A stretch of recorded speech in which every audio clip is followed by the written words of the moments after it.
All right, there we go. No need to wait through the counter anyway. Not this time. Yeah, hey Apex, what's going on? Thanks for stopping by, man. Appreciate it. Yeah, Paul, my wife got called into work unexpectedly, and so I had to get the littles off to school. So little hiccup in the stream, but now we're back at it. So, I don't. Neither of you were here when it ended last, so we ended up at Space Bus One. This was the one we'd just seen. Interplanetary Transport Challenge in Beeble's Hive. Still my birthday, Eternal Darkness. Still my birthday. Appreciate it. Part two. Yes, indeed. All right, Spock, what's happening, my friend? How you doing? So, yeah, this was a Beeble challenge. Build an interplanetary transport. So this is Space Bus 1. You could tell which parts were wire glitched in, too, because they're all sorts of weird-ass colors.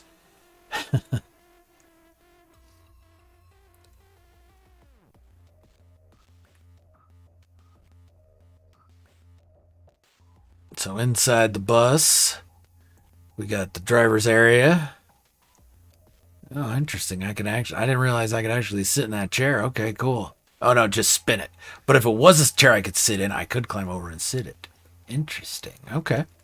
There's the drivers. This is the first class cabin. All right, then we got the cheap seats back here. But I mean, this is Silver Industries, so we don't really cheap out. Every seat's got its own monitor. And the bus comes complete with automatic windows.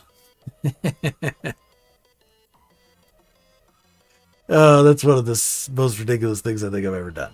But it makes me giggle. So, yeah, we got storage back there. People's stuffs. Engine block. And then I am quite happy with the chassis on this thing. It came out real good, I think.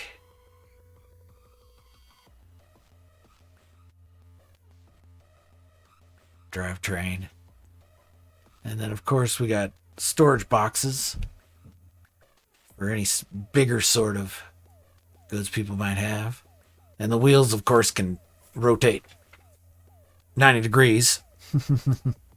Hey, Texapod, what's going on, man? How you doing? How's it going today? Appreciate you coming back, my friend. Thanks a lot, everybody. Appreciate y'all. All right, but we are going to jump to the next one. And anybody in chat is more than welcome to join my game. Wander through these bases with me. I am James Mack. What's going on? Appreciate it. Thank you very much. Yeah, anybody's welcome to join my game or wander through these bases with me. I am in chat in the Beeble Hive. And if you jump into one of the voice rooms in the Beeble Hive, I can pull you into the live stream chat. So just let me know if you'd like to jump in while I wander down memory lane. All right, what else do I got on this? Oh, this is the Thunderbird. All right. Anybody wants to join up and drop a base comp, they can. If you'd like to mark the spot, come back and see all the different Thunderbirds builds, because this again is another Eyes Hub project, and there's 7 builds in total, and all the builders crushed it. Just did a phenomenal job.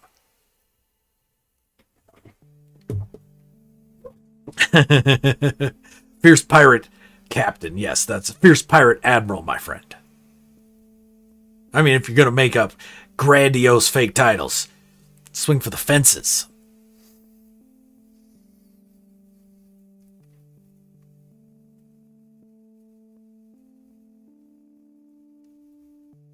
This warp's taking a little bit. Unusual for a PS5.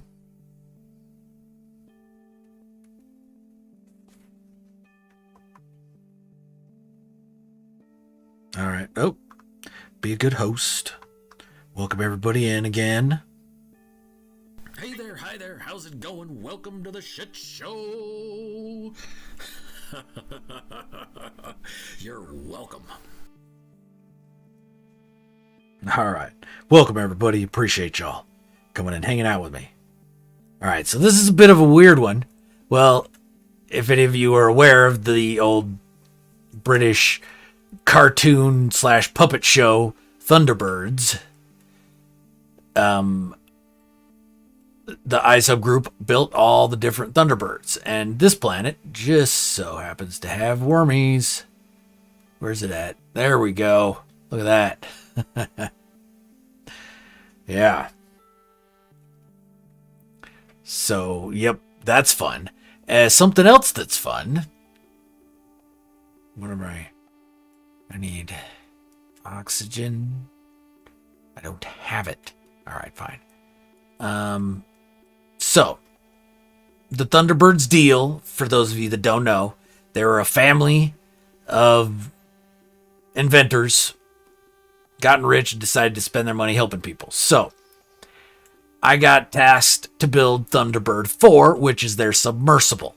They've got 5 Thunderbirds. Yeah, we built 5. And so I found a, again, crashed ship, and it's here to rescue the crashed ship. So I tried to stay as close as I could to the cartoon version. Oxygen levels critical, son of a biscuit.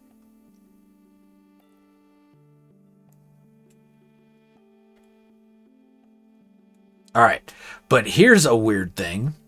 So my ship's just floating in the water down there. Should I summon it? Call it to me. Oh, look, it already happened. See? Ship's gone. It flew off.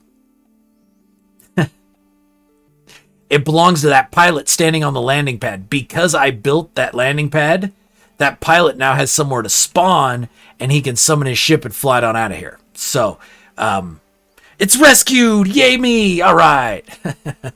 Mission accomplished. There we go. So, the real pain in the tuchus with this thing was making sure that the cockpit stayed watertight. Because if you use basics, it's not going to stay watertight.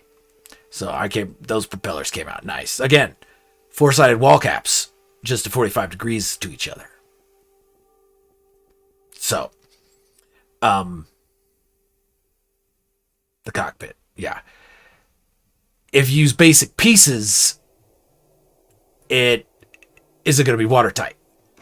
But it needs to look like this. Like these curved windows are exactly what the original one looks like.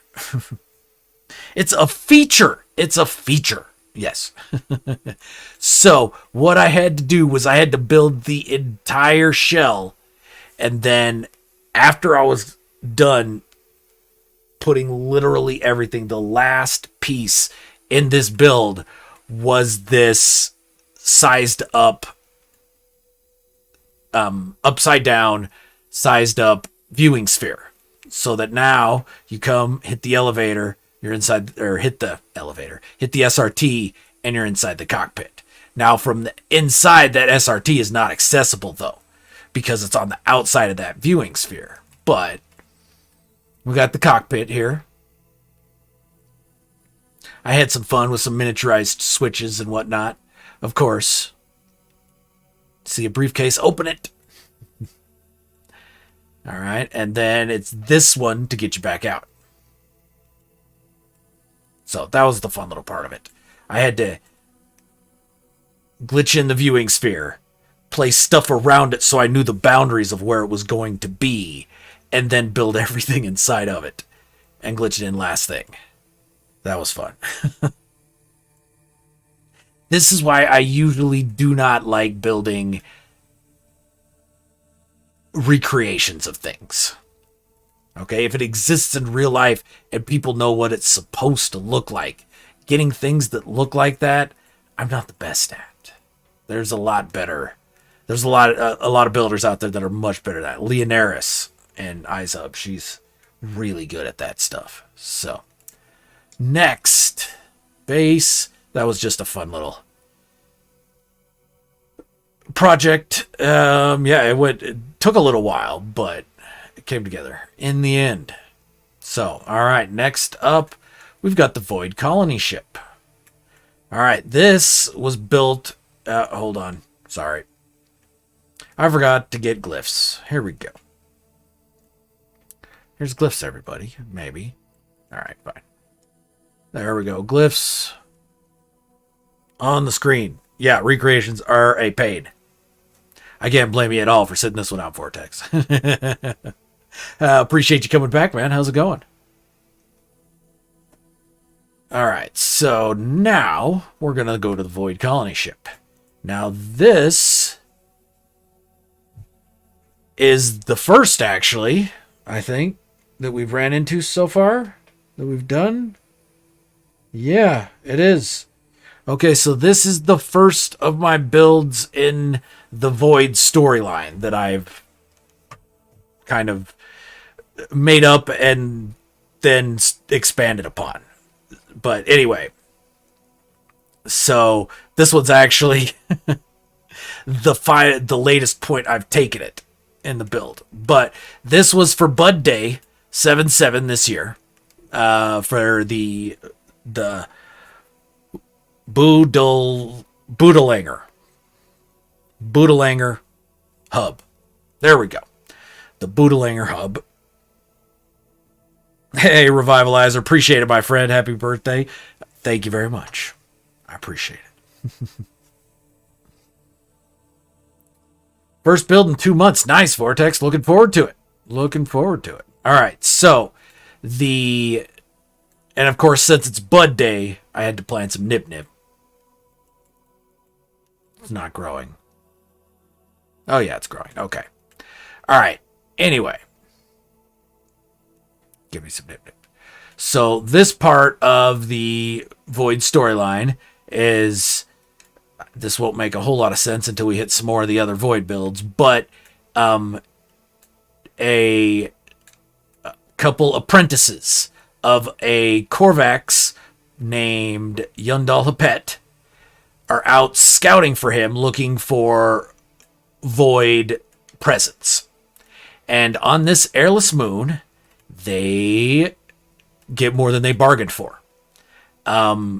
When they find the Void Colony ship, it's a Vakeen and a Gek. The Vakeen dies from the horrors, because the Void can summon the horrors out.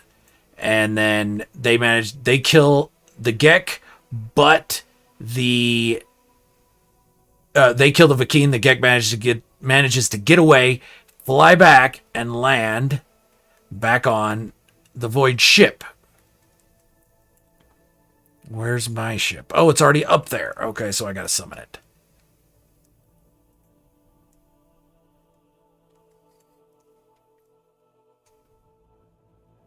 Joe, what's happening, man? How you doing?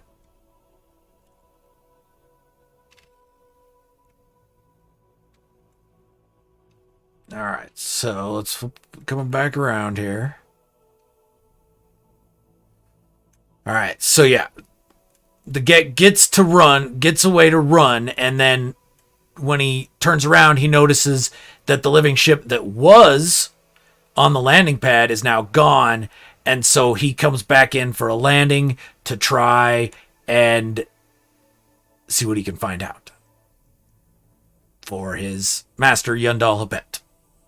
So he comes in, makes his landing, doesn't realize that it's upside down until he starts the landing sequence. And then when he gets out, finds himself trapped inside, unable to get out. And he manages to beam one last message to Yundal Hapet, and the message ends with the living ship coming back and circling. So, no worries, Joe. No worries. You missed Thunderbird 4. That's the only one I've been to since the Space Bus. So yeah, we went back over Space Bus 1 and then the Thunderbird terminal. So just a bunch of glitch stacks throughout here. All right, had some fun with them. All right, and they're all like void oriented, if that makes any sense.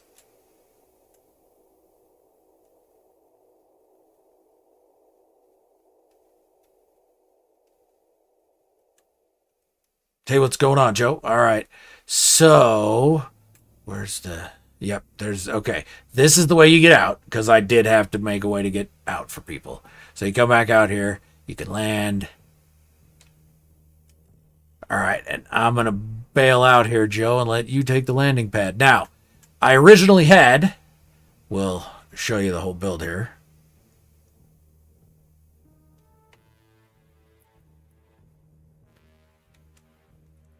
Now, there was originally 4 landing pads on the Void Colony ship.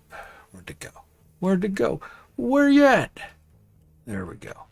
Okay. So there was originally 4. And no, actually there was originally 5, because this is a pentagonal pyramid. 5-sided pyramid.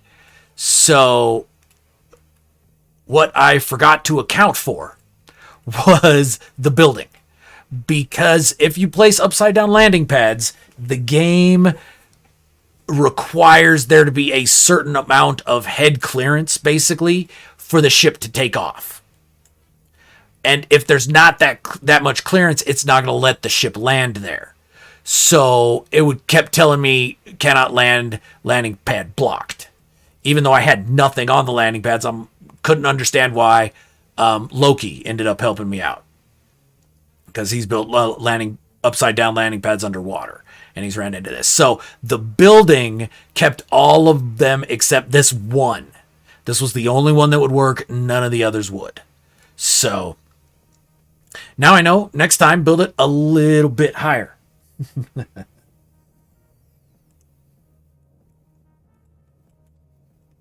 right. Now the question is, will my jetpack get me up there? I don't know if it will.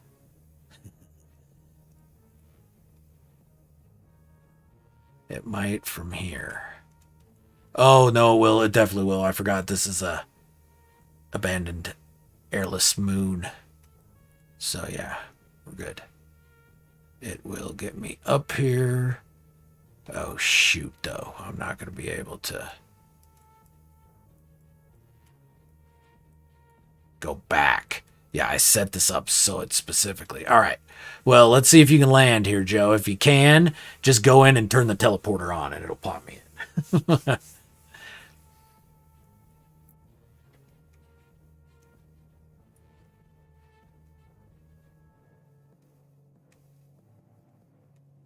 All right, so you should be able to see landing circles at the one landing pad. Because it was already entirely built, Vortex. I had it completely done. And I was testing out the landing pads because this just happened to be the one I used when I was building. And so I didn't think anything of it. And then I got it completely built and started trying to test out the other landing pads, and none of them would work. So, yeah, so I've built a pentagonal pyramid. And then, so this is basically like it's what it says, a void colony ship. Okay? So it's got the void cannons along each seam, and then these void protrusions. I envision them as some sort of terraforming. Sort of, it spreads the infestation, like these are the things that go and make infested planets.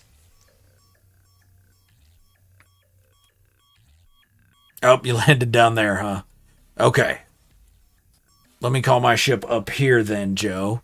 And you can fly up here.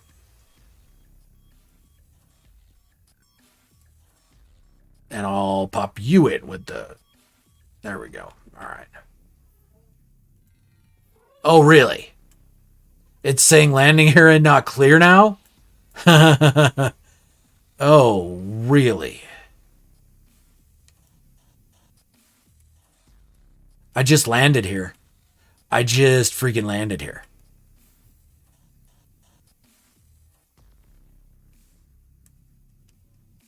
Wouldn't land your ship. Uh-oh. That's unfortunate. Hold on. Let me see what happens here. Let me see if it'll land me.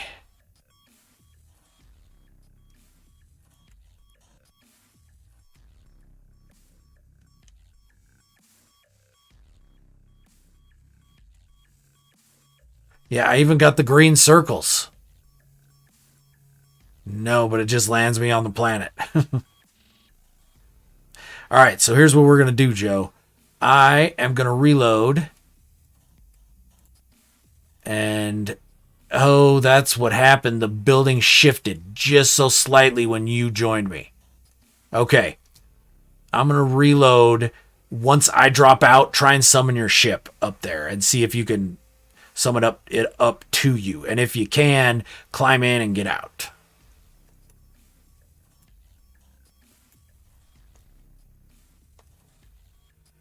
And then once we're both inside, we can just rejoin group.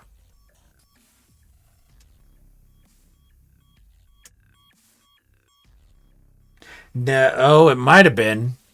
That might have been it, Texapod. I didn't think about that. Again, Texapod, another expert at upside down landing pads. Actually, the first one I ever saw was on a build by Texapod. Still says not clear. Son of a.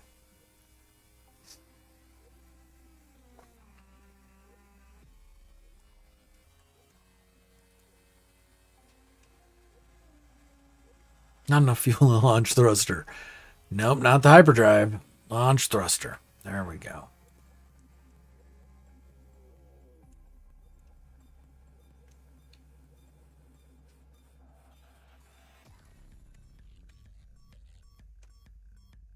Okay, it's letting me. And so you stand in the teleporter there, Joe, and I will climb in and hit the teleporter to bring you in. We'll get around this somehow. All right, because regardless of a ship's orientation when it lands, you will always get out standing horizontally to the planet. Oh, there we go. Number 1.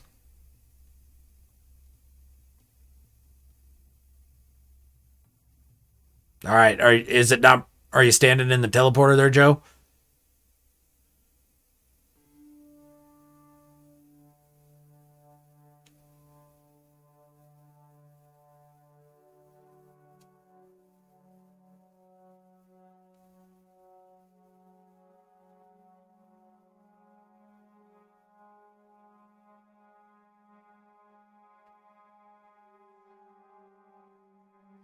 Oh, wonderful. We're in different instances now, I bet you. Hold on. Yes, of course. All right. Hang right there, bud. Let me try and join your game then.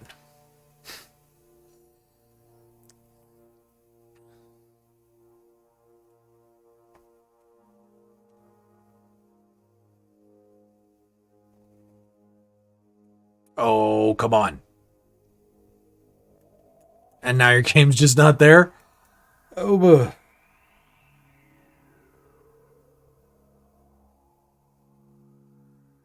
that's crazy. All right, we're going to try this. Restarting. Shutting it down. Rebooting entirely. See what happens. Come on. Sean.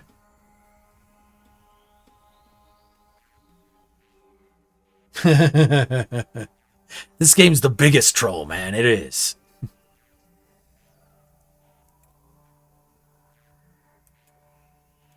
Okay, not seeing you, my friend. So let me jump into my save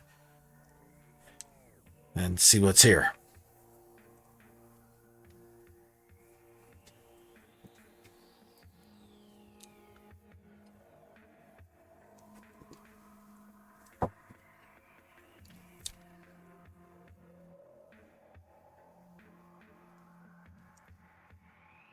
Are you still loaded in, Joe? I might just delete one of the floor panels and be done with it.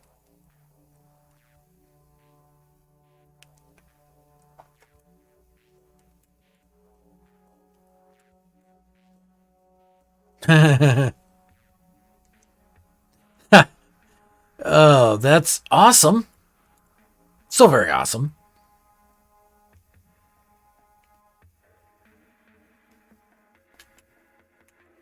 All right. Well, you want to try rejoining me then, Joe?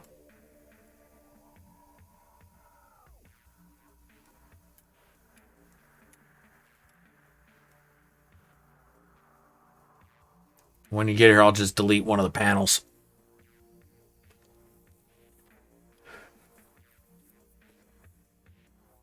and let you in that way. Oh, no worries. No worries. Stuff happens. Mine's on, but stuff happens. Hold on. Let me see if I can see you then. Aha, look at that.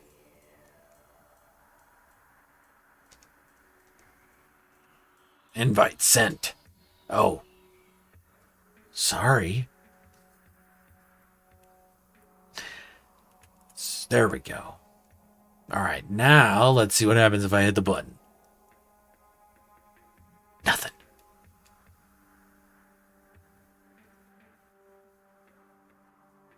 Oh, yeah, absolutely. Yeah, flawlessly. Oh, there we go.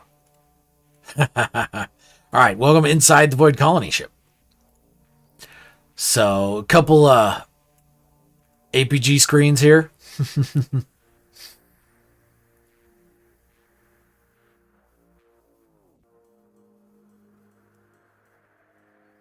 So this I kind of envision as the control unit for the horrors.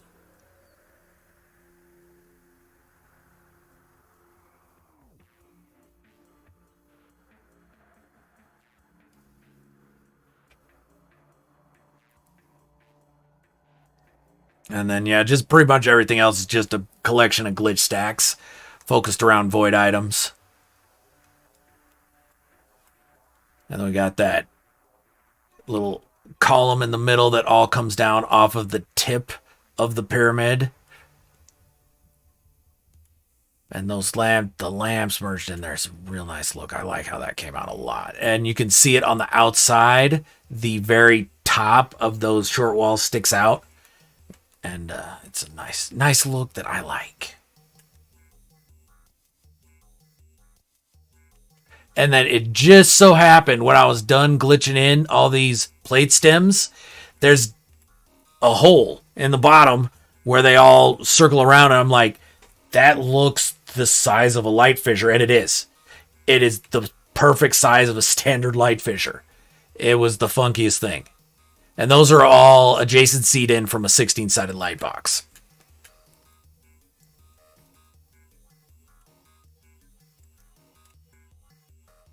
And then hit the button to jump back out. There we go.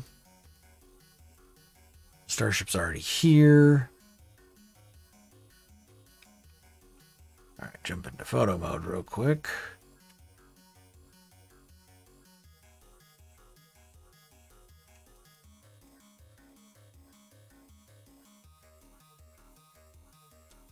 All right, so yeah, so those plate stems, there's two sets of them, each from a 16-sided light box. And then the not compound bulbs, not plate stems. What's the third one? Oh, damn it. The third one. Anyway, those are spirals, or actually they're helices, two helices, both spinning around. And then I ran bite beat wires in between them to give them a bit more of a powered look, I guess would be the best way to put it. But yep, that is the Void Colony ship. And oh, look, see? Those are centered now back on the building, so I bet you that landing pad will work. Gotta love this game. Just little moves here and there. Just shift from load to load. That's ridiculous. All right. Now we're gonna, I believe we've got one more here. Yep, the Crypt of Canal. is Dorajung. Hold on, forgot glyphs. All right, glyphs here for the Void Colony ship.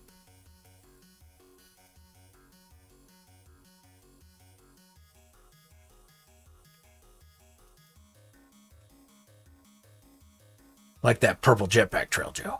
All right, now head to the Crypt of Canal.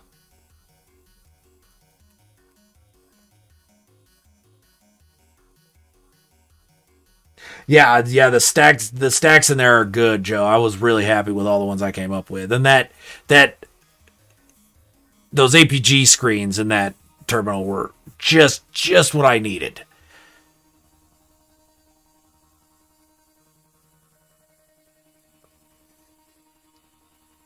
So this was a joint effort with Atlas himself.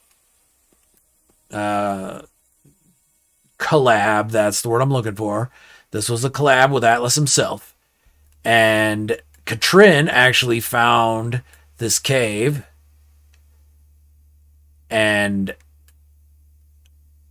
sent me a DM, and she knows I like building in caves, if you haven't caught on to that. So I jumped at the chance because right outside the cave is a crashed freighter. You know what? Let's see. Let's see if Atlas is...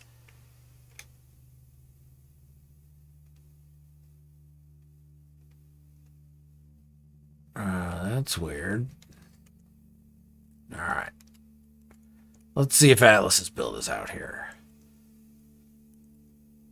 So this is the story of the Brotherhood of Null. Now, if you aren't familiar with in-game lore, in the in-game lore, one of the Vakeen hero is Herc. He went and saw the Atlas. He met the Atlas and led a revolt against the Sentinels. But what really happened, you find out in a couple little snippets that you find here and there,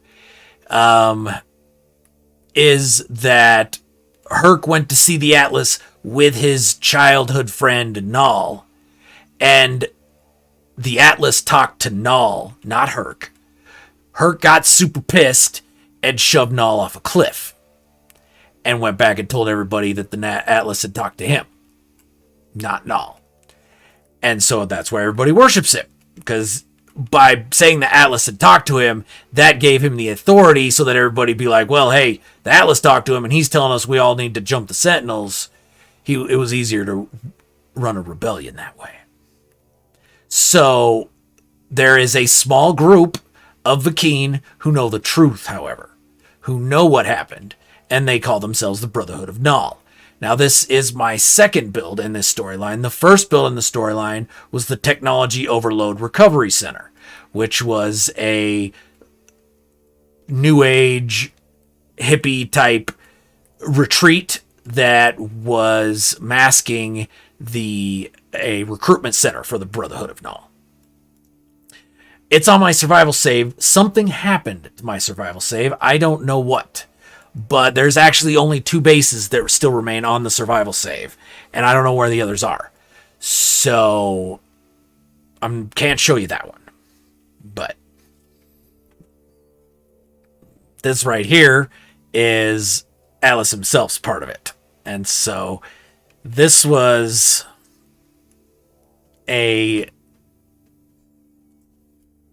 basically the Torque got exposed and had to flee. And when they got to this system, they were shot down. And basically jumped by a whole bunch of devotees of Herc. And they killed them all, but were shot down in the process. And this is their crashed freighter. When the freighter crashed, their leader died, and their leader's name was Kanal. Their new leader decided to make a stand here. So they built fortifications here in the freighter for when the devotees of Herc showed up. And as well they built a crypt for their leader underground. hid it away from everybody.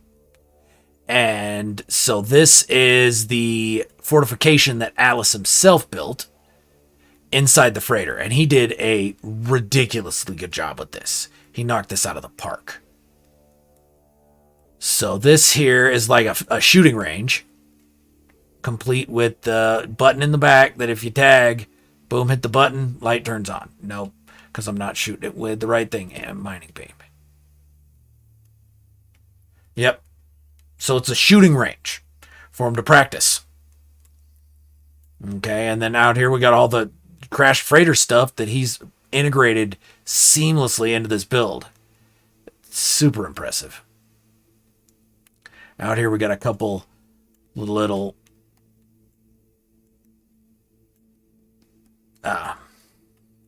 like balcony areas. He even back here incorporated a little landing pad. Okay, right underneath a spot where the freighter is already smoking. So that's a great touch. Great touch. But, and then he's got like broken ground here where the freighter crashed. Okay, so.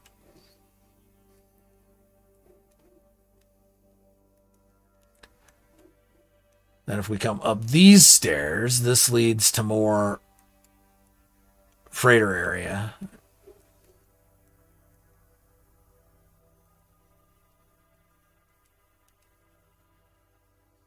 Okay, and this is back at the shooting range.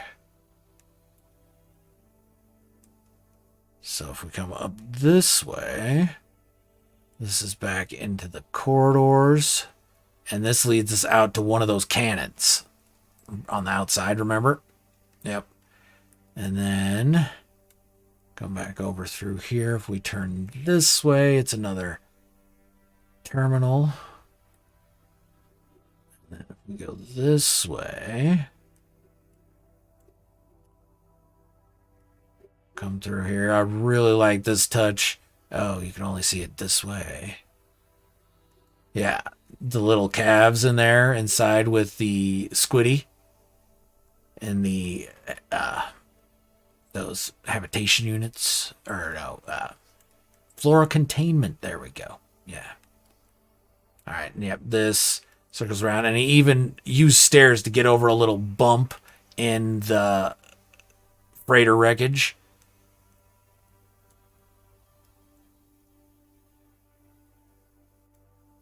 Oh yeah, you definitely need it. We definitely need to do that, Joe. For sure. Okay. Then this fun little door. This is back out here where we came in. So we got that door there. Now come this way. And this takes you out to an SRT that then bounces you here. There we go. And this is up here. I'm not seeing you here, Joe. Sorry. I'm not paying the most attention either, though. So this is the cannons again. And then down here, come through. And these doors, you can usually jimmy the circuit. He wired that slightly wrong, but still. Very nice. Very nice. And then we've got two SRTs here. So this bottom SRT takes you over, back up over here. That's how you get in and out. That's how you're supposed to get in and out. And then this SRT over here takes you to the void inside the freighter. And he built a little like chapel here in the void. And then this SRT over here takes you to a monolith that's nearby. And so this is basically his, there you go, Tomb of the Viking Warrior. And so there's stairs here somewhere. Here we go, yeah.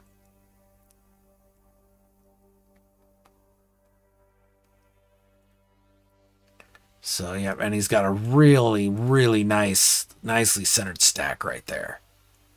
Very nicely centered.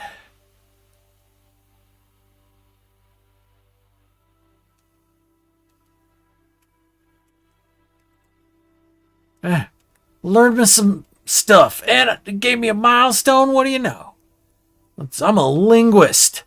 I am a linguist. What do you know? All right, then we got a doorway. And now there is the crashed freighter right over here. So it's not too far.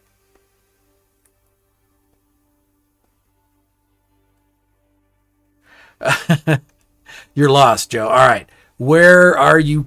And this is going to be interesting with the delay in chat. But where are you currently? Because that's, of course, being No Man's Sky, I don't see an icon for you. You're in my party, but I don't see your icon, which means I'm probably not going to be able to see your person unless you have icons turned off. Do you have your on foot marker disabled?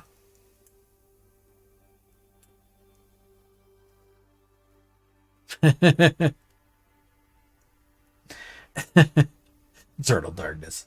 At the void. All right. Fair enough. Stay in the void. Stay in the void. Let me through. Let me through. Come on. They haven't had that little hiccup before. Interesting. I wonder if the circuit's getting out of whack. That's kind of funky. But all right. Fair enough. Come around to this guy. And oh, that's why we don't take him. That's right.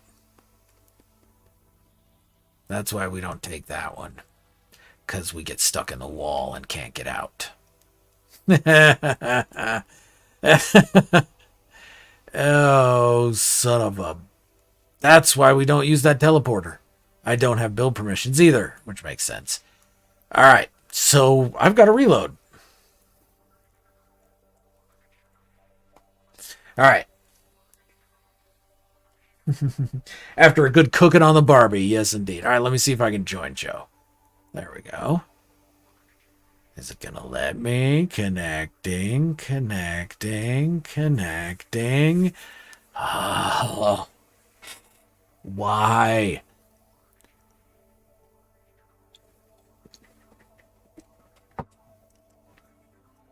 Why? And it says getting Joe's in game with somebody now. Yeah, that's just phenomenal. All right, let's try this. Once again, more features. Absolutely, Paul. Absolutely. This game is jam-packed, chock full of features.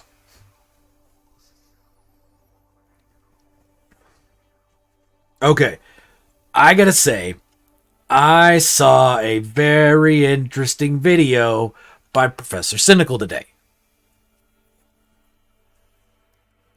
This morning. Or maybe it was last night. I don't know. I don't remember. It all blurs together. So, in said video, he talked about not a rumor, not,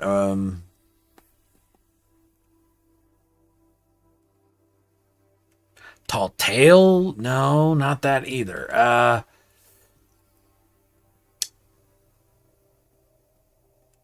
Damn it, what did he call it? Now I'm going to have to look it up. Shoot. Okay, hold on. I'm going to look it up. I might as well drop a link.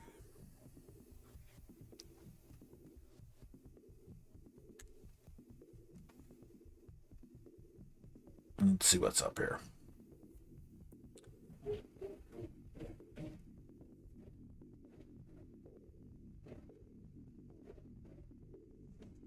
Oh, you still down in the void, Joe? Let me know. Oh, conspiracy theory. That's what he calls it. That's what he calls it. Yep. Yep, that's what it was, ED. Yeah.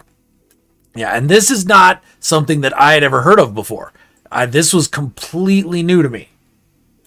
Found your way out through a pyramid. Okay, there we go. All right, so now meet me at the superstructure of the freighter, of the crashed freighter.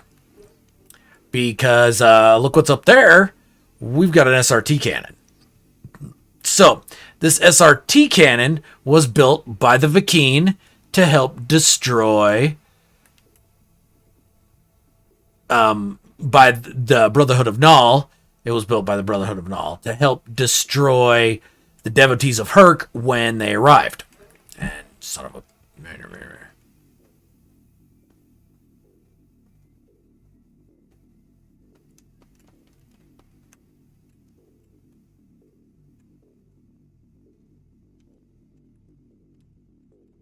So basically, an SRT cannon to shoot things into orbit and blow things up.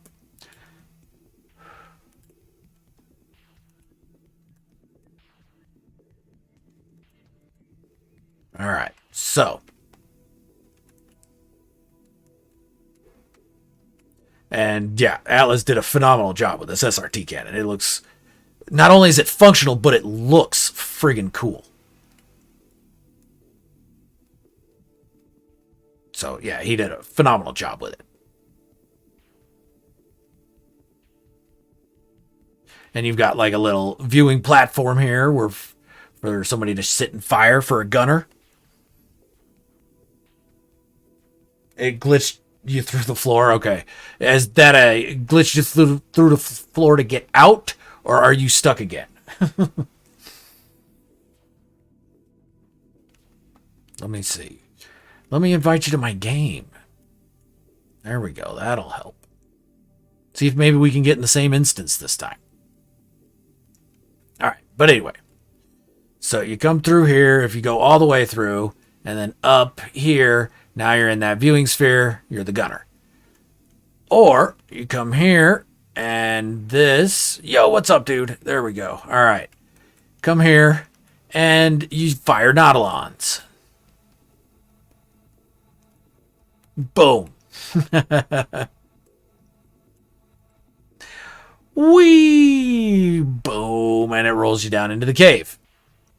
And you roll for a ways.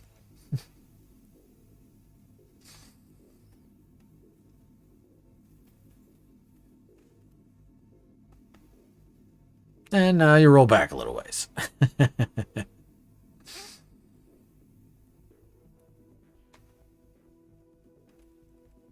And the teeny tiny Nautilon. So you need to shoot your ass out that cannon, Joe.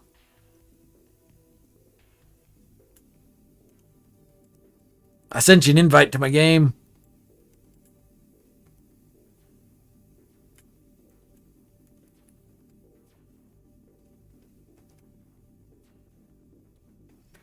Oh, refusing to join. Awesome. That's so cool. All right, let's try again.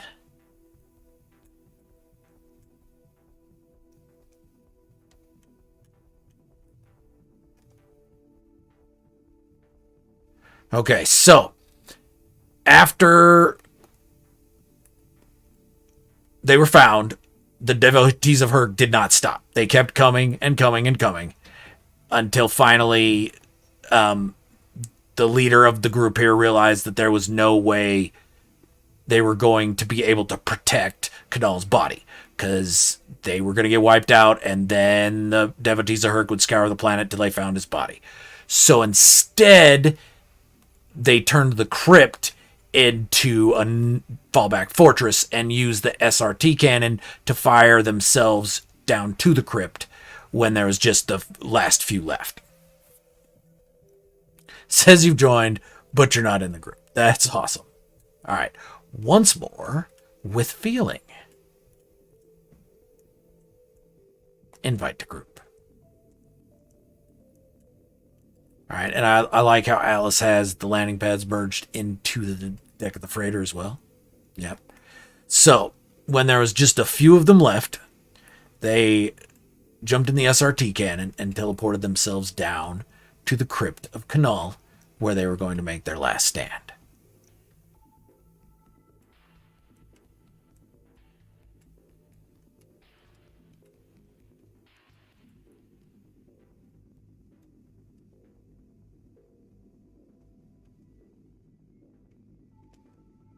That's just multiplayer. Come on.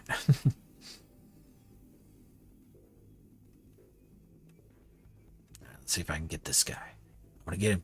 I'm gonna get him. Got him. Haha.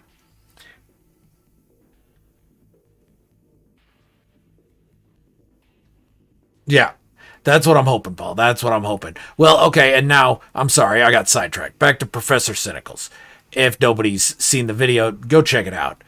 But basically, the conspiracy theory is that the game that was shown at EA to announce No Man's Sky still doesn't exist. Okay, even this version of No Man's Sky is not up to that one's level.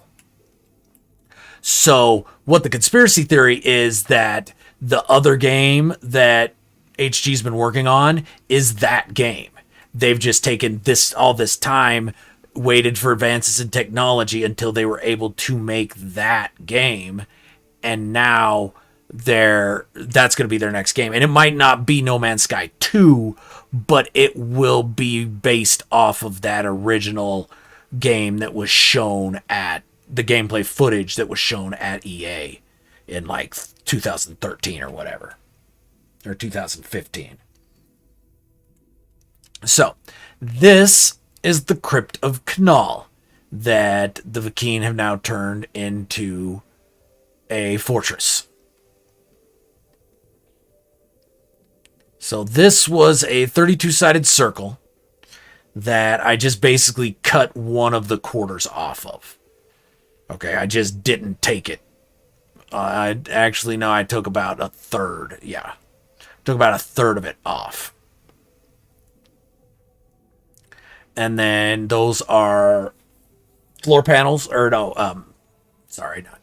Those are pavers and light panels, both adjacency from the same spot.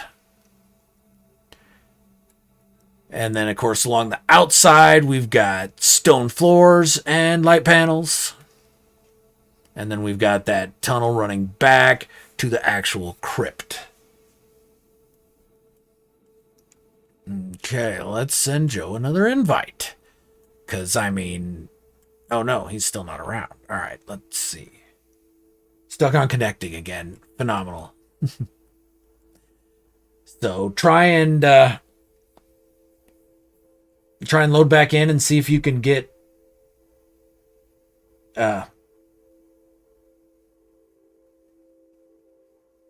yeah, that's what it was. Because this morning we were doing good. It was working all right. But we've got flaming barrels inside these cement mixers, kind of like flaming oil vats. So when the few defenders here had the devotees came charging up the stairs, these were actually closed. See, you can't tell there's anything there. Well, you can't. Trying again, but we're not going to talk about that. Then they open the doors, and the handle to operate the cement mixer is on this side of the wall. So they just turn the handle and dump the flaming oil on the devotees of Herc. So then this was like an open, like prayer type area, and now they've turned it into just a maze of corridors, and they fight their way back through the maze. This is the weapons room. It's got another trap door with the boiling oil. And then, of course, the weapons room. You got to have suitcase weapons. So a couple of them decide to stay here, make their stand in the weapons room. And the leader and his second in command, basically his chief engineer, continue further in. And then they get to here, and the leader sees what the chief engineer has built. And this is one of those Gatling guns that I came up with a few months ago that I also used on the assault on SRR station. Oh, interesting. All right, I'm going to have to pull something here to get through. But, yeah. So this is one of those Gatling guns. And the engineer comes and sits back here, and he's got himself blocked off here but he controls entirely access to this tunnel, which is what the tunnel that leads to the crypt. Okay, so he's got himself a hard point, and it's gonna take a lot to dig him out of there, and he decides that's where he's gonna die. And so we come here, and then this is that corridor we saw.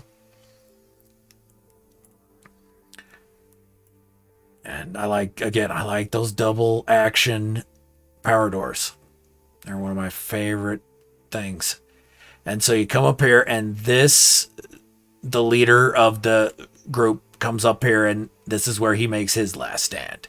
He's got a button here that's going to shut all the doors. And this is Kanal's crypt. And this is where he makes his stand.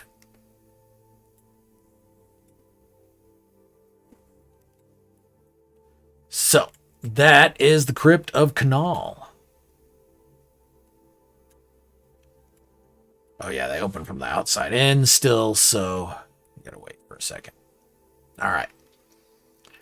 I'll tell you what, Joe, let me switch saves, and then we'll try again. Make a quick save here. All right. Quit back to mode select. All right, now we're going to go into... You guys tell me. If there's something specific you're wanting to see, we've got, let's see here, Legacy Survival, second creative, first creative, and the third build save. Yep. So yeah, these four. And then I don't know what happened to survival, though. There's only 2 bases in that survival save, but... Yeah, we're going to go there next, actually. Let's do that. So in this survival save, I did have the Technology Overload Recovery Center, and I'm nowhere near 16k pieces, so I don't know what happened to it. Or why it got deleted, but it's not here anymore. So... This one, we're going to start with... What do I have on here? Okay, yep, I've got the Exocraft, the Cafe 42 Exocraft Mission Hub. We'll start there. If I can find my teleporter. It's here. There we go. Of course, I turned the wrong way. Okay.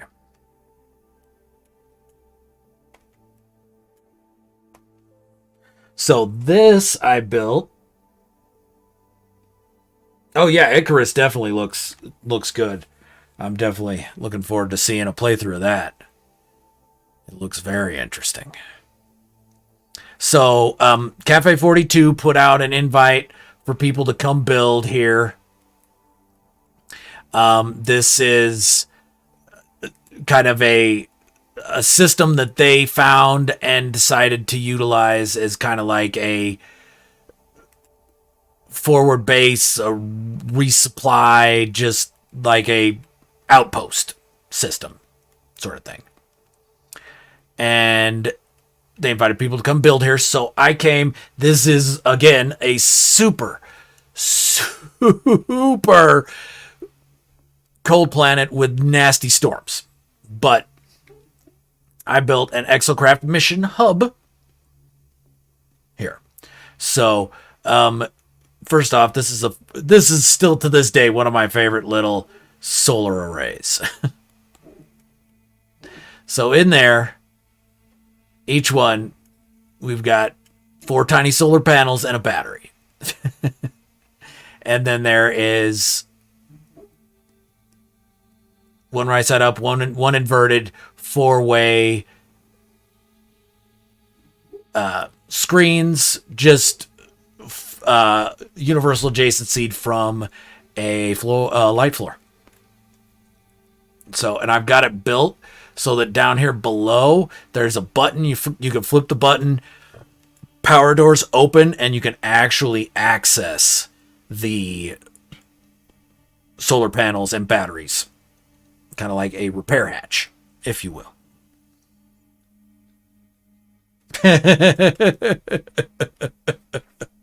I did that on purpose, Paul, because this avatar is basically this avatar is the one I used to shoot Yundal Hapet. And so Yundal Hapet as a Korvax scientist is not very fashion conscious, even for a Korvax. So I specifically tried to make it as garish as I possibly could. So I appreciate the feedback on my success. All right. But this is my first, actually, yeah, this was my first post-Frontiers build. So, as you can see, the exocraft shrinking had just been discovered. So, we've got a regular size exocraft and a teeny, teeny, tiny exocraft.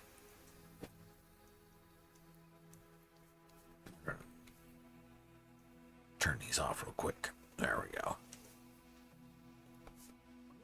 All right.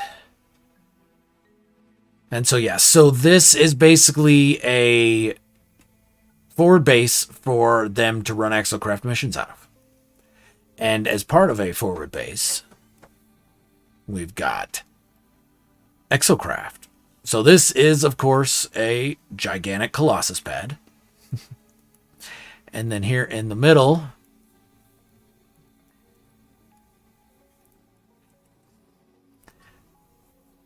we've got a 32-sided circle made out of Race Force amplifiers. So all 4 regular-sized exocraft are glitched in here, as well as all 4 shrunken. So you just summon your exocraft, climb in. The second you drive off the pad, you get shot in whatever direction you're heading. And you can go out and do your recon mission and come back. Oh, extreme cold damage.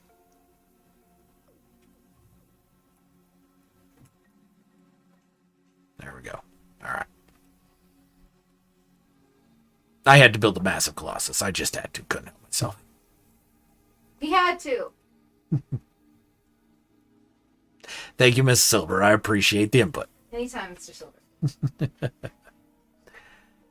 All right. So then from this garage, we've got a path that leads up, and there we go. Mrs. Silver is incorrigible. You like it. It splits off to either the landing pads or the outpost, if you will. So, and that's why these are along the way. So you can move from one to the other, not dying to the cold. Like I very nearly did. Yeah, group, copy, paste. Yeah, group, copy, pasta. All right. Now, let's see here. Go ahead. Do you have a survival save, Joe? Or actually, you could join survival with any save. Never mind. It's only PD. All right, so this is the Exocraft Mission Hub headquarters. So this right here is the superintendent's or supervisor's headquarters. We'll go through that in a minute. And then of course we get crazy collision with those stickers of all things. But yep. So yeah, Cafe 42 stickers all over the place.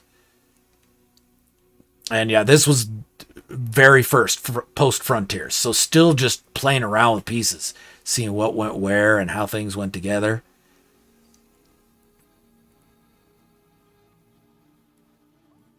So yeah, that's supposed to stay on.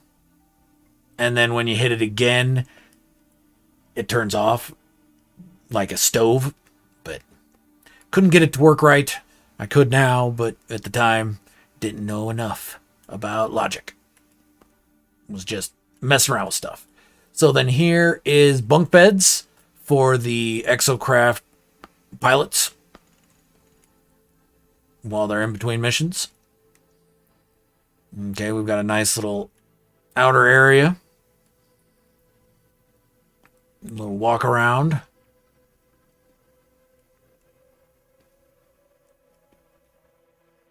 And then through here, we've got an SRT and a whole bunch of buttons. So, this SRT... Sorry.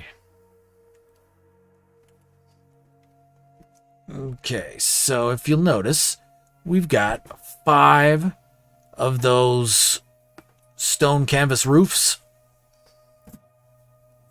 And I was just starting to play around with them. And so I've got 5 different little hangout spots up here for people to come and have some R&R in between their Exocraft missions. And the very top one, a little bit swankier, only accessible by the supervisor. So, one of my early attempts at a multi-destination teleporter, I've got 5 of them glitched here.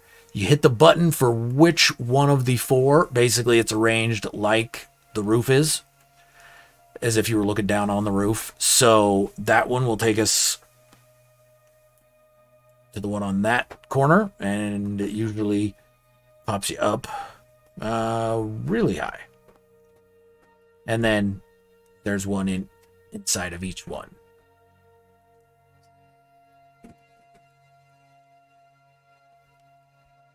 To get you back. And so each time there's only one powered. Even though there's 5 SRTs glitched on the point there, there's only one powered. And then you can come back down, you turn the power off, go to a different one. And sometimes it pops you up. But that's a function of how close I put the teleporter to the, I guess, support post, for lack of a better word. And then, okay, so now if we come back down here, the teleporter in the supervisor's office. Hit that, jump through. Now see, with this powered down, now that 5th button in there will not power anything. Okay, but it also turns the lights off. No, it doesn't. Never mind, there are no lights in here. That's right. I wasn't quite sure about lighting yet, and so down up here is dark during a storm. Only during a storm, but dark during a storm. And I still like those little dividers as shutters. I'm real happy with that. And I like that little deco at the top there, that sphere inside the planetary globe, inside the pocket reality generator, and I got that in there just right. I'm happy with that. So, but now with that flipped, if we go back upstairs, nope.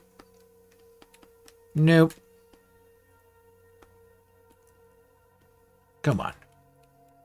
There we go. Not that door. This door. There we go. Now, if we hit this,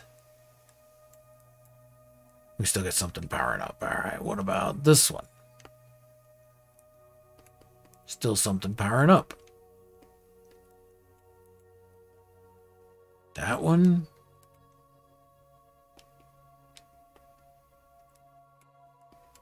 Nothing powers. Okay, so yeah, it was. So that button just doesn't work unless the one in the supervisor's office is switched. That's why he controls access to that one. It's his special one, man.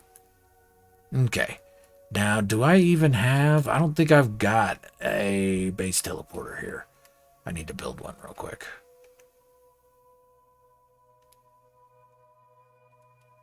Old Explorer, what's going on? How are you doing today, man? How is your day going? All right, we're going to build one in the corner.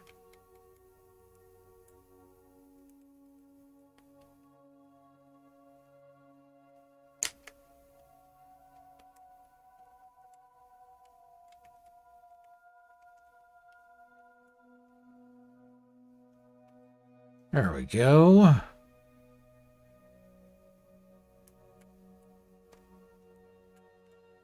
All right, let me actually exit and try and join your game there, Joe. Hey, Adam Mac, what's happening, my friend? How you doing? What is going on? All right, let's see if I can see you.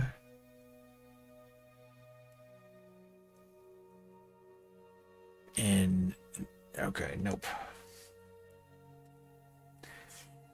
I'm doing good, old explorer. I'm doing good. I can't complain. I had to do some adulting earlier, but over that now, able to just mess around in No Man's Sky. So, um,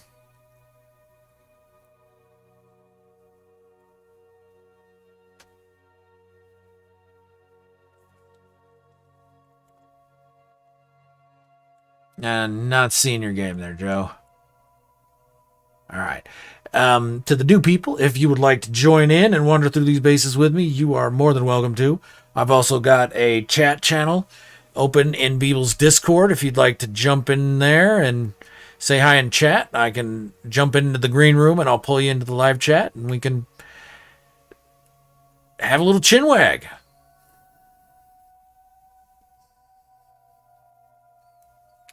All right. Let's see. One more shot. Nope. Okay, I'm going to reboot the game.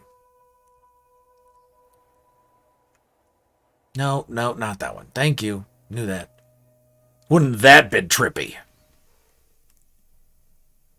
If just doing that accidentally and there's a new update, that would have tripped me the F out.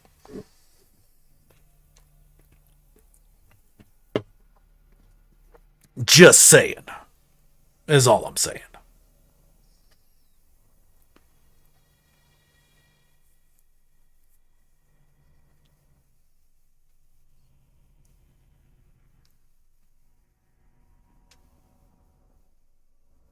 Hey, Beebs, no problem. I appreciate you stopping by, man.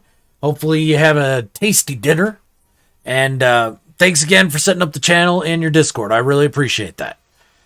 Hopefully if we get some chat going, it'll streamline things and make them a bit easier. I appreciate you doing it either way. So, there you go, Joe. Thank you for dropping that. And yeah, if anybody isn't in the Beeble Hive Discord, you need to do that too. There you go.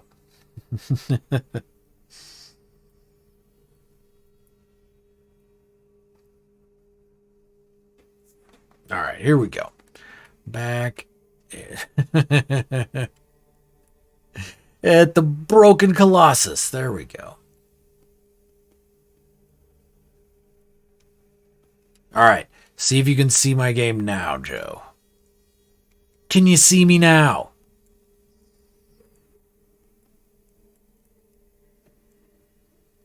Yeah, we'll put it right here.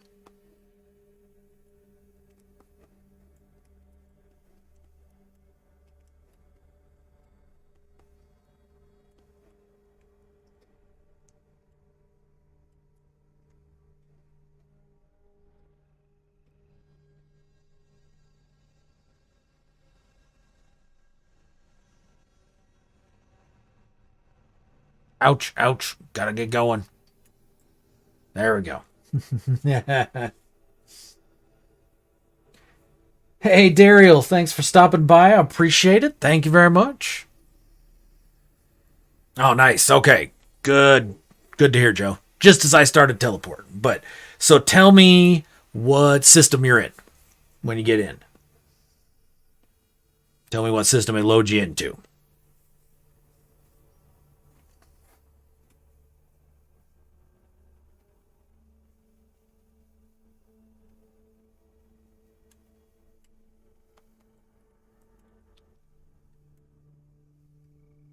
Okay, so let's see here.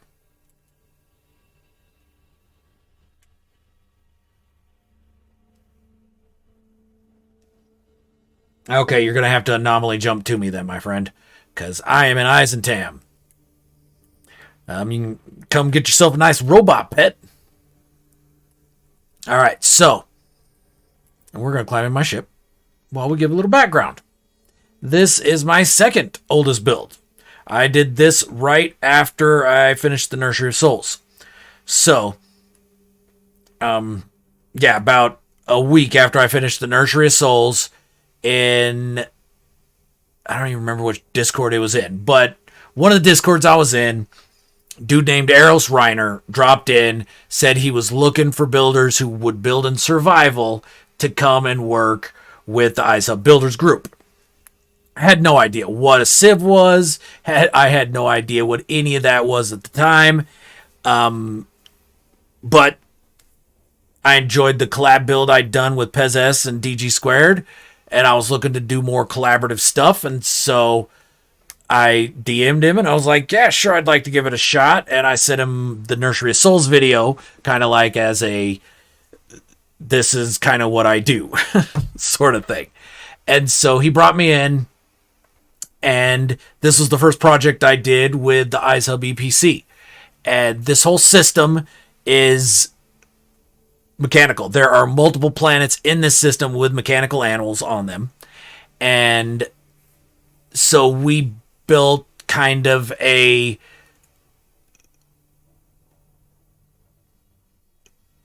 went to pot. I don't know if that makes any sense to anybody that's saying that I know, but like went to shit sort of kind of colony. And so this is my part of it. So this planet here is toxic with tornadoes. So I happened to find two cave systems relatively close to each other, and I just started. I actually started building the center reactor first, just the race force initiators or race force amplifiers. I didn't really know what I was going to be building here, and then I went and visited Nuki Triple Zero's build and Brit Raptor's build. And they were both incorporating void items. And so I thought, okay, let me incorporate some void items. And I was wanting to do piping because I had recently finished up that build, the Ice Queen's Palace with Pez and DG Squared. And my part of that build was the underground power generators. And so that was my first attempt at messing with piping and making it look not just a straight run of pipes, breaking it up, making it look more interesting, making it look more intricate. And that was my first attempt at that. So I wanted to play around with that some more. And so I started merging the void items into the pipe pathways. And then that kind of gave me the idea that they're using the void items to boost their power. And that just kind of worked its way into this being a terraforming reactor. So the reactor itself has got that. There's that main one. And whoop, gotta get underground. All right, so we've got here. Each cave has got two I know there's 3 in one and 2 in the other. Okay. So yeah, this is done pre-Frontiers. So all of these reactors were built with the BCE, the build camera exploit that Pez S came up with. So the reactors themselves, anyway, were built using BCEs. Okay, and then I just started running pipes. This is, again, pre-Frontier, so pipes didn't change. And then every little bit, I started putting in the cylinders. And then either side of the cylinder, I'd merge a lab lamp and then snap the pipe back in place.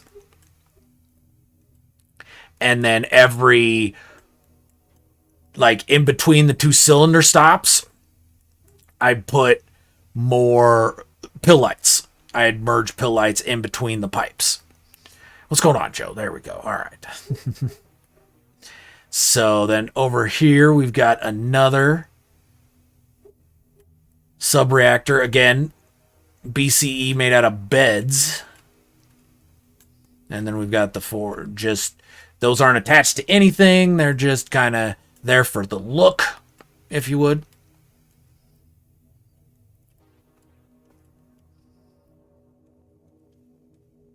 And so again, yeah, just void items being incorporated to help boost the power and the output.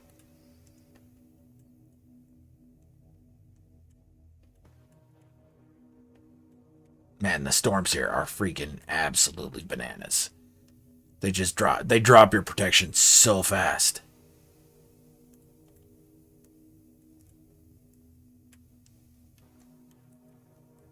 And an extreme wind event. Alright, so we can go check out the other one. Oh, fun. Well, alright, we might die here. Let's see if I can get to my... Nope! Alright, well.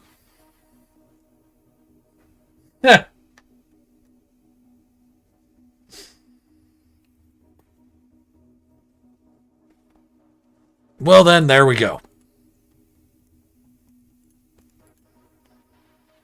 Climb my ass in my ship. Alright, and my hazard protection's damaged. I can repair that at least. Let's see here. Can I repair this? Unavailable. No. Repair kit unavailable.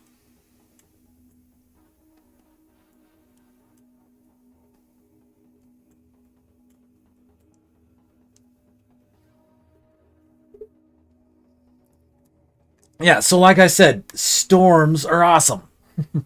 Here. They are awesome. And I don't know where is all my hazard protection. I built here. Why do I not have any hazard protection? What happened to it? Is it packaged on my freighter? No, those are...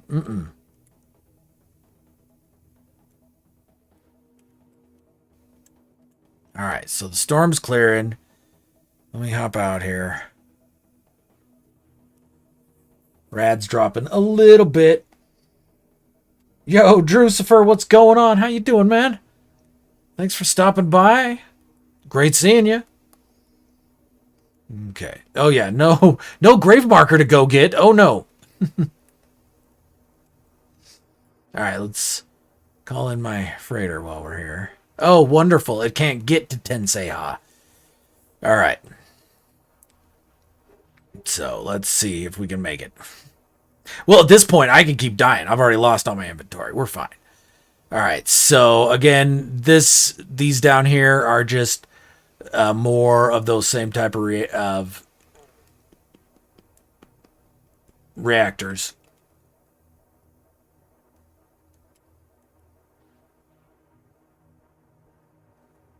So yeah, that one's got the, again, bed BCE with the watertight doors glitched in there, like at the same angle the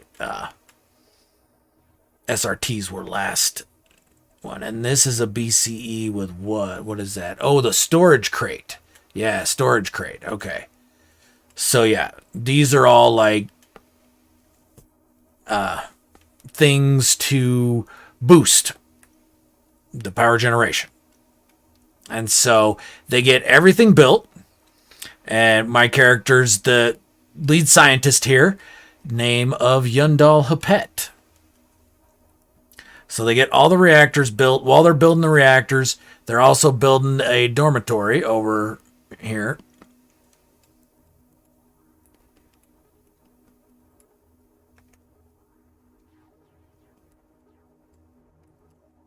Freaking rocket boots. Why do I even with the rocket boots?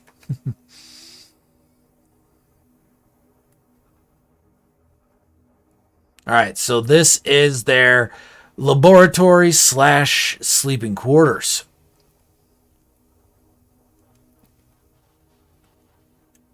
So 32-sided circle, pre-frontiers, again.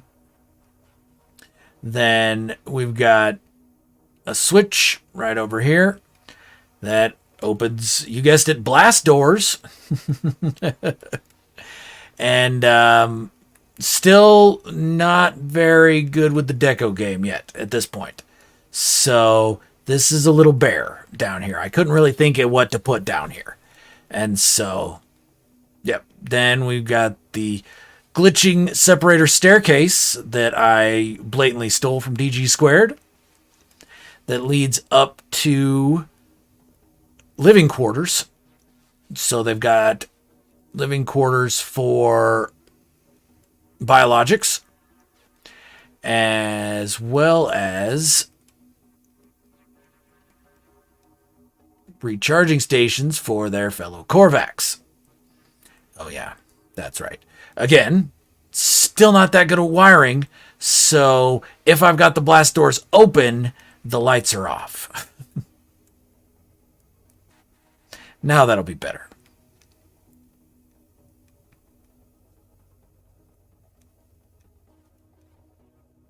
Okay, so yeah. Now we've got lights. All the Korvax recharging stations here. Again, just SRTs that go nowhere. And then right through here is a teleporter that leads you up to the observation blister, which is the very top, tippity top of the structure. And you can look down on the reactor from up here. Now, once they complete it and get the reactor online, however, that's when things go awry. Once they bring everything online, the void items themselves form a semi-sentient hive mind and kick them out of the system. They don't expect this, so it takes them a while to get back in the system. And at this point, the void items have already repurposed the system and started terraforming the planet to their own needs. And so they start running around physically from reactor to reactor, rewiring them. And the message ends with Yundal Hapet sending out a message asking for help. Anybody, come help us. We need help. Because he's an idiot. He had this great idea, because his idea was that using the void items would triple the terraforming output, so they'd be able to terraform planets to their needs 3 times as fast. And the Korvax Council sent him here to try and prove that. Gave him the opportunity. And it did not turn out well. So this was the first build in the Void storyline. It's not the first chronologically, but it's the first that I built. So, okay, it's not the first with internal chronology, it's the first with external chronology. There we go. That makes more sense. Oh yeah, those stairs are awesome. They look killer. Yep. DG Squared gave me the idea. Ripped them off.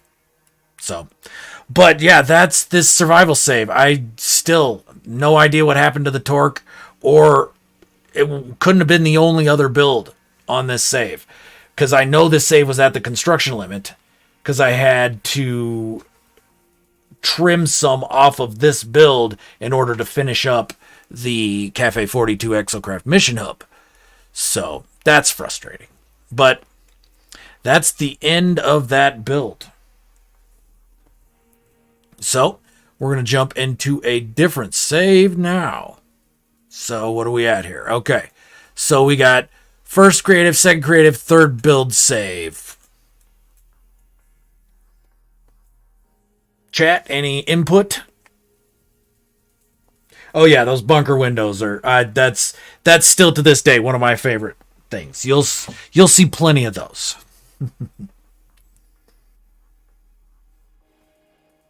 Yep, I'm switching saves. Daryl just jumping around through different saves.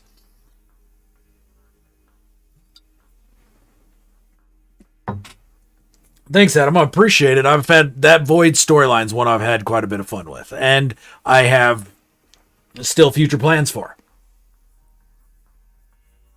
So, let's see here.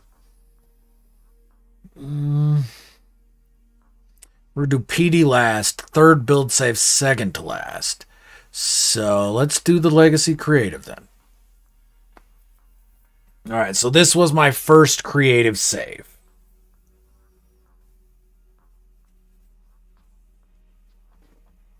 So a lot of this stuff, actually all of this is pre-Frontiers. All the builds on this are pre-Frontiers.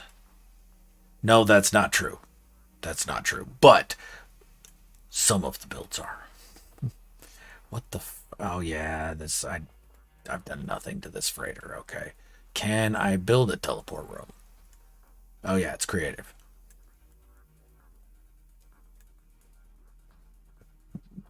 Okay, so with this, we're gonna start at Enra Atoll. This was named by Subcypher. I'm pretty sure. I'm pretty sure Subcypher Gaming is the one who suggested Enra Atoll here. So, I found this planet that has perfectly circular reefs. So, like the center's submerged, and then there's a reef, and then the water outside. And I hadn't found those before. I found them since, but this is the first planet I ever found with them. And so I had to build something here. And this is at 3,000 pieces. Right there. Right at 3,000 pieces. I've had to trim stuff. I had to trim stuff to fit things in and all that sort of thing. So, this is Enra Atoll, and it is a gorgeous planet. Until the storms roll in, and then it's a freaking nightmare. Again, nightmare storms. So, what I have here is a couple landing pads here in the center. So this was basically put together by this is an outpost. Okay? And the outpost leader, when he gets here, is super pissed at the scout who scouted this place, one Enrasilver, because all they did was scout it during the nice times and make no mention at all of the terrible storms. And so they get caught unawares, lose most of their materials, have a rough start. And so the leader of the expedition, not the happiest with Scout Enrasilver. But anyway, so this is a 64? Yeah, 64. No, this is not. This is a 96. I went 96 because I'm an idiot. Yeah, 96-sided circle. And, yep, I've got, 4 support arms running in off of it, as well as 2 walkways. Okay, now the walkways are all perfectly joined. The circle is not. And I didn't try. I could have, but I took a shortcut, and instead there are hollow doors snapped to keep it all open so it's walkable. But I like the color from the hollow doors. It's really cool. And the storms are so gnarly on this planet, stuff underwater catches on fire.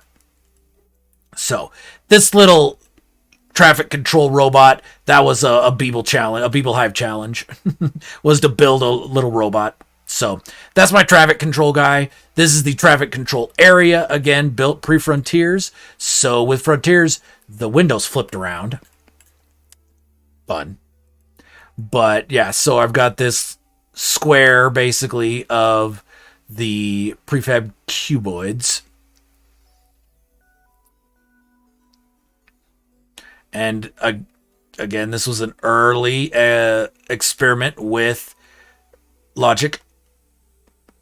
Okay, and then coming through here, this was a stack I liked a lot and I still do actually when I came up with it, but I still like it. It's the cuboid wall, a wood timbered doorway, and the light from this light. Where is it? Yeah, this one here, the squared standing light. All glitched onto the same point. And I was real happy with that when I came up with it. So I lined the landing pads with it. Okay, and then we got these that are all perfectly placed.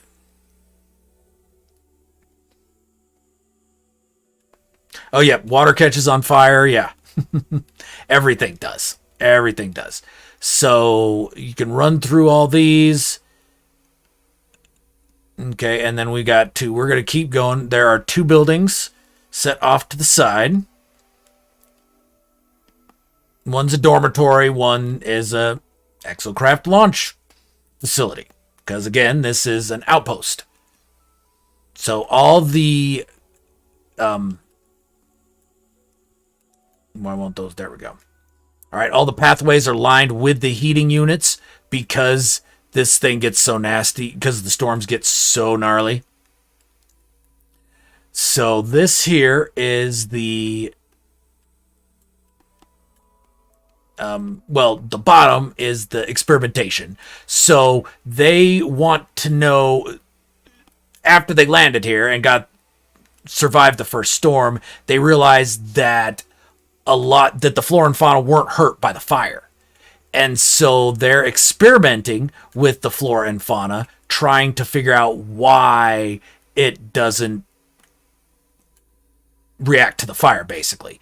And we've got little buttons here that are your purge buttons in case one of the experiments goes awry. You hit the button, the chamber purges, all good. Okay, and then just a little seating area. Come over here, this pops up. Nope, pops you out, which is not what we're wanting. Where's the other one? There we go, down here. This one pops you up top, where you've got a nip farm. They're out here all by themselves. It's boring. Nip farm. So, and this is, I set this up specifically this way to show that they don't want any, like, open entrances because the storms are that vicious.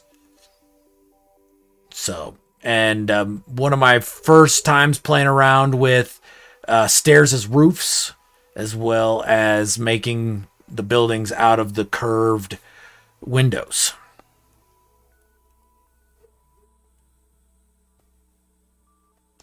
The hot tub got deleted, Daryl. I'm sorry. Sorry to break it to you. But yeah, it had to go for piece count to keep the base uploadable.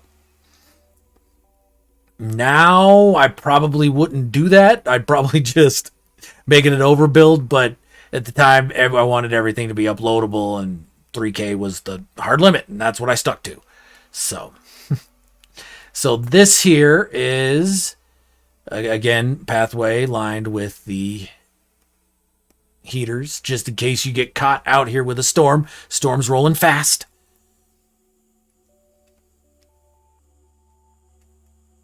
All right, where are you at, Joe? If you want to come join me here in the Exocraft place, we've got one more place to go that's a little bit of a trip.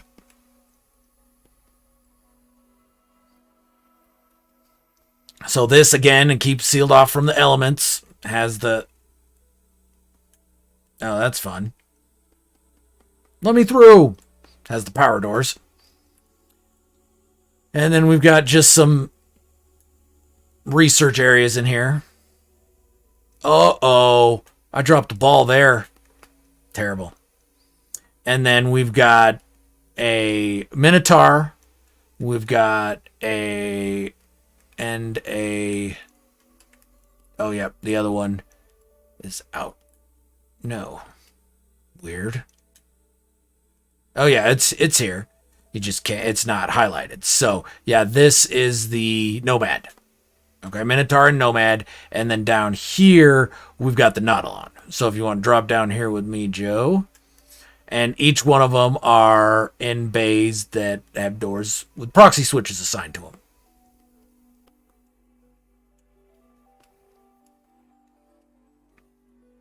All right. You could bring your Nautilon, Joe, or if you want to grab if you want to grab the Nomad, that would work too. It's entirely up to you, my friend. But, yeah, the hot tub had to go, Daryl. Sorry. Bad news, I know.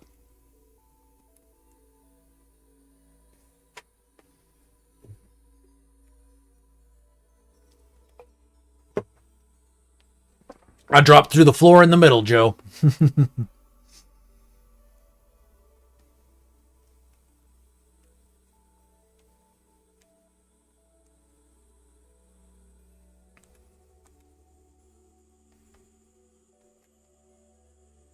There we go. All right, so in your Nautilon, follow the light panels. Because once they get established, their leader starts sending out scouting parties, and one day a scouting party does not return. So he takes the Nautilon out and he takes the backup Nautilon out and goes searching for them. They leave these markers to mark their path as they go out. So he just follows the markers. And then as he follows the markers, he notices a cave, which is what the last thing they said was, we see a cave, we're going in. So, hang to the left, hold to the left. I mean, you can go down any of the passages, but for this, you want to hold to the left. It doesn't seem like it's going to go anywhere. And then all of a sudden, it opens up. Okay, you see another one of their markers. Follow down.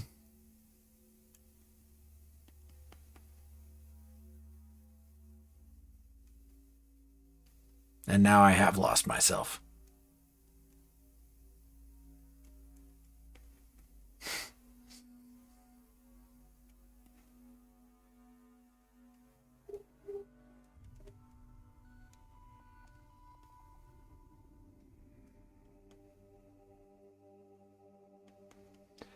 Nope. We gotta turn back around, Joe. Yep. That's why I put those markers, and I just didn't pay close enough attention, I guess? Hold on. All right, so here's these markers. Do I go this way? No. No. We're headed this way. Because there's the markers, so let's come... Oh, it's down the middle, isn't it?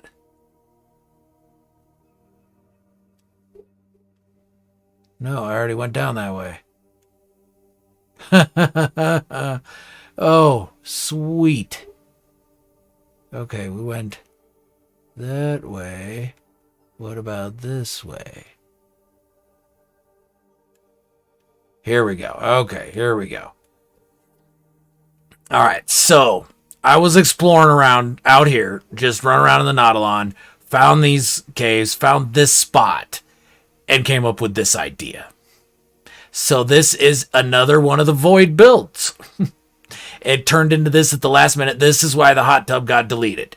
So the supervisor comes out looking for the lost party, finds an abandoned Nautilon here, and this pulsing whatever. And so this base tour video ends with him basically sending out a SOS call to headquarters saying, send everything you got. But yeah, this is just basically a sphere made out of compound bulbs and what the hell are those? Void husks. There we go. Void husks. So, yep. And then I left the light boxes. I used to glitch them all in. I left the light boxes because, well, I didn't have a choice. I couldn't get at them. So I just wired them up, colored them red, wired them up.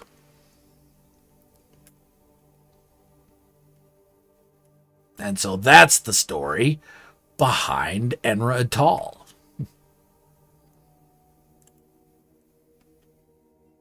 Don't want to leave Joe behind.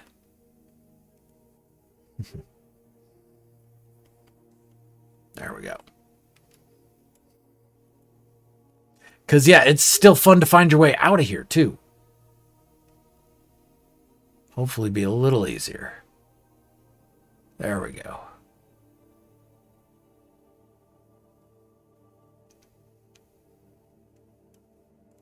I think it's through here.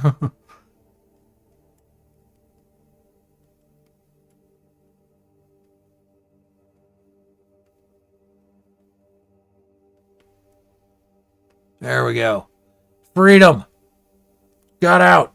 Did Joe make it out? Yep. All right. Cool. So that is the story of Enra Atoll. A sphere of stacks. Yep. Hey, Diavante, what's going on, man? How you doing?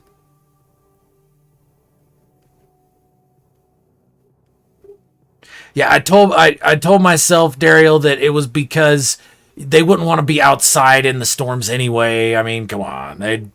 That's how I excused it. Deleting the hot tub in order to build that sphere of void items down there. But I'm like, ooh, I could continue the void story with this.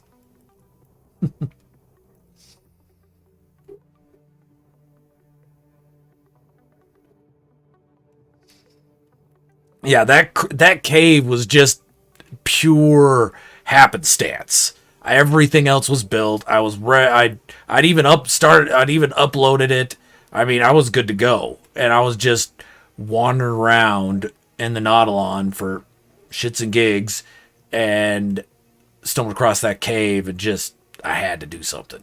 Just had to. All right. Next up is going to be Cubity Cube. All right. Barrel roll.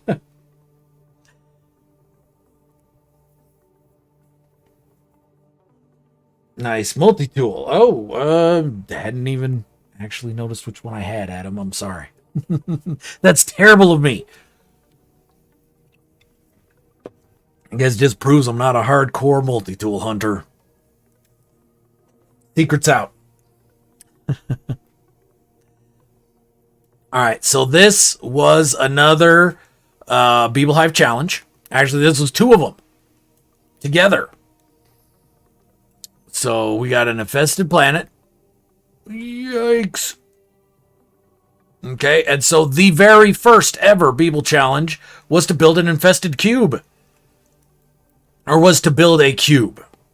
And so I found this nice infested lush and built a cube of stacks.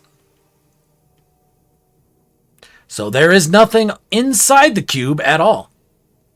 I just put glitch stacks on every surface I could think of. And this is pre-Frontiers. So, yeah, those are triangles merged into those floors. Basically just made up a cube of glitch points and started glitching stuff onto them. Hey, Witchy. Appreciate it. Happy birthday. Thank you very much. Okay, so what? All right, what multi-tool do I have? Now I'm curious. Oh, yes, that one. That's a good one. Yeah, that's one of my favorite finds. That's a fun one. With the black crystal. Yeah.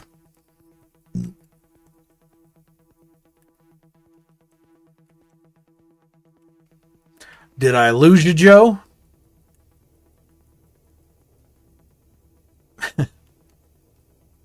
I think when I warped, I might have lost Joe. All right, so then in addition to the centered glitch points, I also created glitch points on the edges and just started glitching stuff onto them. And so, yeah, this is the infested cube. So this is a shorter base tour video because, I mean, there's not a whole lot to show. It's just all the outside. But it's just a Gek underling calling corporate headquarters saying, we're building a cube and it got infested. I told them not to build it on an infested planet, but they didn't listen to me and now it's infested and help. I ran out of air there at the end, sorry. But yeah, something along those lines anyway. And so, yeah, basically there's a group here building the cube and then the infestation took it over. And then there was a Beeble challenge to build a fighter ship, I think is what it was.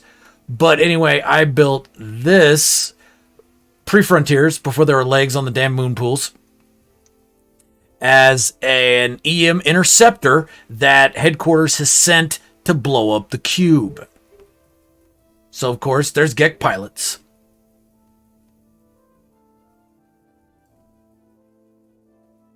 And this is an EM hotspot. So, those legs shouldn't be there. Housemates turned off the internet. Oh, no, Joe. That sucks.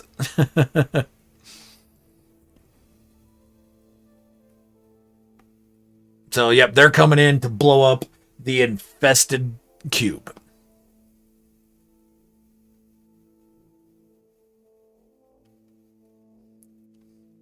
But yeah, just a cube, cube of glitch stacks is what we're calling it. With absolutely nothing on the inside.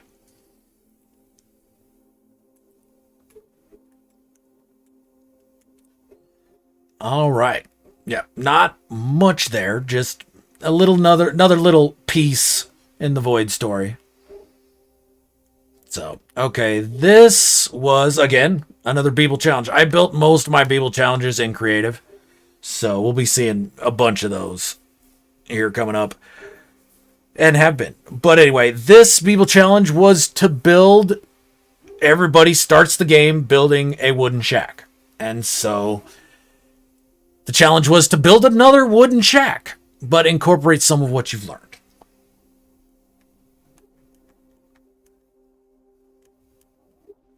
Yeah, if you turn it off, they don't charge you for it, right? Is that how it works? While it's not running, you're not paying for it? Okay, so this was my wooden shack. This is an Ajulutai. So again, if you need a ride to Ajulutai, let me know. Galaxy 256. So found a nice little lush with these circular calderas all over it. And so I built a wooden shack down in the middle.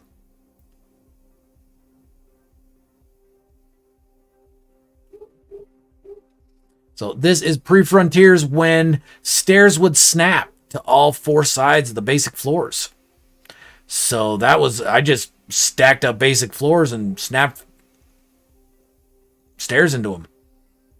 Done.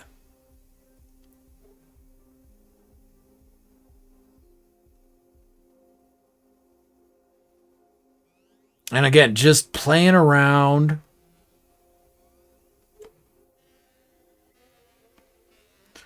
No, this is a post-Frontiers build. Yeah. So, yeah, I had to have done those a different way. Okay, yep. Did a floor around, deleted the center one, and then snapped off all four of the sides. Yep, okay. All right, so then inside the shack,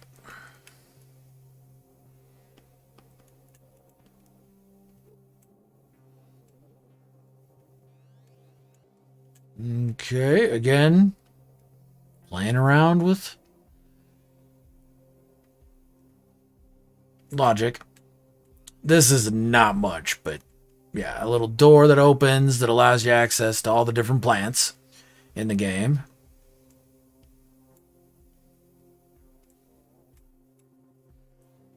And then this door over here gets you back into sleeping quarters. Now, I guess I decided the crew was going to be Korvax. Who don't like Null. Or Apollo. Apollo, that's who they don't like. Up here. Those not have anything in them? Damn it. Too early. Too new. Alright, again, a BCE Octa cabinet.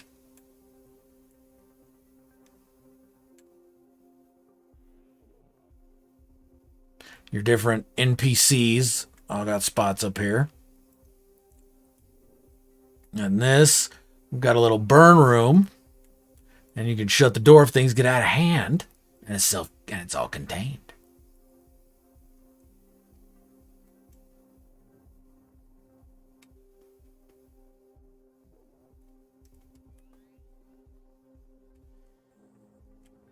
And that is the wood shack.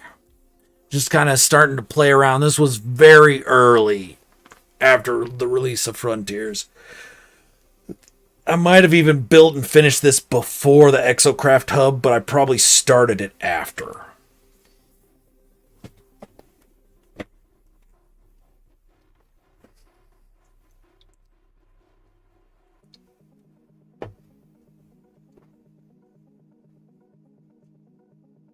A rocket base would be nice. Yeah, inside one of the holes, absolutely. That'd be pretty cool. Probably take it. Well, I mean, it depends on how you wanted to go with it. What way you wanted to go with it. Yeah.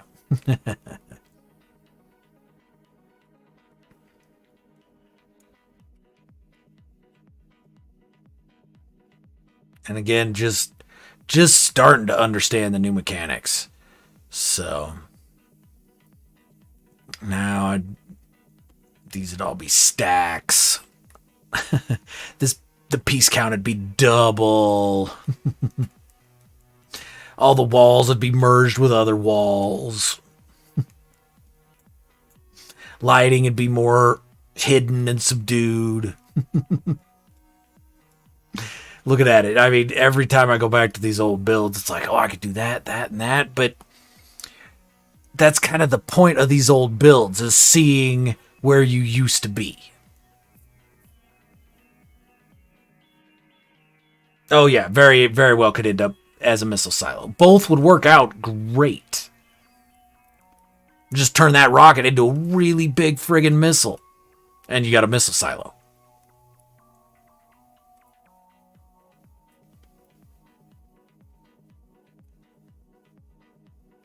And that was a cool looking heavy fighter, I thought, but couldn't get close enough.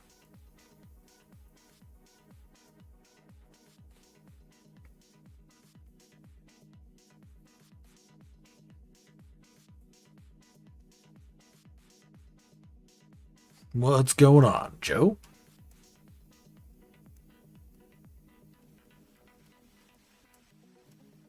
I'm just gonna bail on down. Whee! To right here.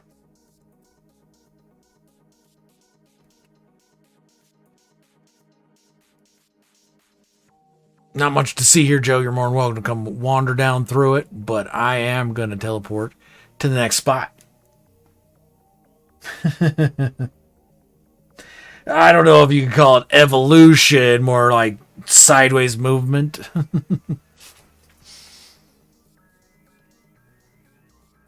All right. Okay. Again, another Beeble challenge. This one was to build a Japanese-inspired build. After current top secret project. You know, it doesn't matter how long you take as long as it looks good when you're done, man.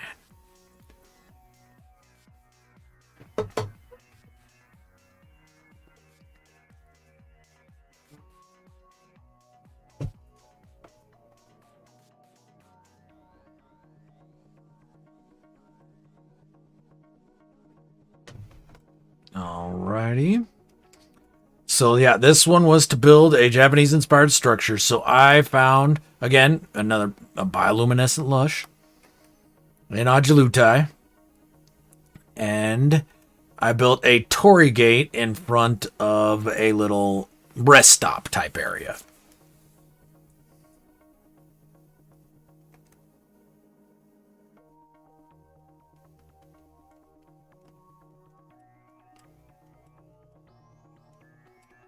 Oh, and yeah, there are worms on this planet too.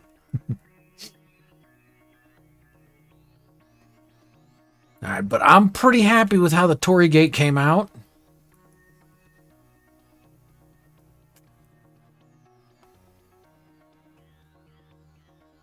Managed to get that subtle curve to the top of it.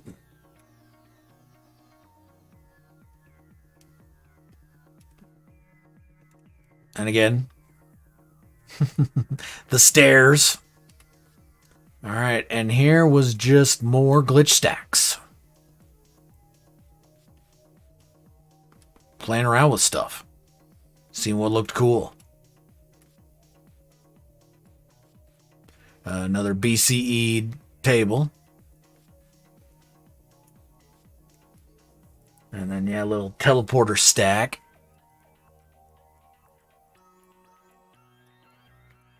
And then I also made sure I had nice little supports for it.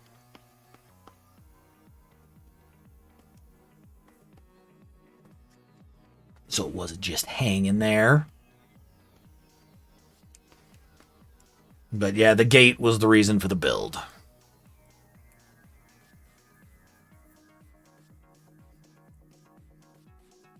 And again, we got the merged small triangles and regular floors. I was playing around with those a lot pre-Frontiers.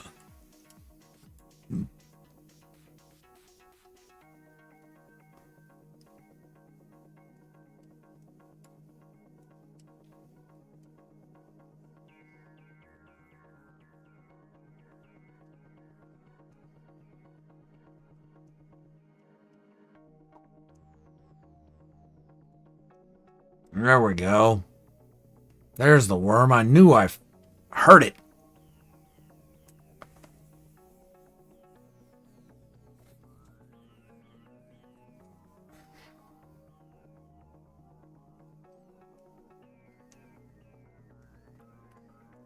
All right, well, again, glyphs for everybody.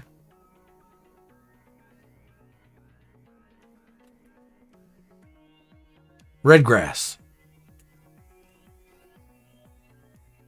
But other than that, nice planet. It doesn't have the Fanta colored water, so that's a plus. All right. We can head to the next one. If you want to come check the teleporter, Joe, you might be able to teleport there with me.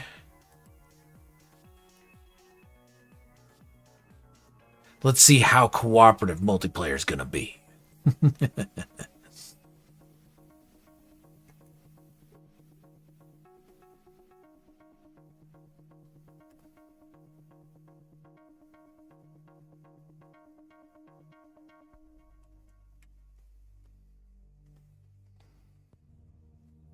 Okay, what do we got here?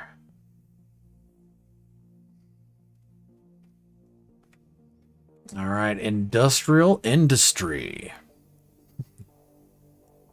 Again, super creative name for another Beeble Hive challenge. This one was to build something industrial. I'm being super creative.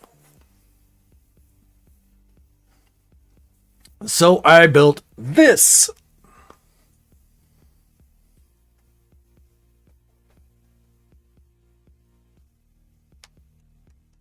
At times.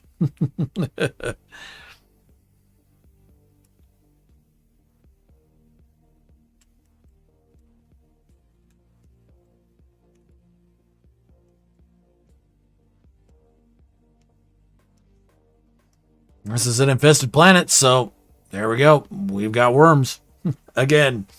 All right, so this was, like I said, a Beeble challenge, build something industrial. So what we have here is the brainchild of a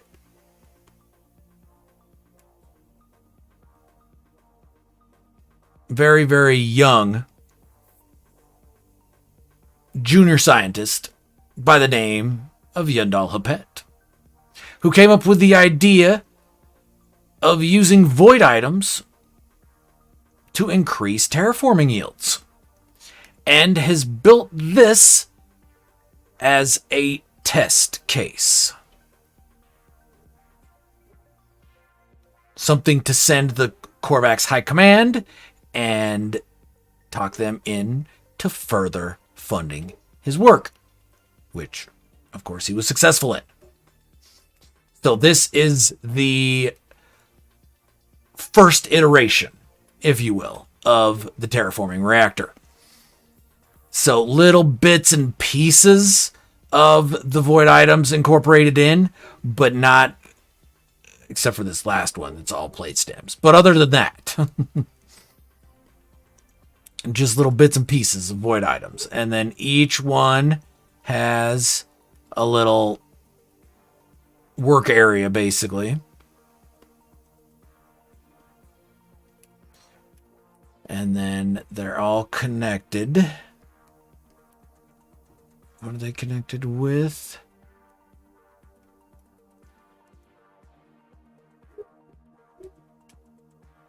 Oh, they are connected. Wow. Okay, now I remember. Wow. Okay, yeah. It is, what are those called? Alloy roof gables upside down.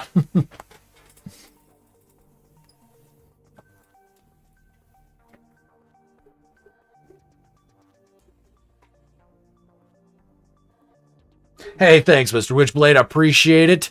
Thanks for stopping by. Have a great rest of your day. And yeah, maybe we'll talk to you later. There we go. All right, so here's the second workstation.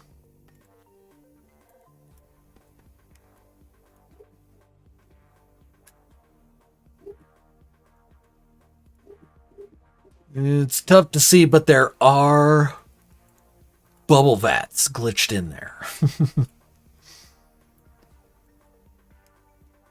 Okay, that one does not have anything in it. However, these, by all means, yes. That's got stuff in them. There's some experiments being ran.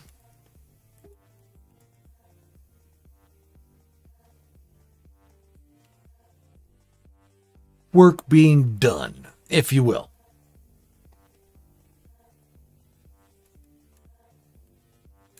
Okay, and here is one last work area.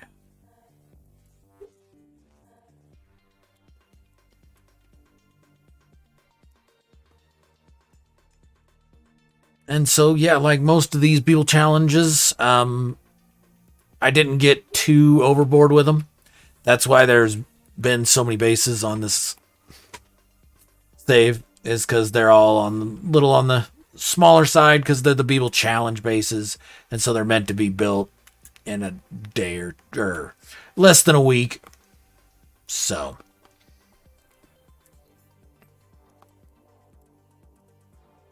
all right, well, the only thing left on this save is the wreck of the SS Agawam. So, I'm going to do a quick teleport.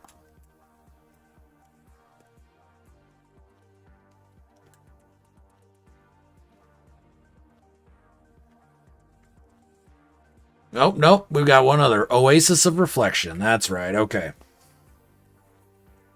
So, the Oasis of Reflection is a build done for Beiderbecke, an NMS player that passed, well, probably a couple years ago now. A year ago, about a month and a half ago, Moose had a year in memorial stream. But when he passed, Moose and Meow Plays found this system. They call it the Traveler's Rest system, and invited people to come here and build monuments or just remembrances to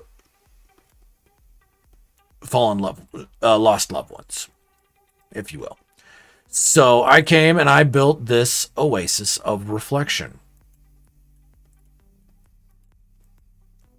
So these walkways are small floor panels with the golden counters merged into them.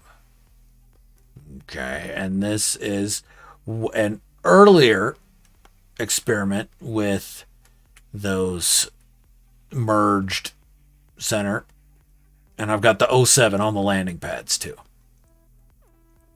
So, this was the first time I played around with pipes heavily since Frontiers. This is fairly soon after Frontiers. And I built this. This is the nastiest planet in the system. And I built it on this planet specifically because I wanted to build it on the worst planet in the system to give an oasis, basically. An oasis for travelers coming through. Yeah, absolutely. He was a great guy. Yeah, I thought you had one here, Daryl. So, they've all got doors that open up. And then, basically, I just went around this 16-sided circle. I just went around doing glitch stacks. Okay, and then, of course, there are blast doors. Couldn't do without blast doors. Because this planet is gnarly.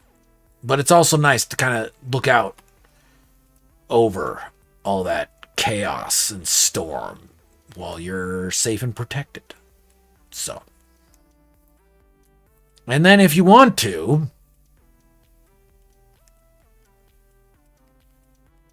you could come in here and sit down in the screaming room. But anyway, it's enclosed. Come in, hit the button. You come in, sit down, hit the button. The doors close, and you can just be calm.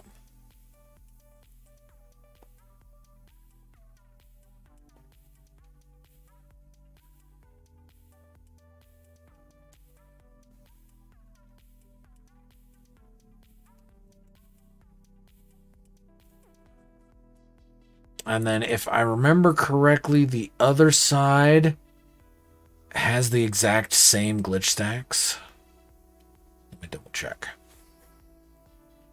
The screaming room, yep.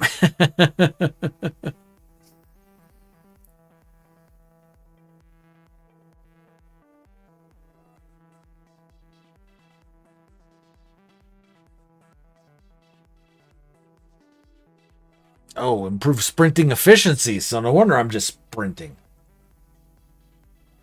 Screaming room that gets you calm. Yes, Daryl. That's how I meant it. It's the screaming room, and after you're done in there screaming, you can sit there calmly.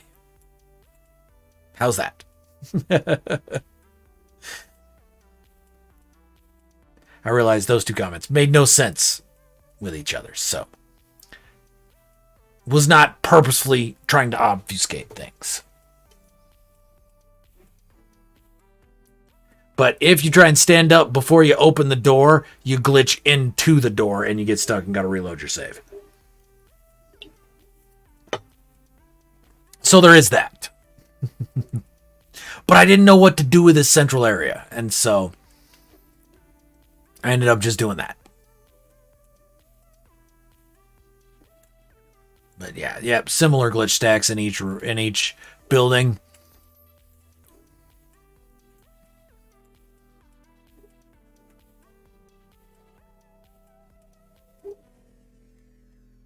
I bet you that was to be copied. You can delete that.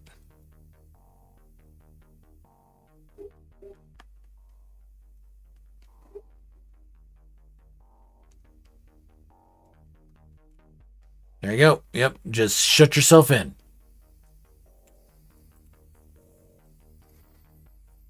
You can scream your guts out, enhance your calm, come out much calmer. Gary 420, what's happening, dude? How you doing? What is going on? Oh, no. I've got the teleporter down here. All right, now is the wreck of the SS Agwan.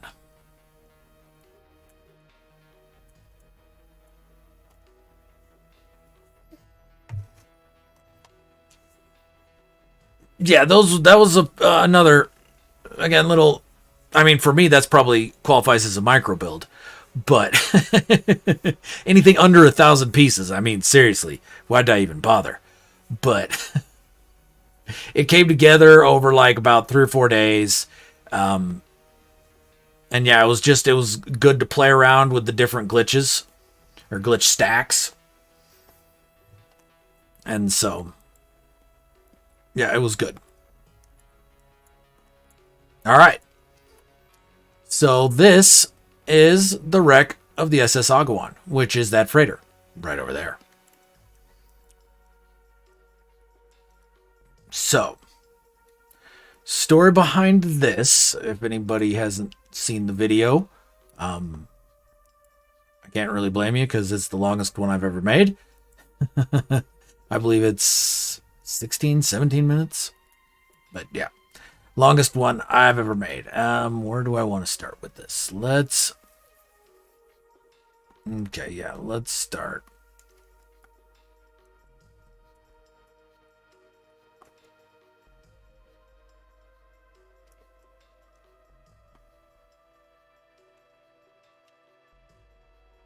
Ah, damn it, got hung up. All right, we're going to start over at the freighter itself. All right, glad to hear it, Garrett. Glad to hear it. I'll tell you what, Joe, come down and join me at my marker. Or the save beacon, either one. But yeah, not at the base comp. We will start here at the freighter.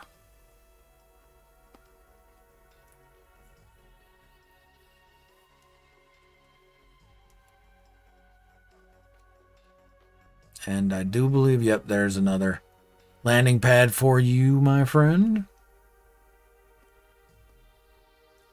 And I got a great merge on that landing pad. If I do say so myself.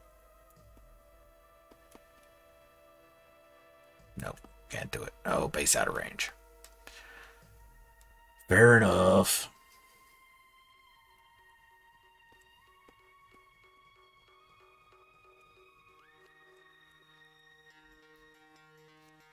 All right. So the story with this one. Again, it's another freighter crash story. So this one, they was a colony ship that was full of colonists in cryosleep. And when they got they were awoken from cryosleep as the ship was crashing into the planet. And so the head engineer was the highest ranking survivor. And he managed to avert complete disaster and just break the freighter apart when they crashed. And so then they had to basically start off their colony. This planet was much lusher than the one they were supposed to be at, so they were quite happy with the crash. And most of their building supplies were intact to a degree. They lost all of their backup pieces.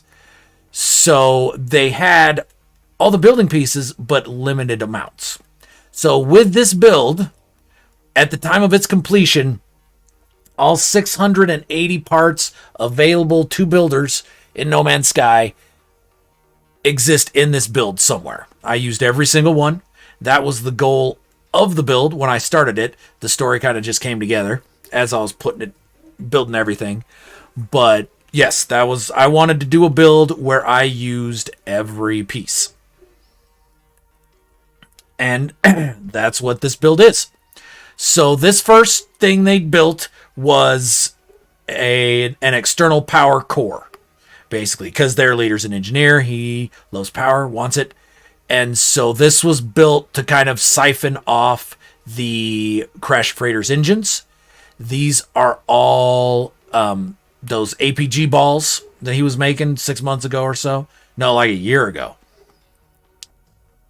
So one's made out of circular prefabs, one's made out of round prefabs, one's made out of square prefabs, one's made out of biodomes.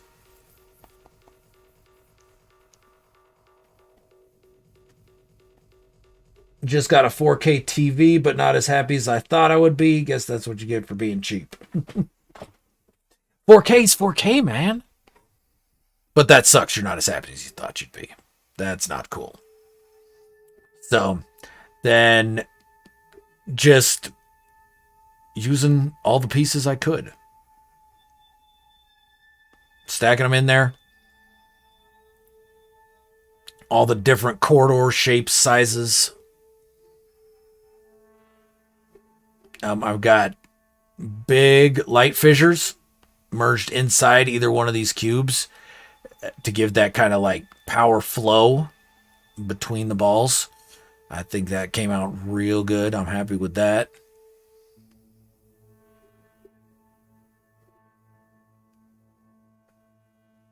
And yeah, so that's those.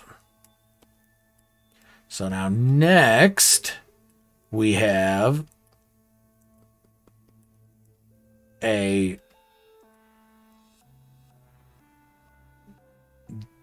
next we have, we'll just go through the things as we find them, I guess. So this right here is a crane. This was a real great idea because it used up a whole bunch of pieces. Okay, and so the crane is lifting.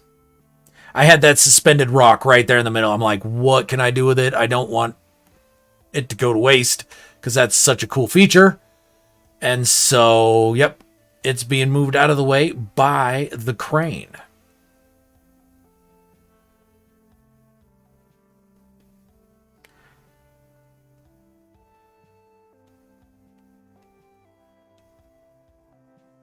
And it looked a little like forward heavy, like I was about to fall off the cliff.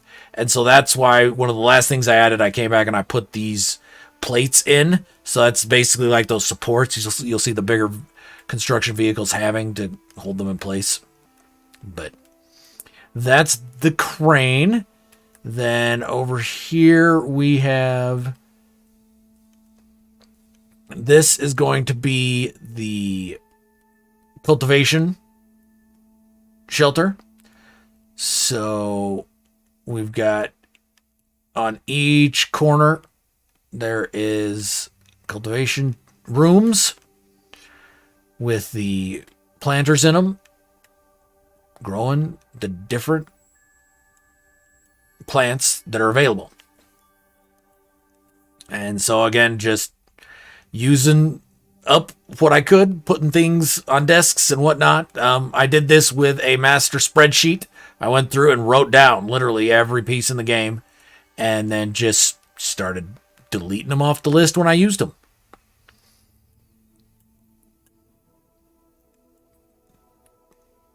So this was the grow room, what have you.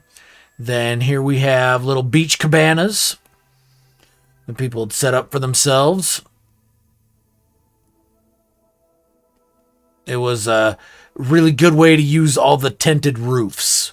I couldn't figure out anything I wanted to do with the tinted roofs, so it worked out very nice.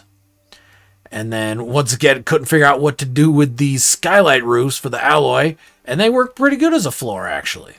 So here we've got kind of a bunk room. If you want to hit the switch at the door there, Joe, got the bunks numbered so the colonists know who's who gets what bunk. Don't have to follow it. Don't have to fight about it.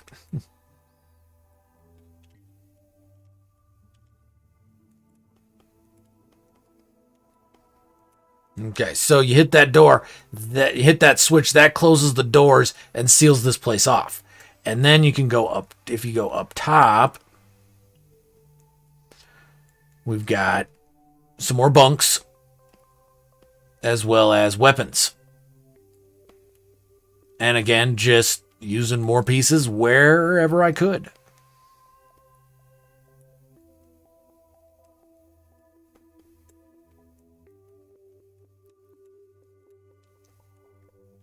So yeah, they come in, hit that switch, and nobody's coming in.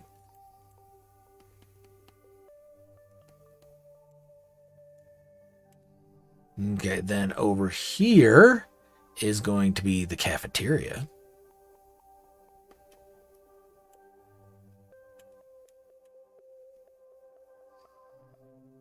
All right, so the cafeteria there in the center, we got a 4-way nutrient processor with a 2-way flag on top. I could have went 4-way, but you can't really tell any difference. And then over here's just some foodstuffs, food storage, what have you. And then on this side's kind of a rest and relaxation area, more like a social area. Got that there. Was trying to get something kind of looked like a boombox. Now, and actually these side rooms, I'm really happy with how the inverted roof corners came in. It makes them, it works really well with these rooms. Very good look. Very happy with it. So, and again, stools with the decals on top to help use up the decals. This is the eating room. So the actual cafeteria with tables and whatnot. Usual Vortex design.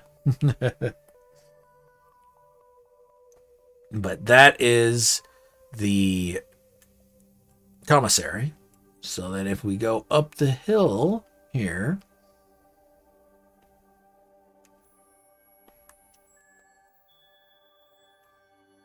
all right, we're going to go past these. We've got the entrance right here.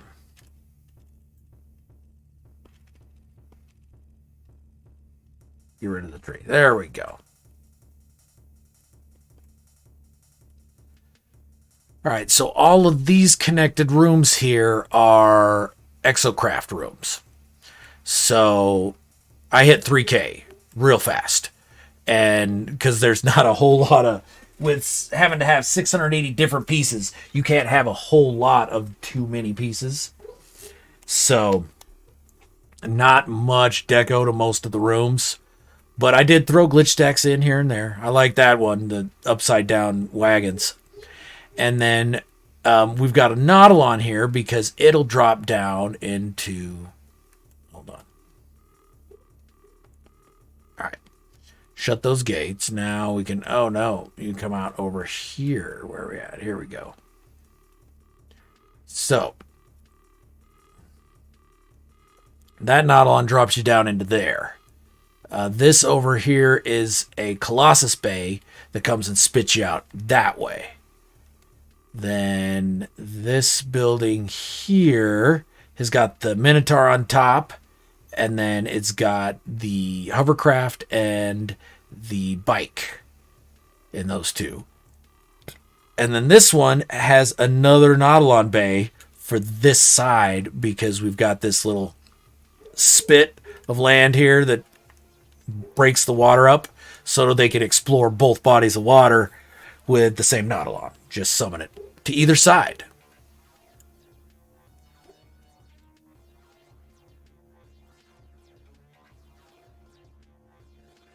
Then we've got here we're using roof caps, and then we've got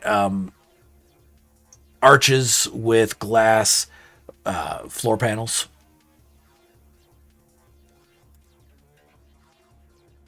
Okay, yep. Got to check the briefcases.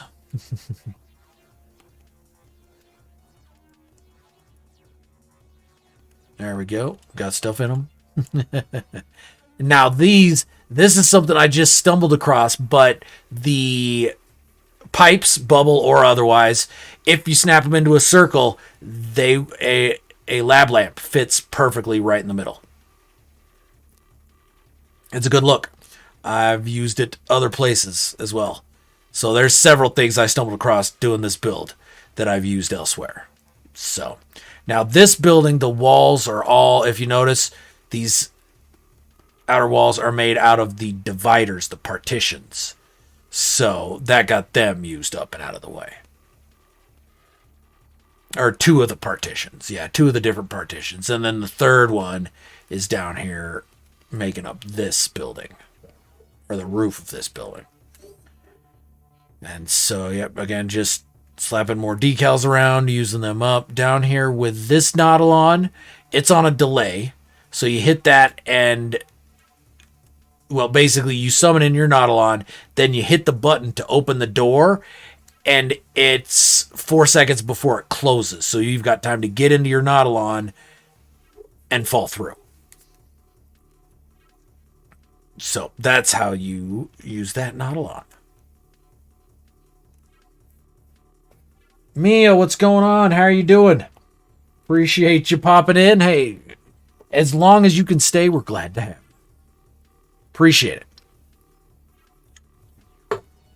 All right, so now if we head through this door, this is the fourth building. Again, using up just more stone pieces. So we've got the bike there. We've got the hovercraft there. And then, yep, just stacking in glitches. Stacking them in. Anywhere I can. Get those pieces used up. I was real happy how this mix came together with the full-size medium refiner and the small as you can get storage containers. I was like, yeah, that's a nice little mix there. That'll work.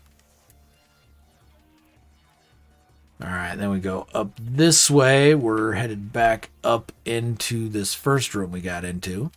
Okay. Now we go back down the stairs.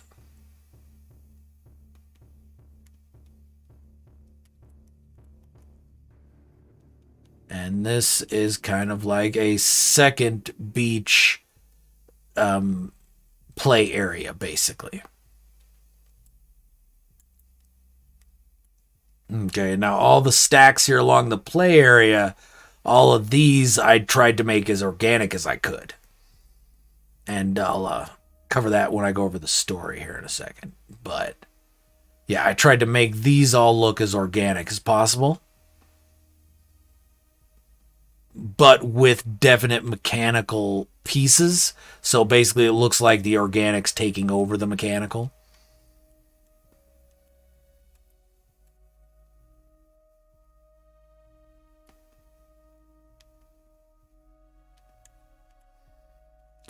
And then up here is our roamer pad.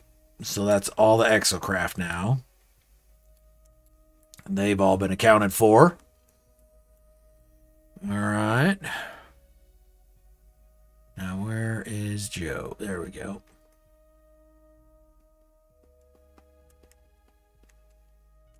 All right. Let's head this way, Joe.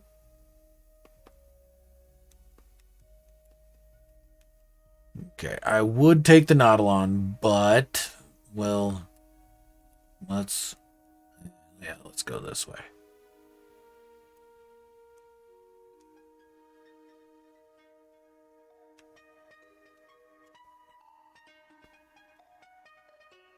Hey, Nella, what's going on? How are you doing? No worries, Gary. Not a big deal at all, man. Not a problem. How dare you not wish me happy birthday? All right, so we head down this way. Okay, so the colonists get here. They have the crash. It's nasty. They start to recover, find themselves much nicer planet than they expected. And so they start building the exocraft launch places. And then the engineer goes off exploring with some other colonists and doesn't return. And so a search party set out and they find this ruin down in the caves. And in these beds, they find the missing search party. And so, of course, they're freaking the fuck out. This looks creepy as hell. And they try and remove one of the party members from the bed. He seizes and dies immediately. So they don't know what the hell they're going to do. They go back to the colony and to discuss what's going to happen. And then in the morning, when they wake up, all the colonists show back up. The whole search party come back to camp. Only they're not themselves. They're standoffish. They only talk in short syllables, short sentences, only when directly spoken to, and they stick together completely. And they start building these organic glitch stacks and taking apart other builds to make their glitch stacks. And so everybody's suspicious of them, which is why they put that door, the lockable door in the dormitory, so they can just throw that switch and get away from them. And so where else? There's, oh yeah, okay. So they then kind of reach a bit of a impasse, I guess, with the colonists. When the colonists try to go back to the water at night,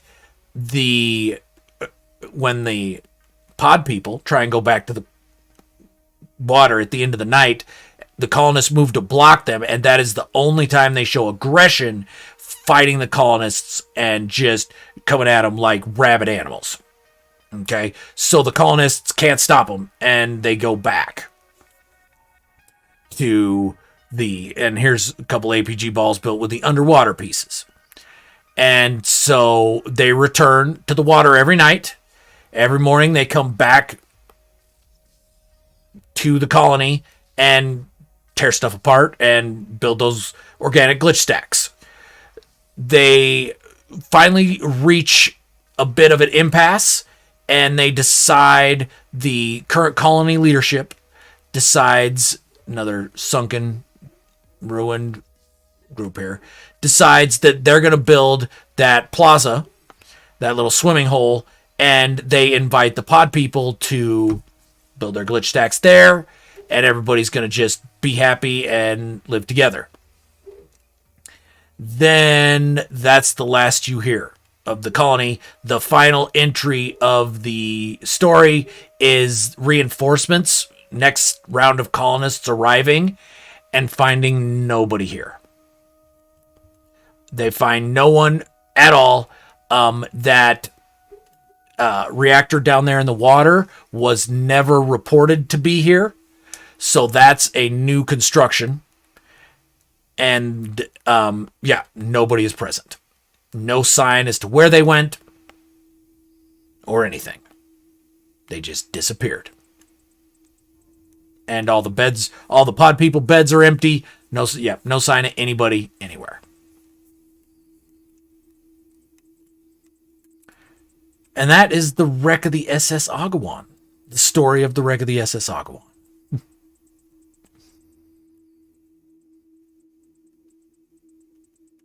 With all 682 build pieces.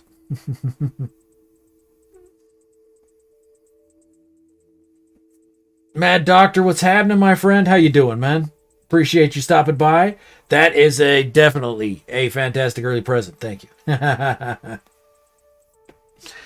So, that is the SS Agwan. They built, the crane was built to ostensibly clear land, but it was also encouraged by their head armorer because it also gives a good vantage point if they have to fight off the pod people.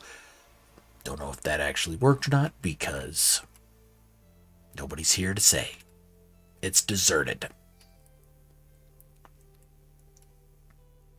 All right, time to switch saves. I appreciate everybody hanging out with me and just letting me wander through stuff and yammer away. So I appreciate y'all. I do. I'm honestly having a blast. been fun just wandering back through these old builds and remembering the stories that I made to go along with them. So I appreciate everybody humoring me, coming and hanging out, listen to me babble. Minotaur, what's happening? How you doing today, man? Appreciate you stopping by.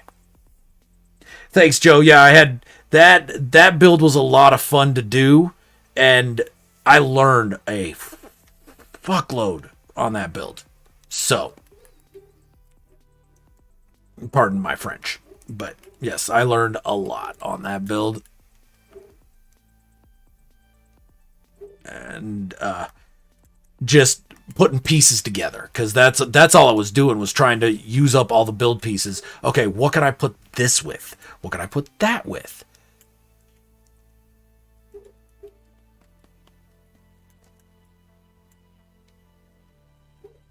Which is one of the main reasons I wanted to do it, was because of that. Because I knew I'd have to come up with all sorts of different ways to use pieces, and I tried to not use any piece as it was intended, I guess, for lack of a better word.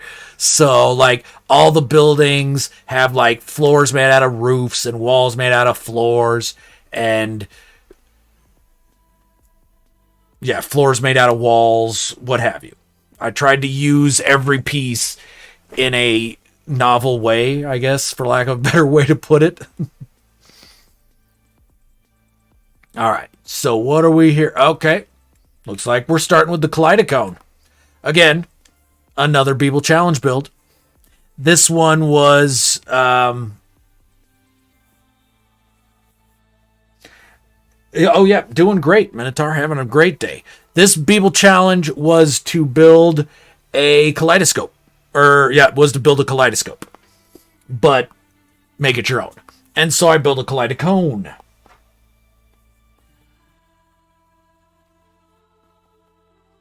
No worries, Adam. Lurk away, my friend. Lurk away.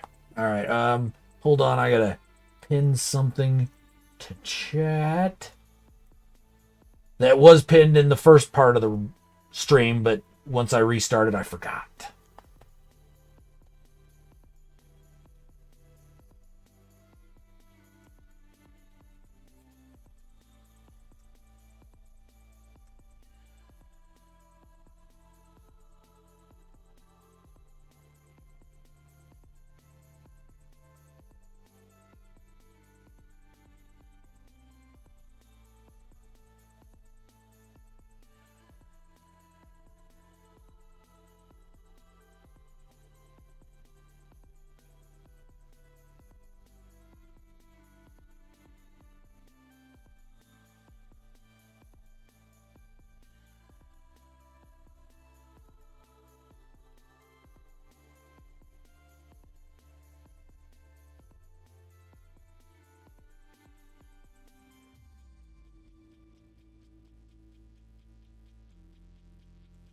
All right, there we go. We'll pin that.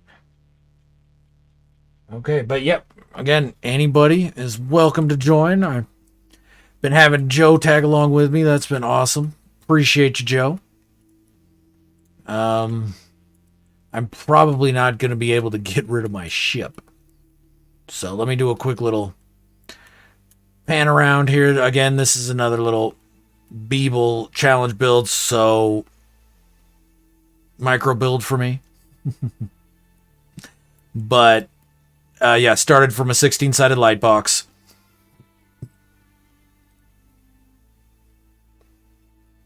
And then just started building each subsequent layer of the Kaleidocone. Like, instead of a regular kaleidoscope, you just bring it out. I brought it out and forward each level. And so, yeah, we've got light tables and octacabinets, circle lights, automated harvesters, EMGs, compound bulb, gas extractor, wire hiders, and then that's okay. We got excavation claws with the tulips glitched in there. And then industrial pumps, igneous crystals, and signal boosters. Okay. And then the whole outside of it, I put roof panels. So that is the Kaleidocone.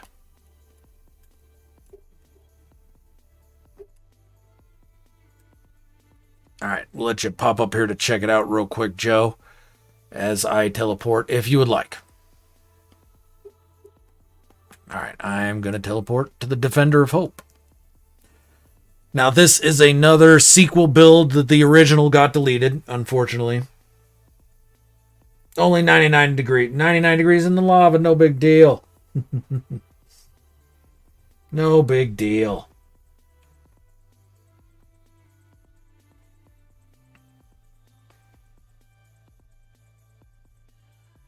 But the storm is 300, yeah.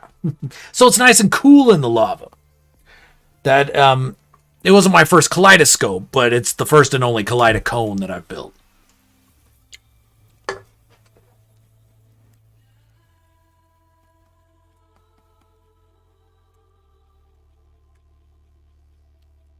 All right, we will. I wonder if I can. Oh no, we definitely got to wait for the storm to pass. Give me just a second here, buddy. Got my wife calling. Wait for Joe to get here.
All right. The party you were trying to remember is no longer in use.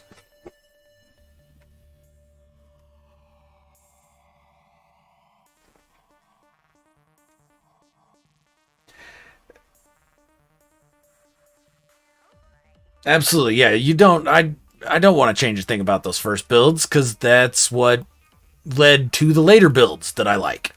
And so, let's see here. Is Joe down on the planet yet? Of course, I don't see his icon because why would we be in the same instance? We're only in the same party.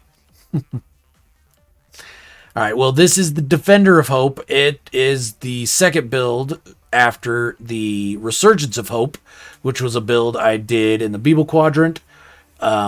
It was for International Space Day, and it was to build a space-themed build. So I built a shuttle and basically a shuttle launch system inside of a crater. And the story was that the planet had been destroyed by meteor strikes, and these were the last survivors trying to get off the planet. One of the survivors noticed that meteors never hit the same place, so they decided to build their escape vehicle inside of a meteor strike, inside of a crater. There we go. And yeah, they escaped. And this is where they ended up, this nice, lush planet. But they don't want the same thing to happen, so they have built a fortification on top of this archive that's able to destroy rocks from outer space. It's also good at pirates and whatnot. But it's meant to destroy space rocks.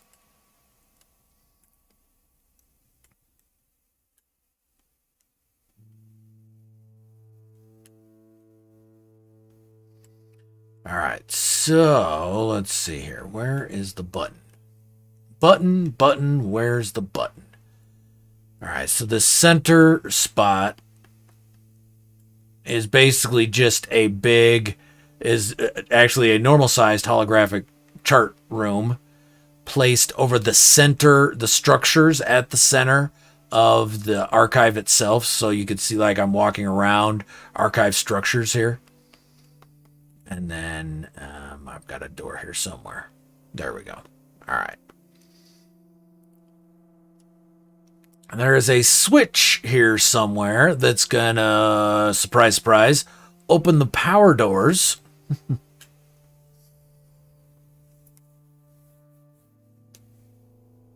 Hey, Smash, what's going on? Yeah, things are going well. Good birthday bash.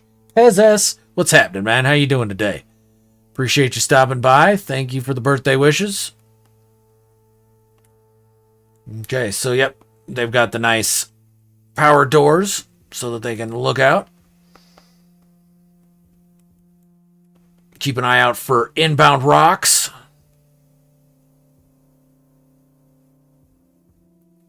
And these banks of monitors and stuff, these were all built with cubes and adjacent and universal adjacency. So now we've got here up to one of the arms, because there's 3 arms on top of these, right? So this is one of them. I honestly don't know that we're going to be able to... Hold on, right? Oh, yeah. We've got the tables popping out. At the center of those, yep. Okay. Merged into the wall. Okay, we've got to get external view. Hold on.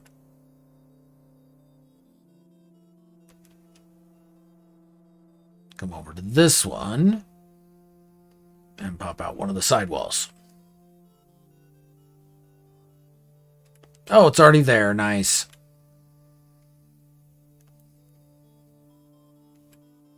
Okay, so these are the big freaking missiles that are going to blow up the rocks.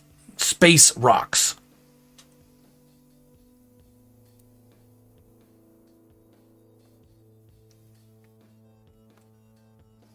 with nice little glowing warheads. I'm sure that's safe. Okay, they've got little turntables they're set on so you can adjust them. People can come up here, adjust them up and down. They've got their exhaust going. But there's that, and then each one of these arms has got these smaller guns that are great for pirates. Handle pirates quite nicely. And you could tell they're all wire glitched in place. Because they're all sorts of different colors.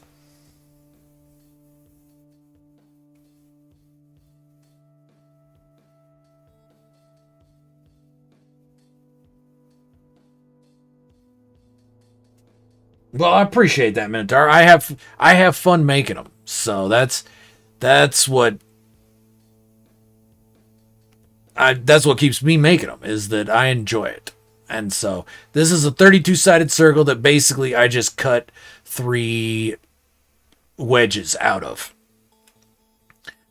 Because I was tired of just building regular circles. I wanted to mix it up a little bit, make it shaped a little differently. And then the outside is those, the partitions merged with either walls right up against where the edges, because then if I ran the extruded walls all the way to the edge, I didn't like how they looked, so I kept the edge smooth. That's what I was looking for, smooth. And just took that all around, and then just roof panels for that. And then of course I had to make this, I wanted to make this look like it could turn, like it was on a gimbal. So I used viewing spheres for that nice little circular thing there. But yeah, this is again right at 3K. Actually, yeah, this is right at 3K.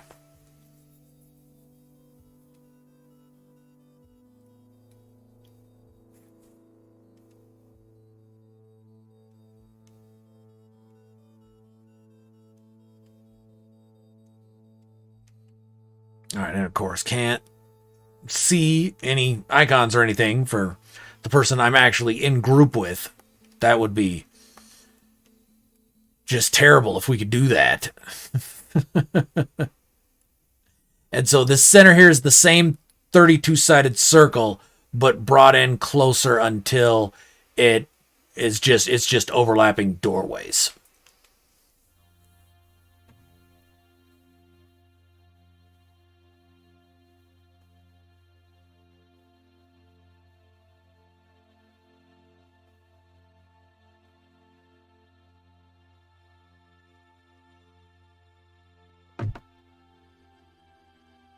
Yeah. Well, yes, definitely. Actually, in this case, yes, needing more Minotaur, because if you'll notice, only one of the 3 arms has the inside decorated. The other 2 arms have no deco on the inside, just the one, because, again, ran out of piece count. The never to be sufficiently damned piece count.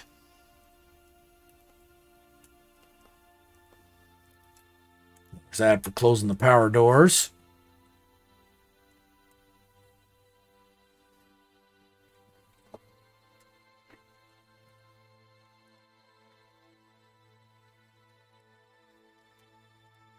And it'd be nice if I could tell where Gumbo was at.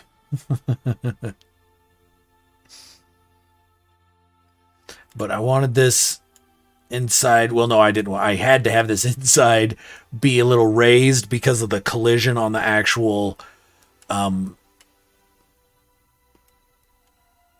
archive.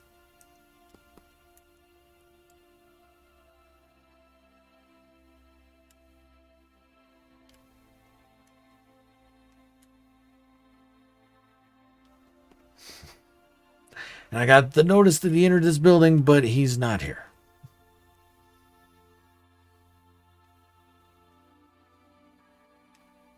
So he did, but he didn't, but he did. I don't know. You cannot limit imagination, Sean. Absolutely. Listen to Minotaur. You cannot limit imagination, Sean.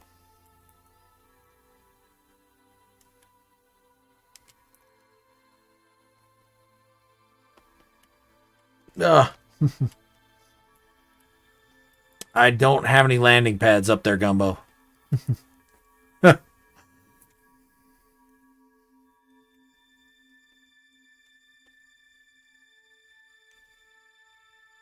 My ship's just hovering. I purposefully didn't put any landing pads up there. They don't want people landing at it. It's for defense. Makes it less defensible if people can land at it and just attack.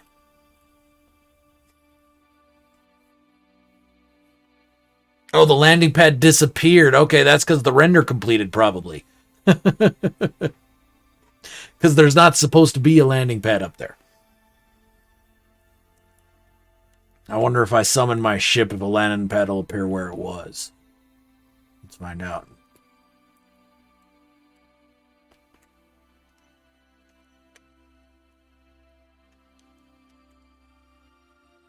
Nope, there you go.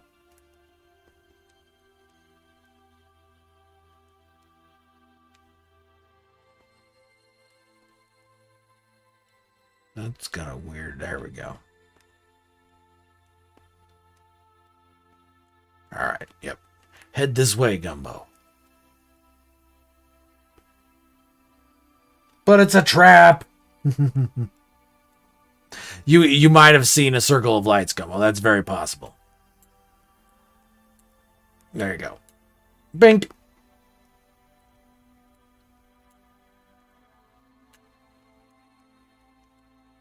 Probably need to give it a second to render, but yeah.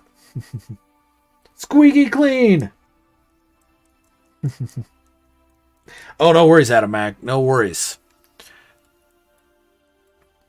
I've got that covered. We're good to go. I appreciate the thought, but yep, help yourself, my friend.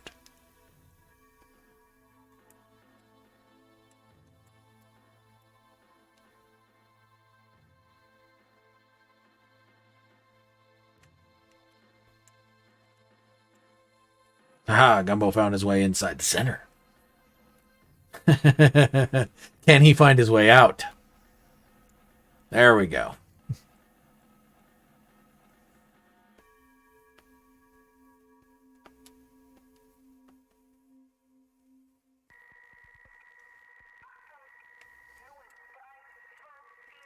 It's the thought that counts, Adam. I appreciate it, man.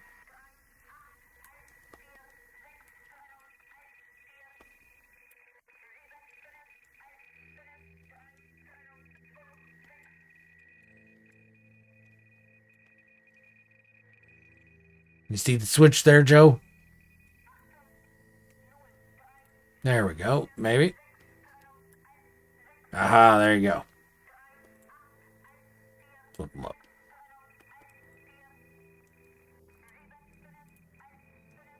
And now this, I believe, is the one to head down. Nope.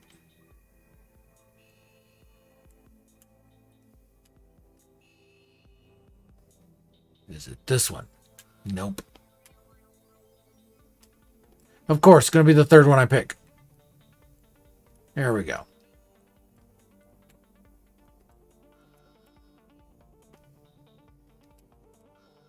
All right, yeah, getting those decals right up flush against those roofs was not fun.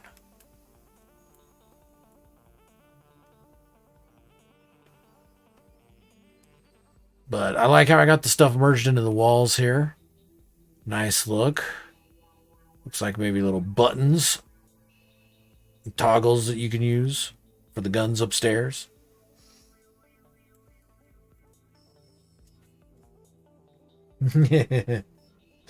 Well, there you go, Spock. Happy weekend. Got quite a delay between game and YouTube. Yeah, I usually do. That's the problem with YouTube. I don't know what their deal is and how Twitch got it figured out, but yep. usually do. So if you're able to jump into the Discord chat,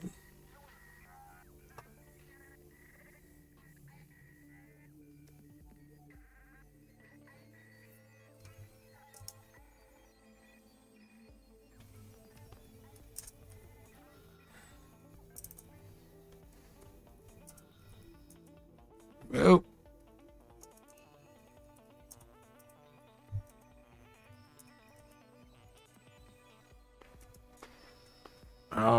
okay, so that is the Defender of Hope. Let's head back to the teleporter. Teleporter and SRT are in the same room. So Joe can take the SRT back down, and I'm going to use the teleporter to jump. He made it! Alrighty. Next is luxury. Okay. So, this was a Beeble Hive challenge. Surprise, surprise. To build something luxurious. So, this is Silver Industries corporate retreat. Only at Silver Industries, we don't really believe in all that perks for the upper management bullshit. So this corporate retreat is only available to this retreat is available to any employee of Silver Industries. Not just upper management. So, built this on a very, very nice Earth-like lush. Not 100% Earth, but still. So, this is powered entirely by hydroelectric power. So, I got these pipes all flowing the same way. And it was such a gigantic pain in the ass that I have not done it since. I don't think it's worth the time. Because it was a gigantic pain in the ass.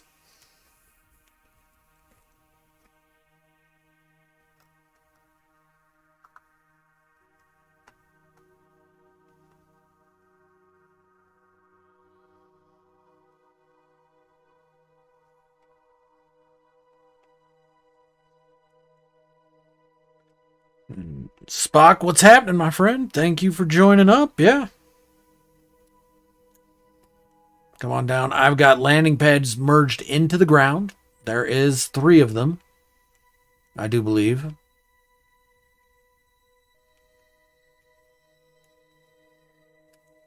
So, and you are welcome to jump in chat in Beeble server if you want, Spock.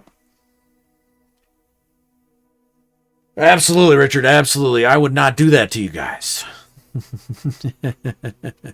My birthday suit was earlier this morning. Fully clothed. From the waist up, at least. Yes. Absolutely. Silver Industries always looking for good multi-tool hunters, Adam.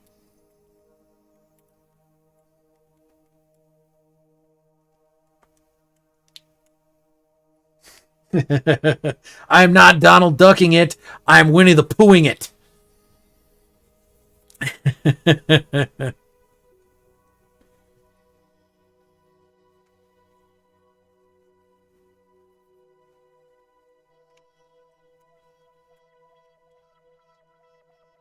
Oh, nice exotic there, Scott. There, Spock. Very cool. Howdy. How's it going?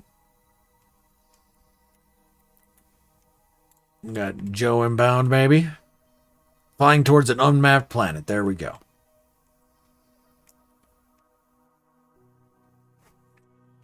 But of course, still can't see Joe's icon because that would make way too much sense. Way too much sense.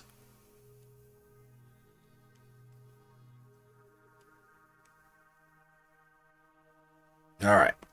So this is the luxury retreat for employees of Silver Industries. So we've got a nice little glitch terrarium. What do we got? 8? Yeah. I think it's 8. Okay, little cooking area for people to cook their own food if they so desire. A nice. Oh no, that's glitched in. Yeah, that's glitched. Yep. Seating area. Nice little glass table for people to eat on. Took my hand at making a pool cue. The one complaint I have about it is that these gas canisters, that's as small as they get. I wish they got a little bit smaller because I don't like the tip of that pool cue. Doesn't really work for me.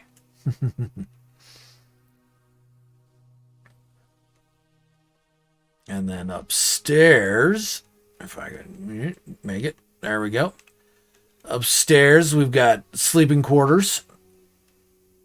Well, some R&R and bathtub.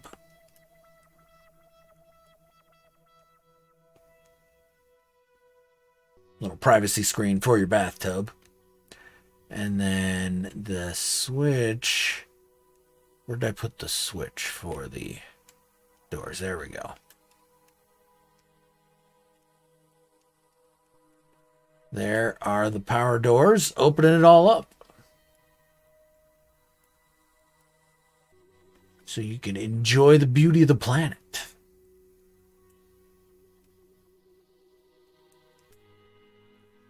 I got some nice stacks up here. I'm happy with these I put up here, yeah.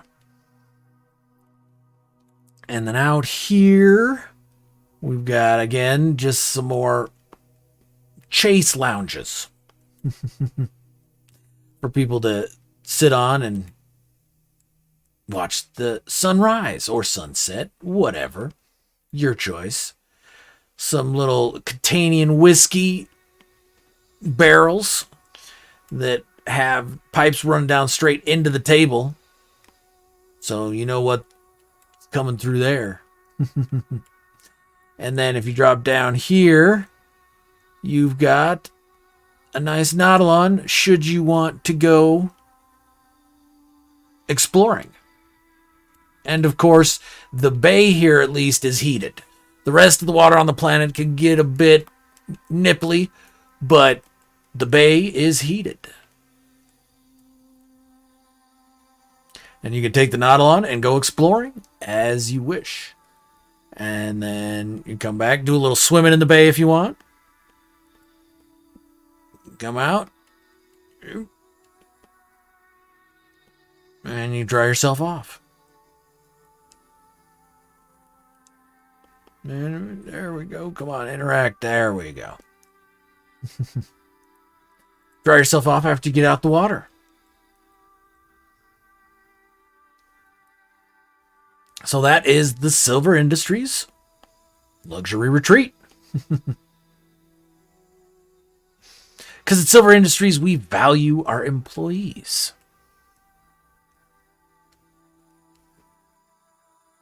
Heavens, Merc, what's happening? How you doing, man? What is going on? Productivity shall increase. How you doing today, my friend? All right. So, what do we have next?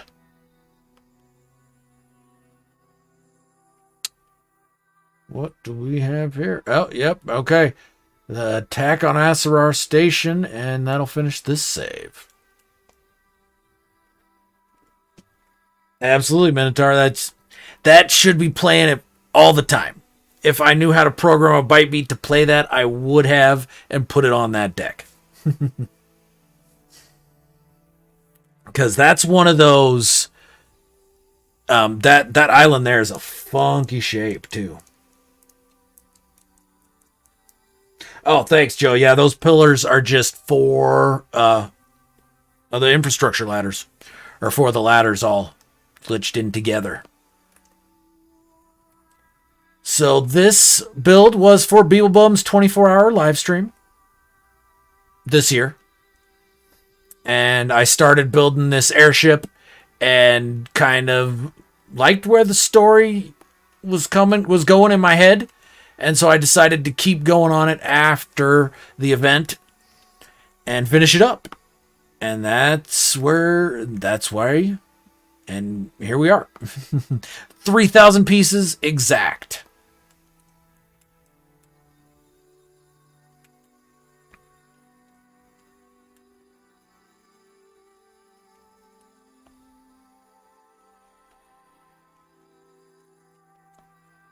Aha. Okay. So this is the airship. So this is an abandoned planet. But it wasn't always abandoned. This planet was once a lush green planet. And when it was lush and green, the colonists were sent out from a neighboring planet. They got here only to find that it was no longer lush and green like they had been led to believe, and they immediately began facing starvation. And anything short of other colonists showing up, they are going to starve to death. So, they had a group of Gek come through their settlement and tell them about this settlement over here, Asarar Station, which has grow rooms, cultivation rooms salvaged from a freighter. So they've come here to take what they need and escape to orbit. They are almost completely out of gas, fuel, what have you. They've only got enough fuel for one pass with their sting ships, and then their main ship has to head in, or they're going to be entirely out of fuel and crash. So this is it for them. It all hinges on today and their attack. So with this, when they headed this way, the Gek told them that it was an undefended settlement. As they got closer, they got further information from their scouts that, in fact, the settlement had built a main cannon to fight off pirates. Exactly what they were trying to do. And the main cannon will absolutely gut this ship that they've got. So they stopped and built sting ships to make a run on that main cannon first, try and destroy it before they bring in their main ship. However, scouts from the settlement saw them stop and start building the sting ships, and so the settlement has built cannons on the edge of the plateau that it's on. And the cannons are specifically made to shoot down the sting ships. So, we'll see which side will prevail. I don't tell you. I leave it hanging. But we got the captain's quarters here, and then downstairs were the quarters for the crew. Back here we've got a helmsman with a helm's wheel, and then here we've got this little column of ladders. We can climb all the way up to the crow's nest.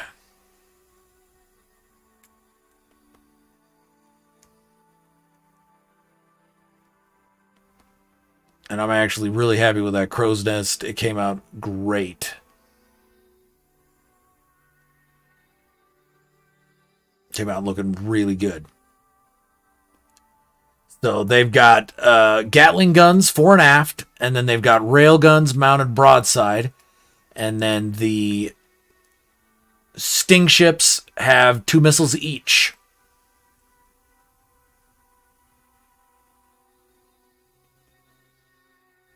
And I'm real happy with the little jet engines I came up with for those sting ships. That came together really well. The light fissure and the sized up gas canister. Good look. And then if we climb these ladders here, this takes us actually, this is how you get into your sting ship. You can sit down. You got your controls, cockpit.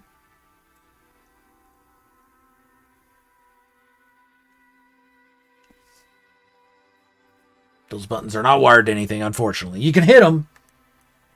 No pufferfish, Sin, sorry. DoorDash some Taco Bell. There you go. Yeah, I'd been wanting to build something with those glass or with those golden counters, some sort of structure, and so that's where this whole thing started, was with these glass counters as the decking, and they work great, but you better be very careful when you're working with them, because if you delete one, you're gonna lose the whole friggin' strip, and so it's a gigantic pain in the ass.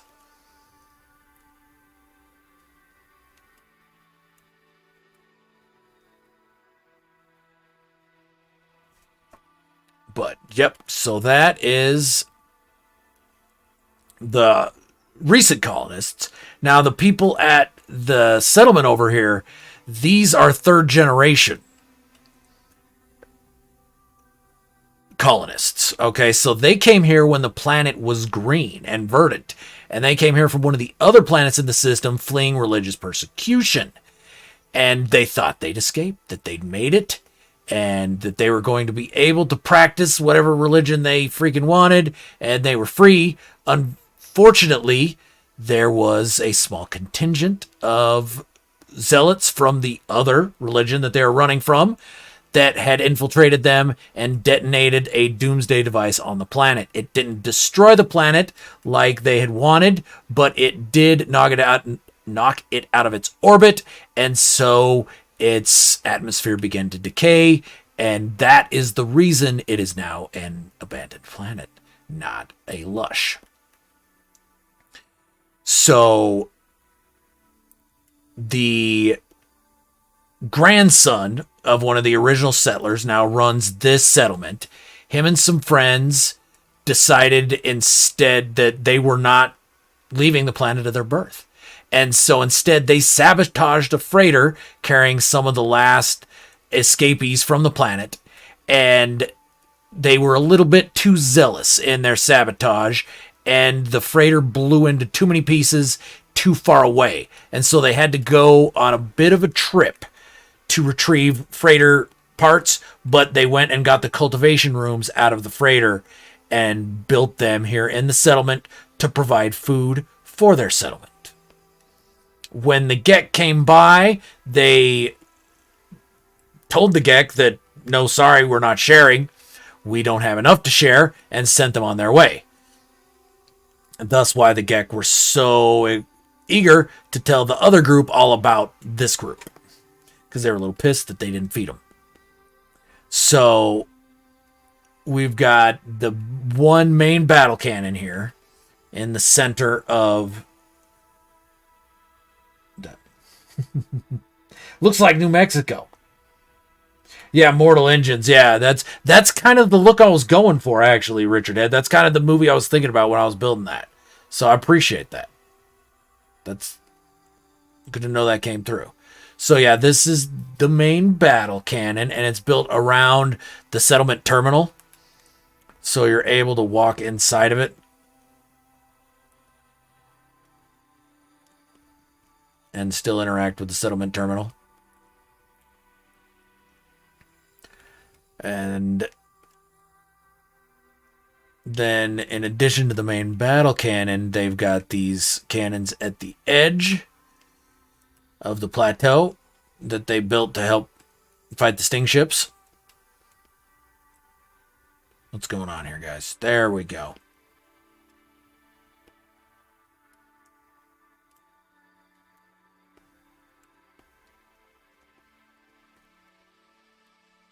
There we go.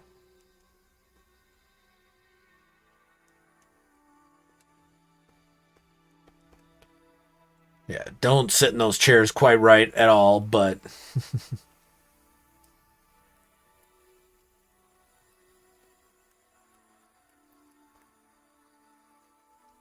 all to defend their habitation rooms, which the habitation rooms also have, or cultivation rooms. The cultivation rooms also have their own defense. Cannons mounted on the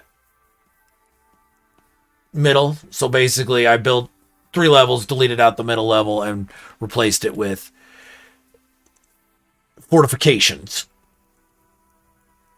And this was my first time playing around with the cash pin on planet. So getting the spacing right took a little bit of fiddling, but I ended up getting it in there.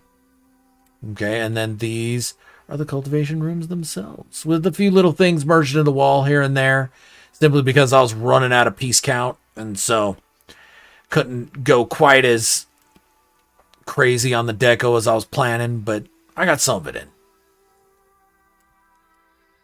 And so here's what everybody's fighting over. These cultivation rooms.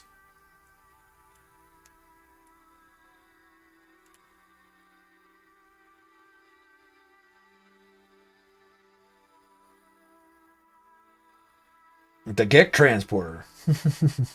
Intergalactic midget tossing also applies, yes. Kinda does look like a cactus gun, yeah. Yep.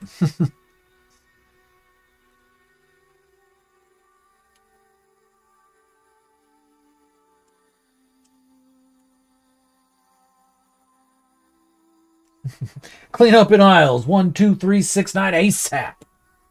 Little bit of fiddling, the Charlie Daniels story. I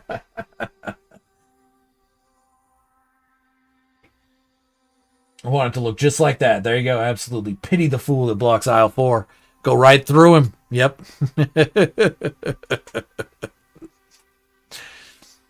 Shades of Mr. T. Yes, indeed. I pity the fool.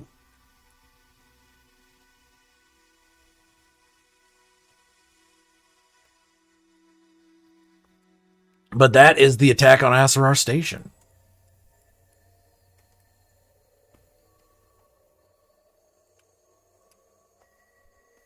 So I'm going to head over to the teleport. Actually, no. That was the end. That's the end of this save, right? Yes, that is the end of this save. Okay. So we're switching over. Joe and Spock, more than welcome to rejoin me, of course, as well as anybody in chat.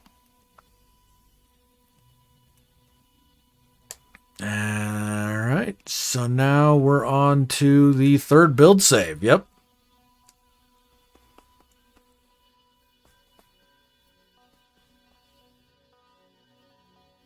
And we're at the Snowtail. We're going to do this last, though. So we're going to jump to something else.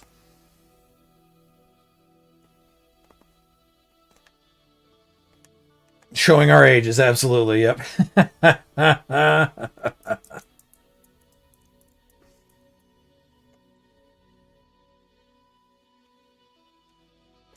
Don't tell me how to live my life!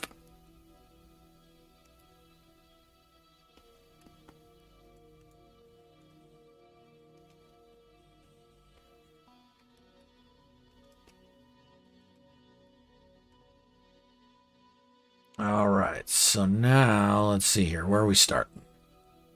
With this one.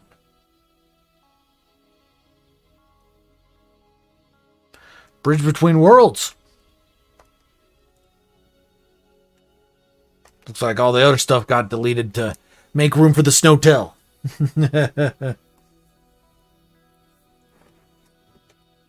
So anybody wants to join in, get a BC at a colliding planet, feel free. But at the very top of my exploring bucket list for years has been fighting a system with colliding planets. I've always wanted to. I've visited them. I've never found one. Until now. Until a few months ago, anyway. And so this is a planet with This is a system with colliding planets. These, pardon me, these are the 2 planets that are colliding right here. I'm at the merge. You can see the other planet over there. And I wanted to build a bridge that connected them. However, slight wrinkle. When you cross atmospheres from one planet to the next, anything built on a base computer assigned to the other planet disappears.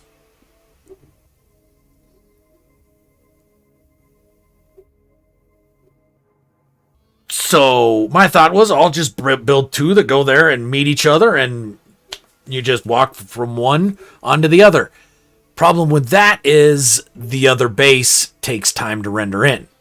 So what I ended up having to do was at the end of each one of these bridges, right before you break atmosphere in the other planet, there's a teleporter. And the teleporter sends you to an SRT high above the other bridge. 25 walls high. And from that teleporter, as you fall, the other bridge will render in before you fall past it. That's the height you need in order to get that render. And so this is a bridge that links 2 worlds. You can go from one world to the other on foot.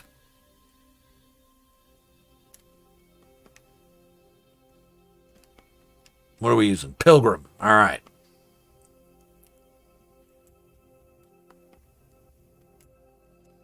And I mean, if you're going to be going, you might as well. Whoa. Bing. Yep. Whoa. And that's the problem with these merge systems, is that right here at the merge, especially with this system, since the merge is so deep, gravity is ridiculous right here. So here you can get a little bit of lift, but not much, and it pulls you back down. Out there, you don't get anywhere at all. Is it not letting you land, Joe? Oh, no, that's a different. That's a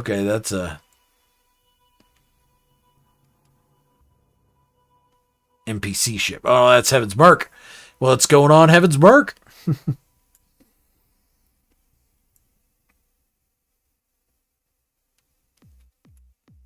All right, so now let's do that again. All right, we'll do it in the roamer this time instead.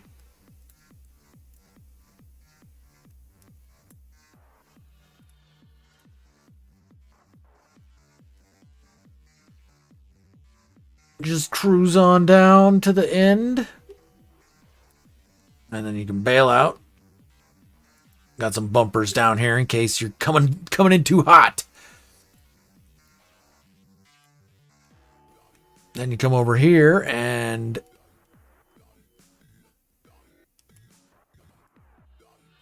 you can do a save if you want before you hit the teleporter to the next planet.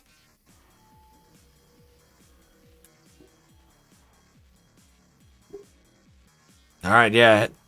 Merc, pick your vehicle.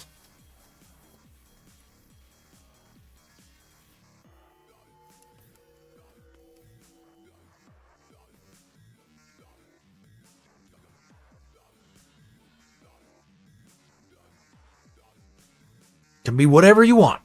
Well, no, actually, I think all I have are the hovercraft, bike, and roamer in there, because the bridge isn't wide enough for the Colossus. Where we're going, we don't need legs. If you're gonna be going, you might as well re. Thanks, Richard. Appreciate that. Oh, gotta watch out.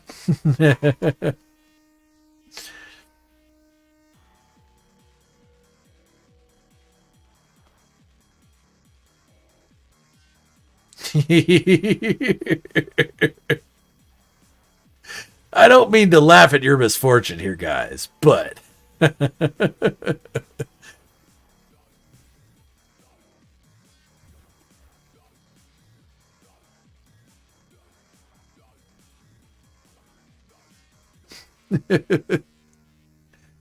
And Spock's climbing all the way back up. Yep, that's what you gotta do. You gotta climb.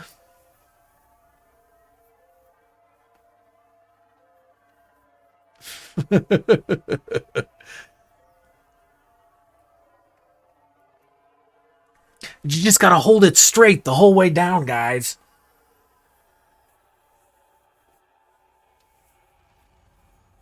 You can do it. I've got faith.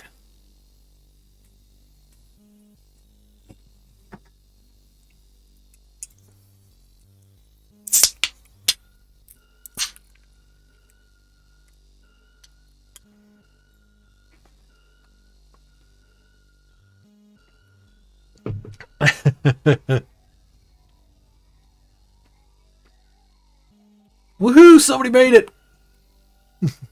Maybe they can get out of their exocraft safely. All right, here we go. So, yep, we come and hit the SRT.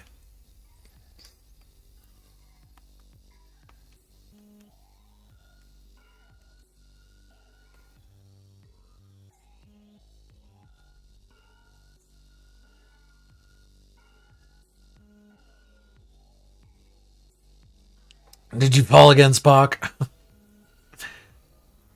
All right, and this side rendered in before you fall past it. So now if you run down to the other end, this one you can't take a bike for.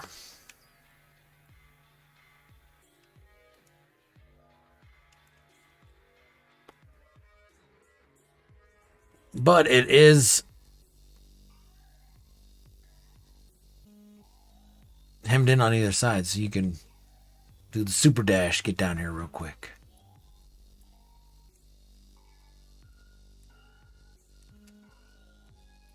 Get inside out of the weather. But this is Bridge Between Worlds right. So this one is actually right at 3,000 pieces. The other side is not. Because this bridge is longer than the others, than the other one. So, wasn't able to decorate the inside. Used the partitions for the outside. And then went a little crazy with the flags on the roof.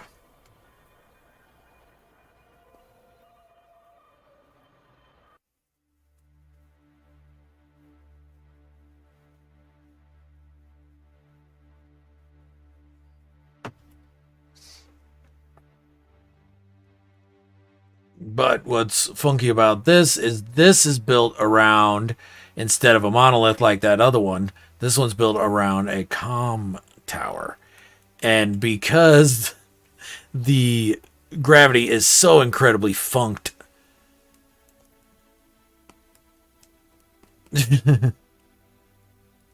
climbing up this comm tower is an interesting experience.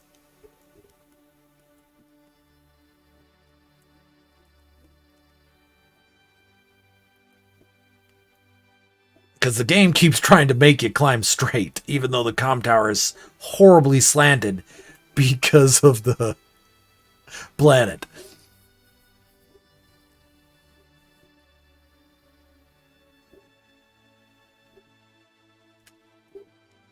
And it is still functional.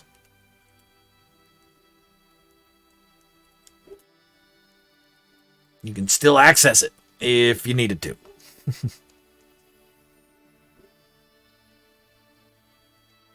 Okay.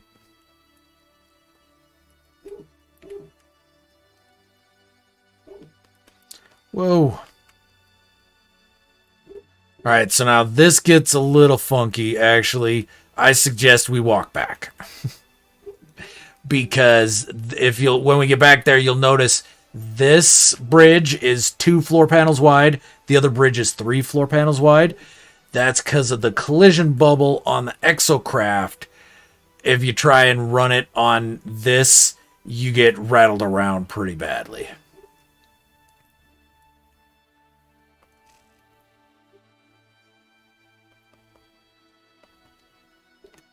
Whee!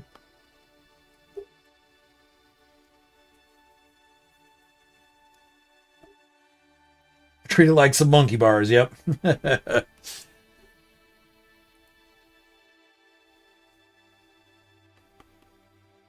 hope somebody's driving. They make it? They gonna make it? Yeah, they did. Gumbo made it. Oh no. Whoa. That was close, Gumbo. That was close. Oh, that was really close. Whee!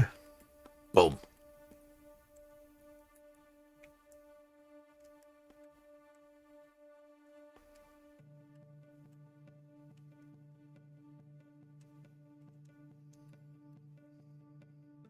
All right, we've got the teleporter back here. And maybe, there we go. Damn, that was close there, Gumbo. Because right there at the merge, if you fall off, there's a solid chance that you just fall forever. And you got to reload your game in order to stop falling.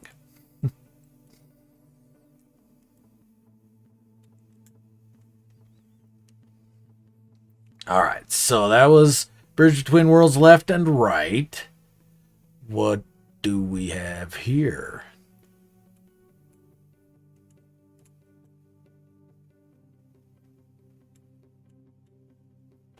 All right, we'll give this a shot. See, I know Joe's already done this, so let's see how Heaven's Merc and Spock like this. Feel free to ask for hints if you need them, but this is my Halloween base this year that I built for Whiskey Barrel's Halloween Challenge, and it's a puzzle base, so.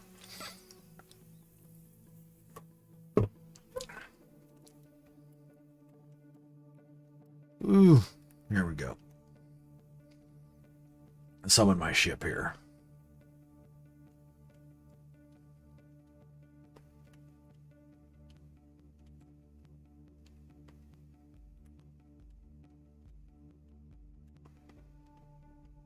Okay, so that made sure the whole base just reset itself. Oh, and I have no nav data to call my ship in. Wonderful.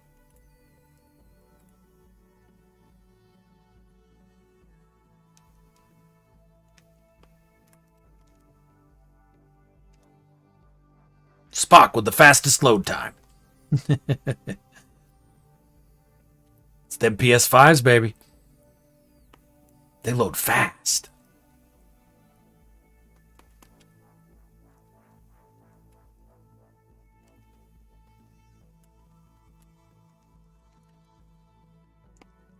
Give me someplace I can land in. There we go. All right, so the filter on this planet is something else. It's specifically one of the reasons I chose this, because the filter makes things a bit more difficult. Because it changes the way wires look and the colors they exhibit, and just everything in general makes it weird. Gecko GT, what's happening, dude? Oh, it's great to see you. Thank you very much, man. I appreciate you stopping by. It's awesome to see you, my friend.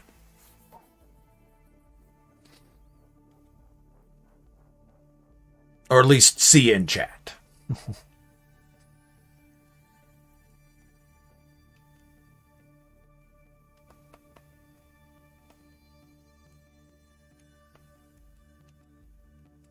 All right, so with this puzzle base, starts in the freighter rooms up here with the puzzle, and then continues in the freighter rooms under the water. Can I get down there? In build cam, I don't, or in photo mode. Not quite sure. Let's see. Yep. Okay. So freighter rooms underwater is where the puzzle continues. So with this puzzle base, only one puzzle is active at a time. So if you find something that doesn't seem to do anything, it's because it belongs to a puzzle that is not active yet. So remember where it's at, but continue with what you're doing. Once you solve one puzzle, it activates the second puzzle, whether it be supplying power to that puzzle circuit, opening a door, whatever. Several different ways. So, all right. And once you get out of your ship, you are stuck. There is no way to re-enter your ship. Just a heads up on that. Short of completing the puzzles.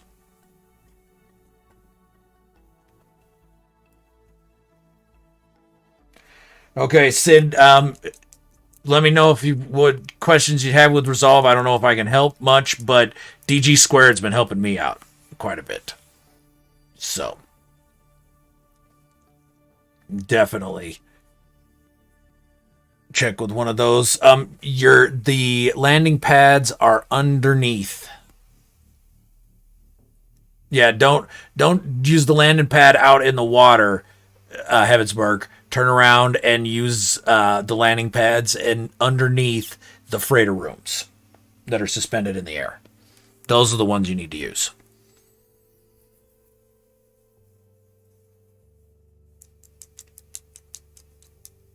Yo, Wild Bear, what's going on? Appreciate the birthday wishes, my friend. Thank you very much. Appreciate that. Okay.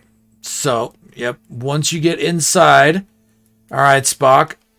So, when you get up to the middle here, you'll notice you get the pop-up that says 4 buttons are required for advancement. There are 4 rooms, so I will let you know there's 1 button per room. Doesn't matter what order you hit them in. You've got to find them and hit them.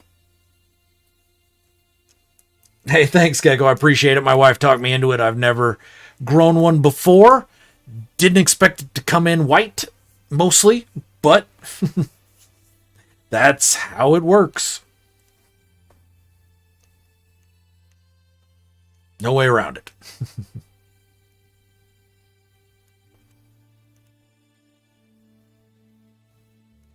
Okay, and even though you're a multiplayer, you have to hit all 4 buttons in order for the teleporter to turn on for you. Okay, if Merc hits 2 and Spock hits 2, they're not going to turn on. Each one of them has to hit all 4 of the buttons in order for the SRT to turn on. Same with you, Gumbo. You know the drill.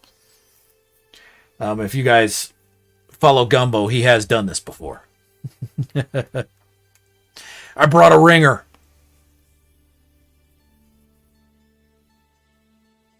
Yo, Throttle Jockey. What's going on? No, this is built on a chromatic fog planet. I built it specifically on this planet for the color scheme.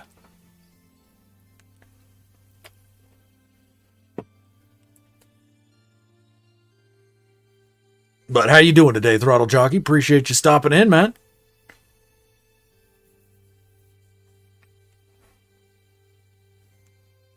Spock's just chilling.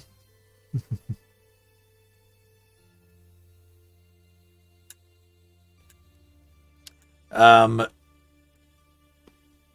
you go. Shoot the button. Spock knows the drill. You can shoot buttons to activate them.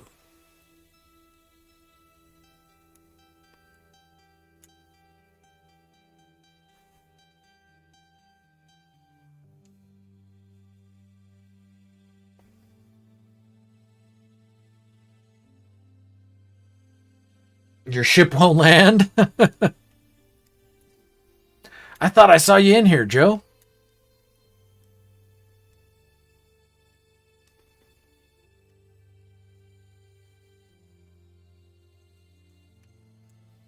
Okay, you've hit that one, Spock. I'm sure of it. Have you gotten all the other 3?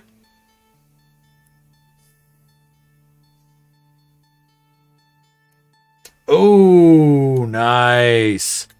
Definitely looking forward. Yeah, that's pretty cool.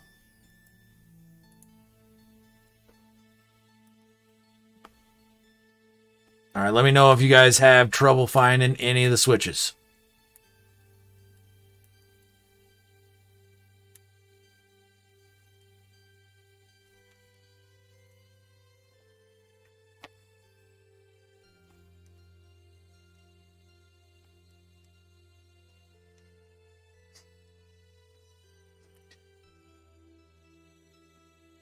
Can't hit the one under the medic kit.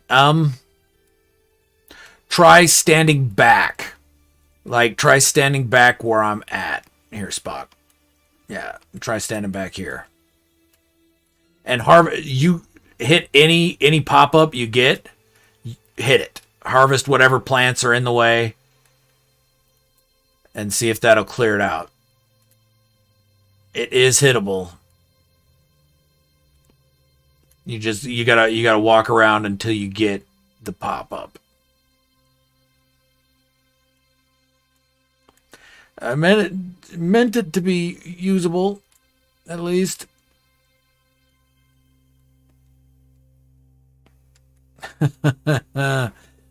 Try shooting it with your... Yeah, no, that didn't do it. Oh, none of that. It did not activate. Well, I mean, I guess you could go check. But I don't think it did. Okay, here's what we're going to do, guys. There you go. Now you should be able to do it.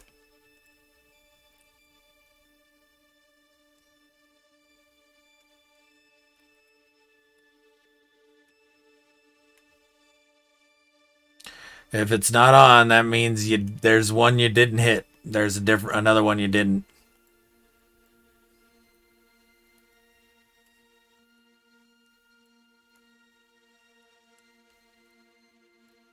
Where is this one? Oh, yeah.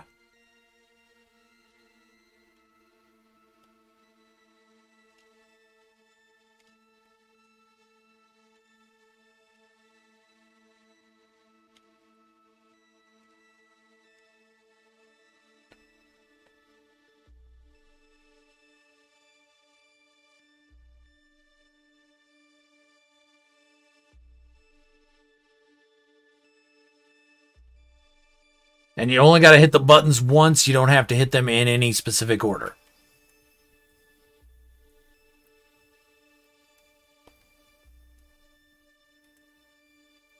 There we go. Looks like it's on. Yep, you guys both made it down. Okay, cool.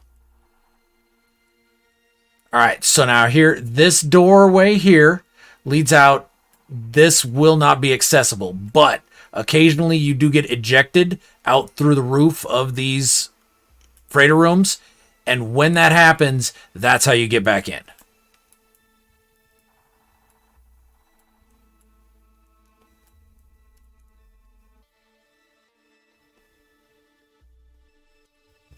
Yep, that cuts off before you get to it.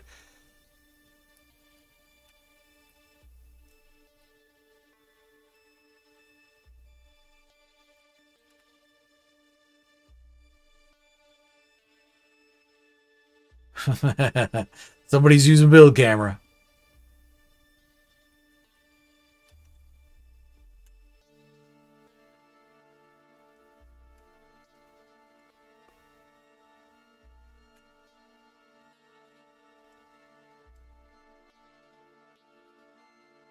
And you keep getting hit by fish the whole time you're here. Yep. All right, so it has to do with the pop-up message you received when you walked into that room down here.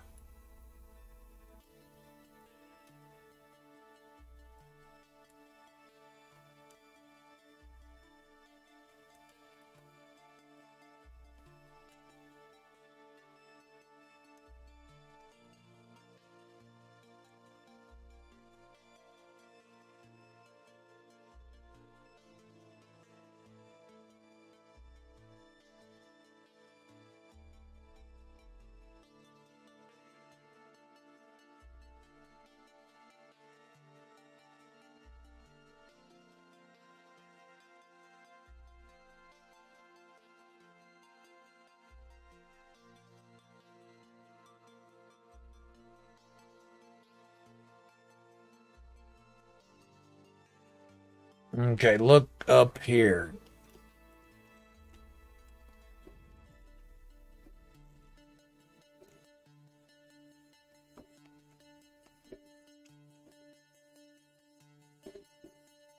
Draw your attention to that there, guys.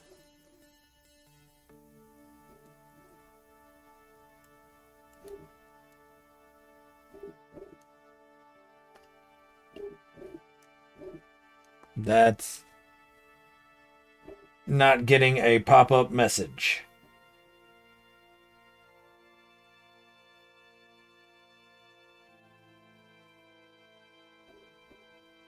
Okay, the pop-up message here, it's when you get back towards here, it says Pulse Spitter or Bolt Caster will work best.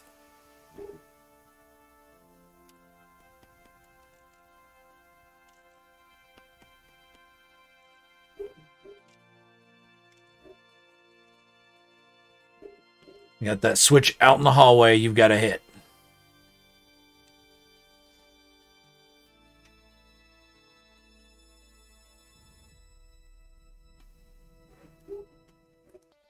That probably did it there. Yep. That did it.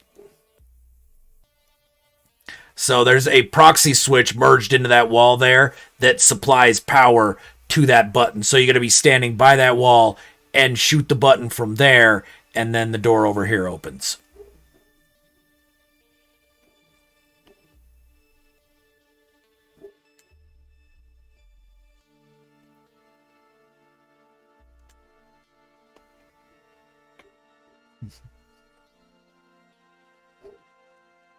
I need to put some sort of indicator that, yeah, it's already been done.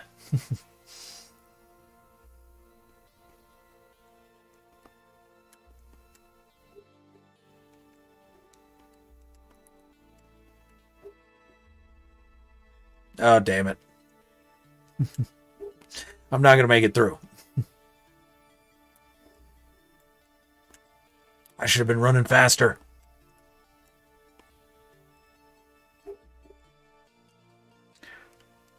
Okay, down there, the room on the right.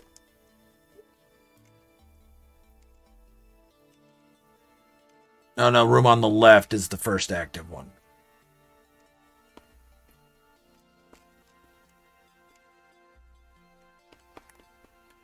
I think that's good.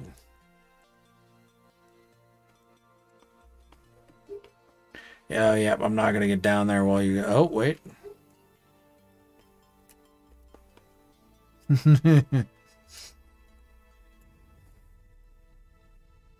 Gun happy, definitely. You couldn't land? Oh, that's weird, Joe. That's very weird. I'm sorry, my friend. Very strange.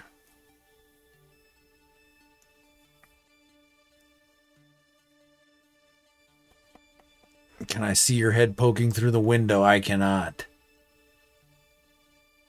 That would be weird. That'd be super trippy.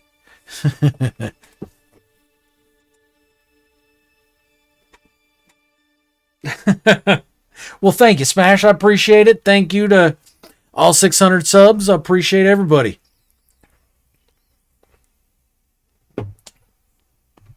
Happened on my birthday, too. What do you know?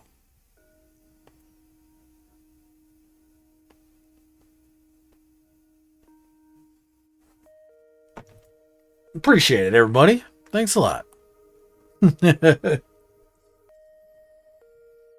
Yes, indeed. Happy birthday to me.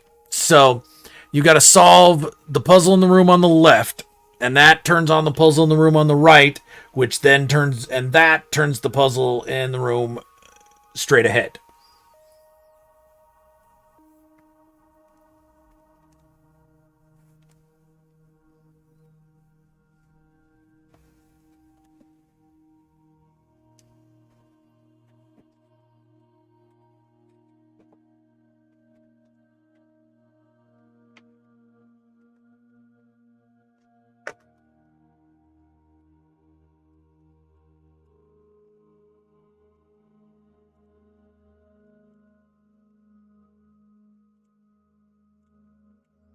You push these buttons in order and then the bottom button.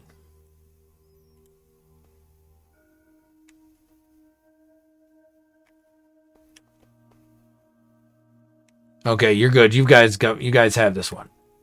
All right, then we got over here. Okay, there is a button in that room somewhere.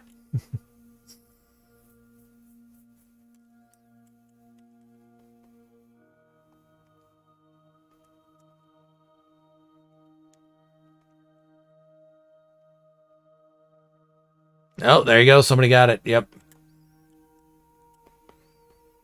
Okay, now in here, let me know if you guys get a pop-up. You should get a pop-up.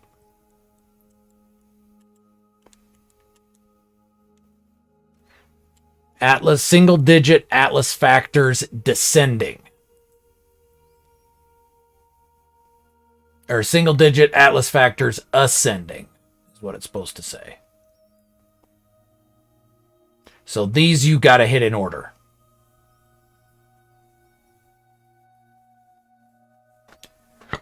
Single-digit Atlas factors in ascending order. So the number of the Atlas, what are its single-digit factors? Hit them in ascending order. And then flip the switch in the middle of the table.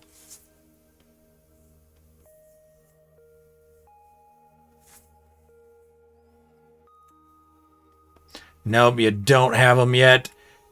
Don't forget.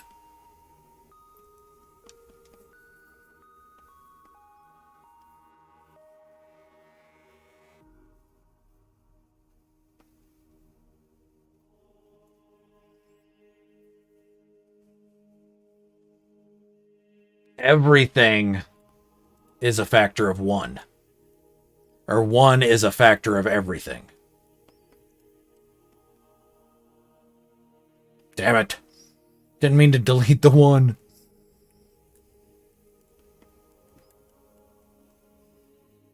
Whoopsie. Put that back. There we go.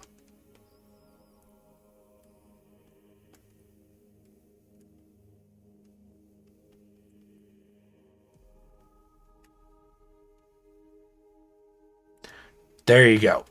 Now,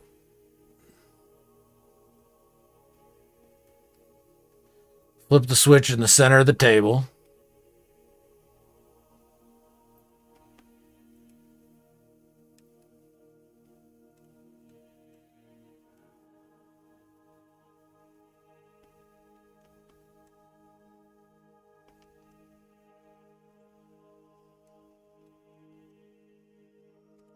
Dang it. Why is that not working?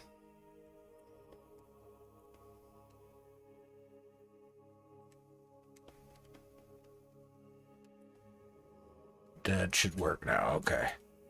And then this button should cancel and open the doors. No. You've got to be kidding me.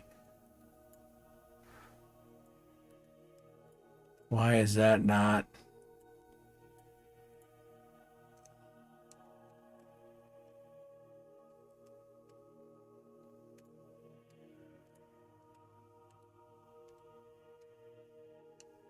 Two, 4,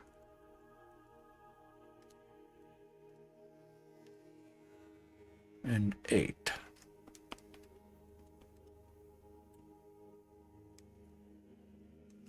The power's not staying on to it.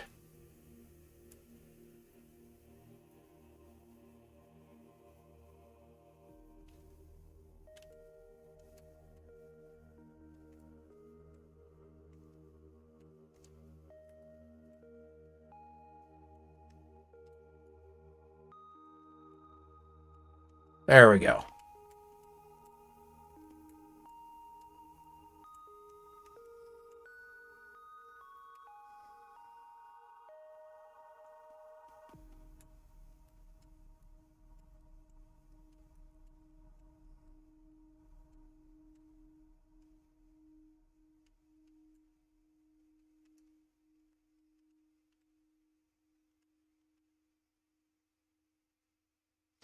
You've got to be kidding me.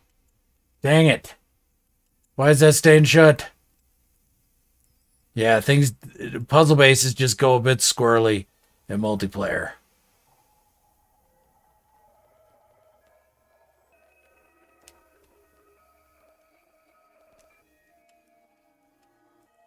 Oh, that's what I need to do. Hold on.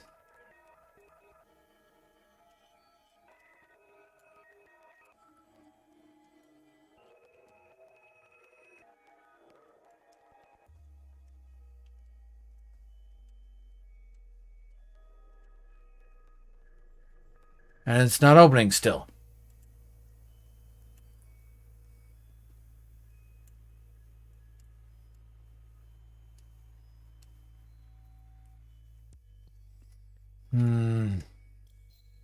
All right. We'll do it that way.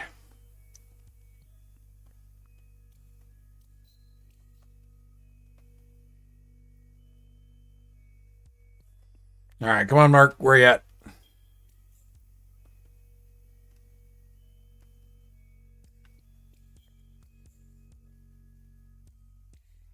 Hold up there. Yeah, okay.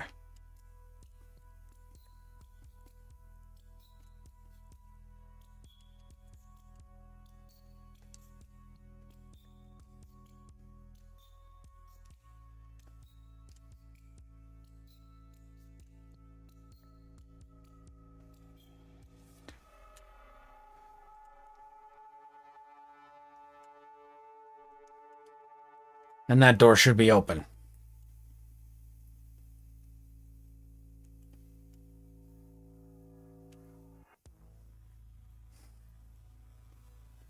It's all got to do with this switch not having power. So now that door should be open up there.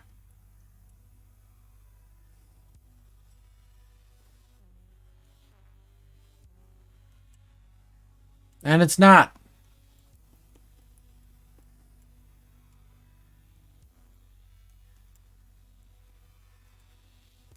All right.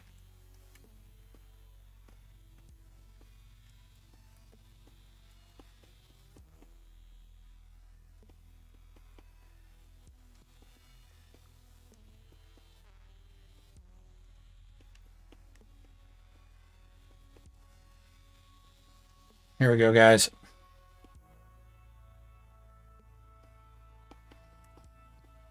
There you go, Merc.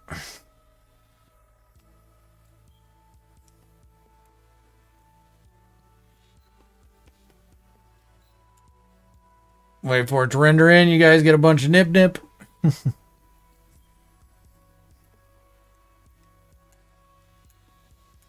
And then head on out.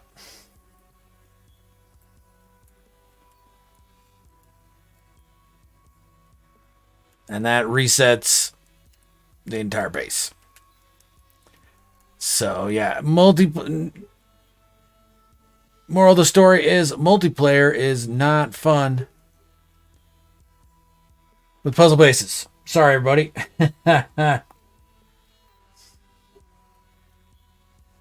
Yep, bad ground. Got to call an electrician.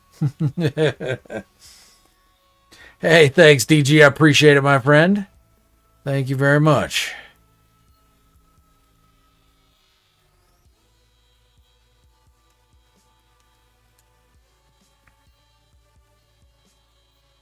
All right. So next, we have the first unreleased base to be shown.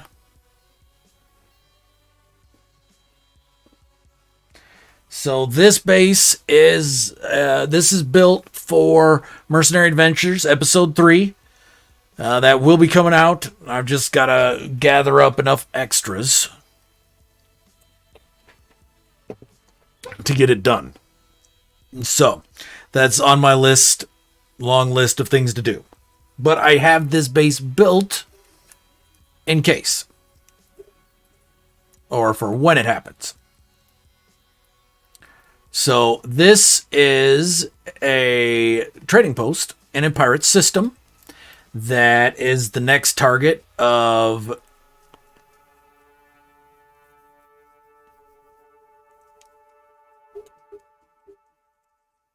Oh, and I've totally drawn a blank on my character's name. That's awesome. The Vikine I'm playing. The next target for him and his ragtag group of men, or Vikine, whatever, what have you. So this is a fortified trading post that in the center place here is a computer with information about the big bad, basically. So the problem with it is the only way to get to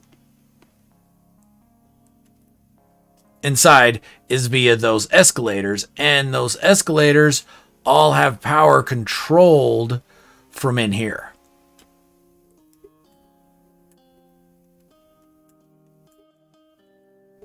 So, like, for example, I throw that button, that kills the power to the escalator over here.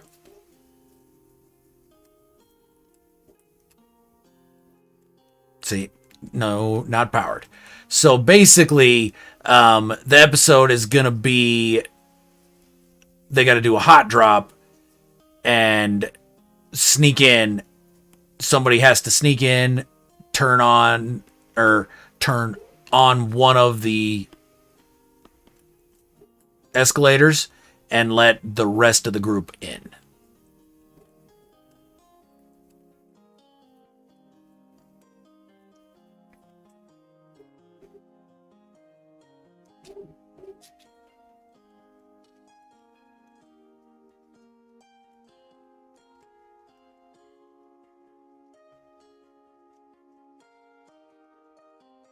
These escalators are fun.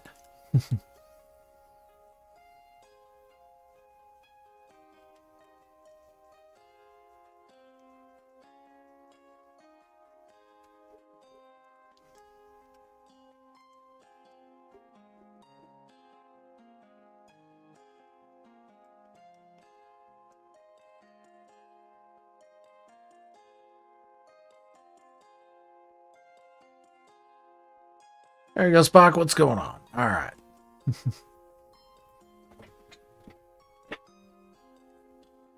So yeah, basically we just got racks of supplies here. Well, that I gotta finish up, but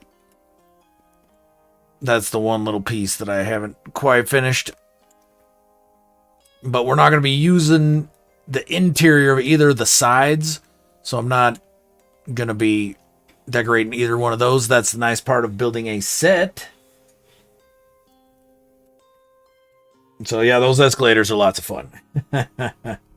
It's going good, DG. I've been having fun. I've been really appreciate everybody humoring me and joining up and wandering through the bases with me.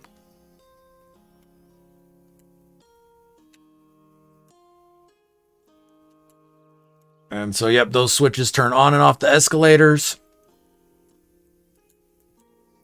And that's pretty much the build. I think I thought it was cool. I saw on one of Beebs' streams, his Thursday base, like beginning of the month Thursday base tours. I'm wanting to say 2 months ago, maybe somebody built one of these, and I noticed that NPC ships or ships in general could still land even if they're all built over. Basically, you can't shut down the landing pads on trading posts. People land on them however.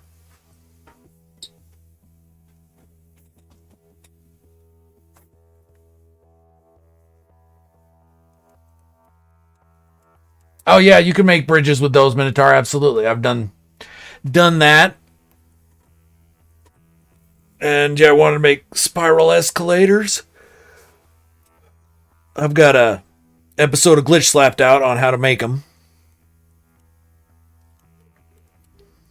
So then we got a couple of these fun little planetary globe glitch stacks that are courtesy of Joe J. Those things look friggin' crazy.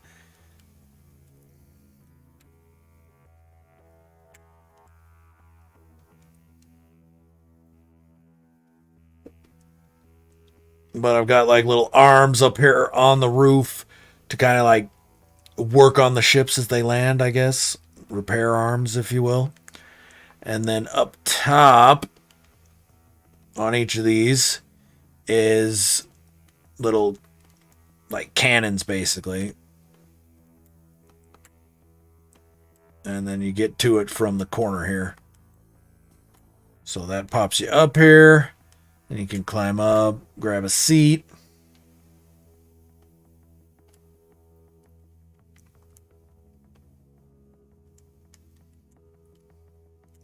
And you've got those little cannons.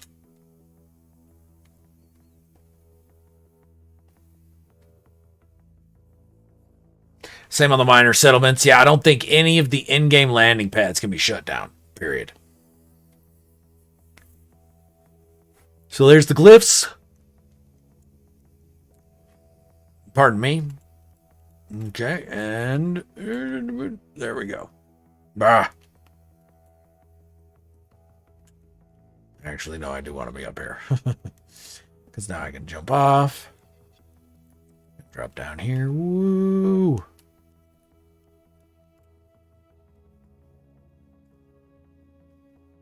All right. Next up is... I think it's the Snowtail. It is.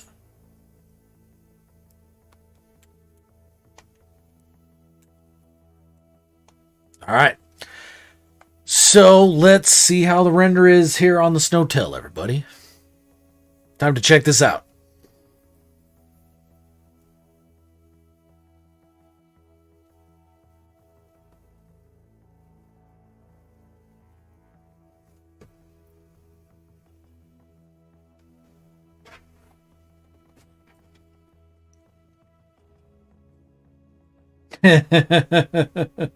Sorry about that, Joe. That's my bad, my friend.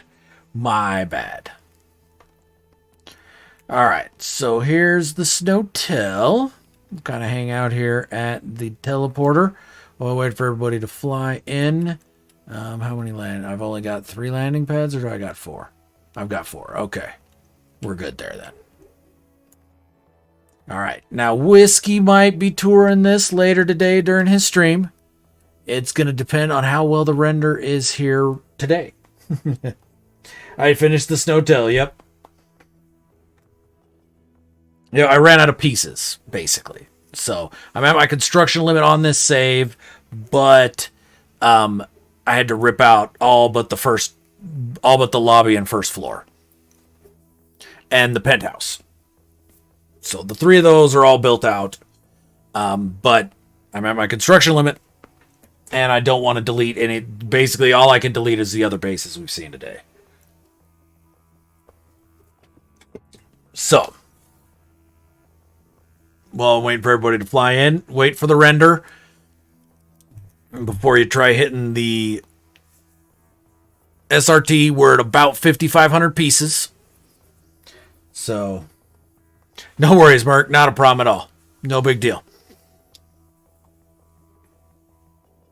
So, yep, everybody come down, land, wait for at least the SRT to render in, and I gotta go take a quick PRB. I'll be back.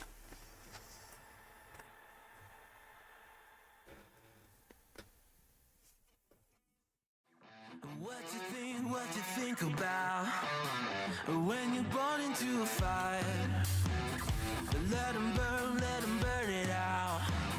Sell them to the richest buyer. They wanna let the world decay.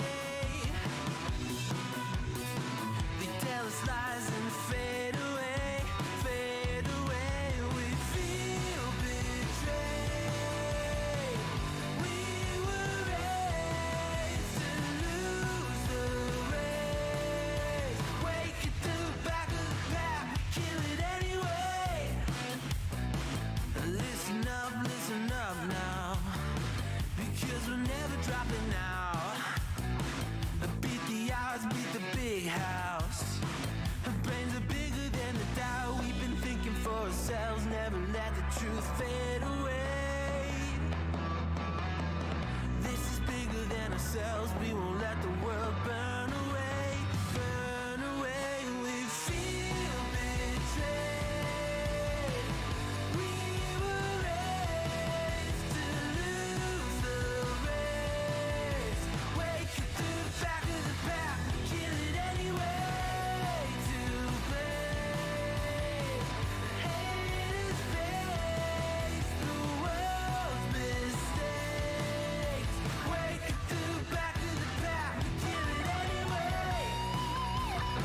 What you think about when you're born into a fire?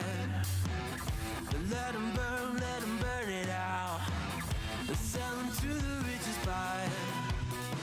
They wanna... All right, here we go. Let's see.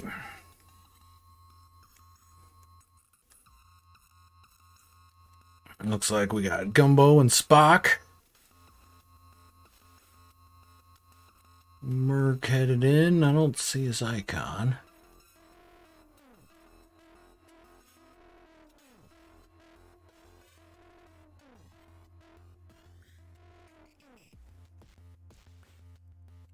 Okay, well, this...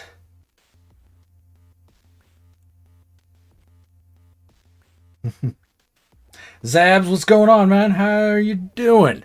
No SRT power, Joe? God. Okay, what about the base teleporter? Is the base teleporter powered?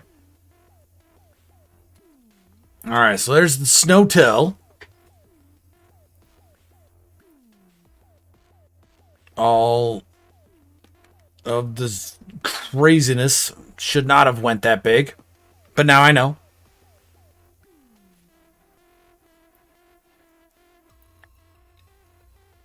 Because, yeah, if the SRT doesn't power...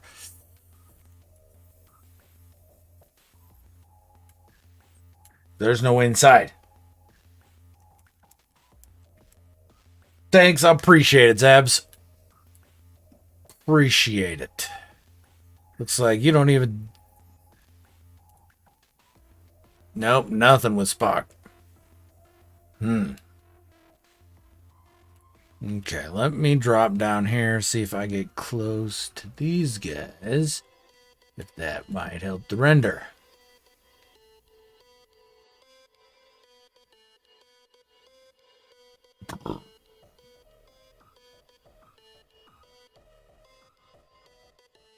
Okay, yeah, that's what it is. All right.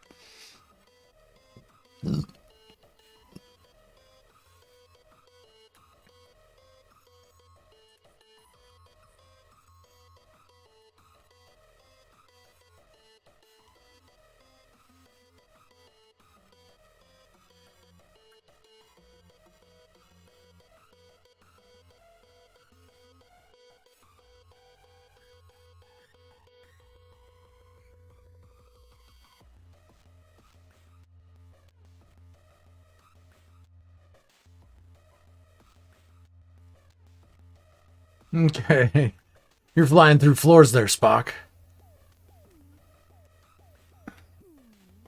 There we go. You're starting to... Okay, stuff's starting to render in for you, fellow PlayStation player.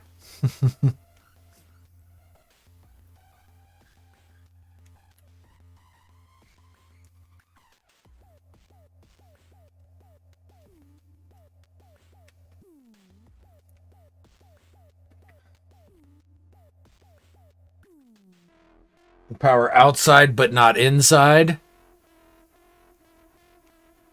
Where are you trapped at, Joe?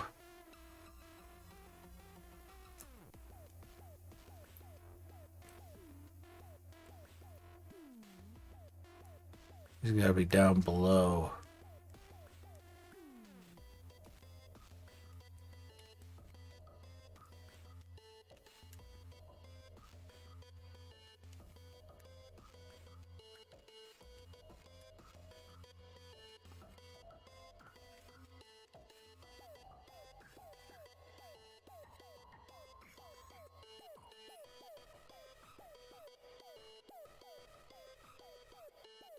That's Merc.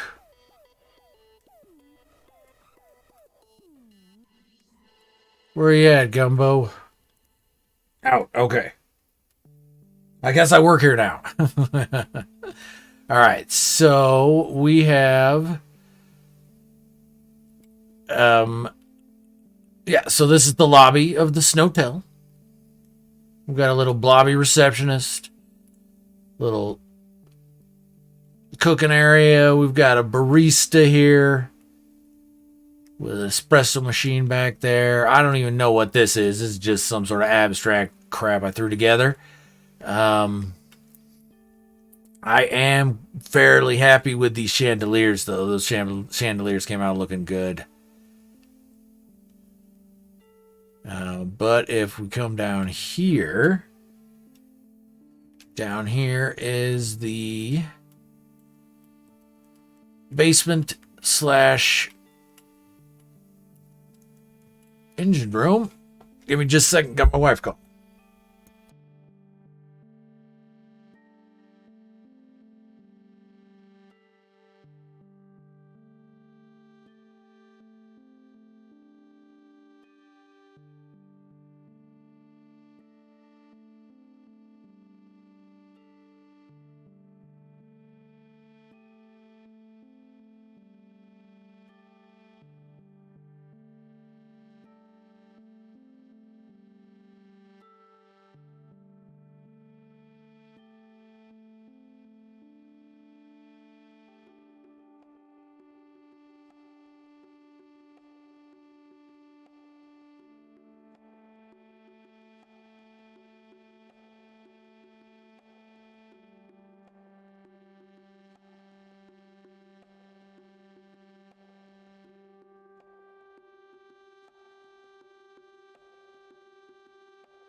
All right, thanks. I appreciate that, Merc. Damn it. Okay, so let's do all this over again. I just explained how to use the elevator. Um, Lambs versus Lions, what's going on? Appreciate the birthday wishes, man. Thank you very much. We're wandering around through the Snowtel. All right, so what you do for the elevator is down in the lobby, you hit the elevator button. Doors open. You've got 10 seconds to get in there and pick what, or just get in there. Once you're in there, you pick your floor. I'm going to pick first floor, and you're there. Doors open, you leave, doors shut, it's reset. Now, if somebody else tries to use this down in the lobby, watch what happens. Go ahead, somebody try it out. Nope, I finished a little while ago, so sorry about that. That's my fault.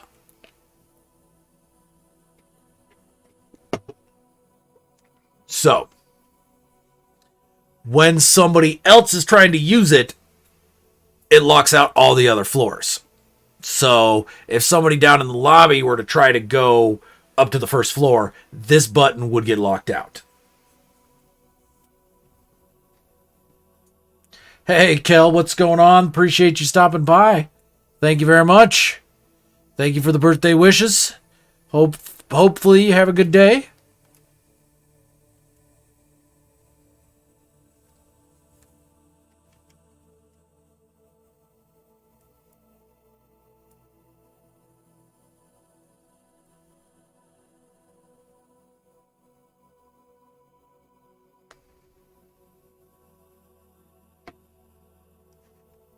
Okay, so maybe not.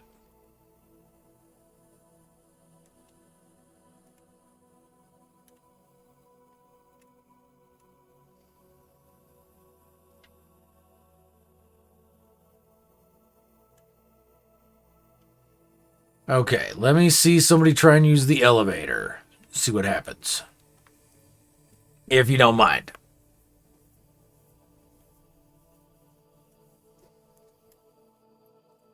Alright. Go in, Spock. Pick.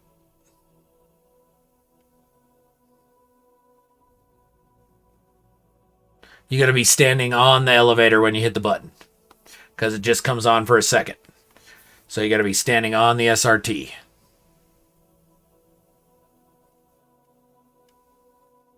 Now that's weird. And you fell through the floor.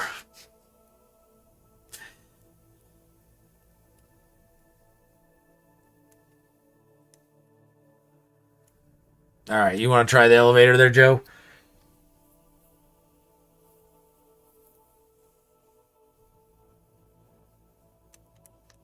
Slowly backs away. Yeah. Still waiting on it to render in. Okay, fun.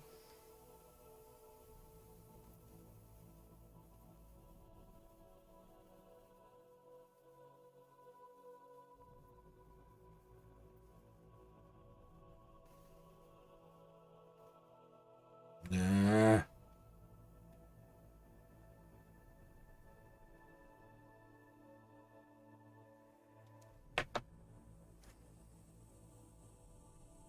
And it just doesn't take you anywhere. I bet you it's because, okay, that's gotta be because the teleport cables have not rendered in. Still fun. So fun. Well, you guys got to see the lobby at least. Maybe later during Taylor's stream we'll be able to get the elevators working.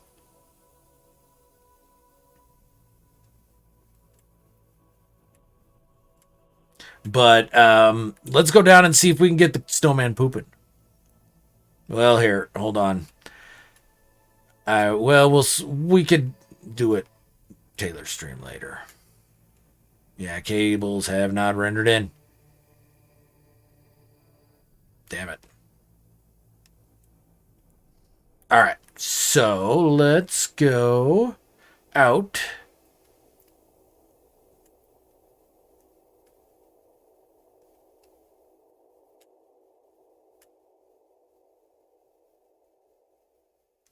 All right, and let's see if you guys can make the snowman poop.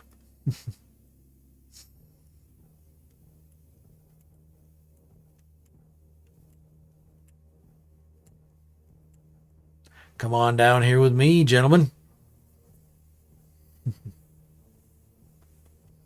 It will get back inside through the poop chute. There you go. Well, you can come join me out here at the poop chute if you want to make it poop. See if that's working.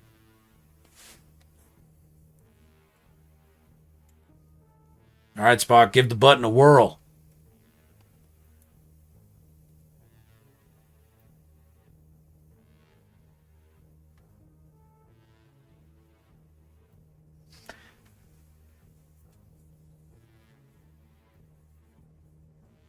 Oh, that's a fun camera. What the crap is going on?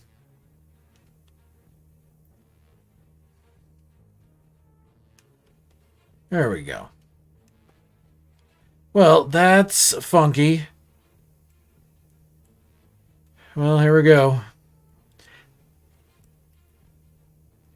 There we go. Now it's working. There we go. We're going to pull that. It doesn't need to be there.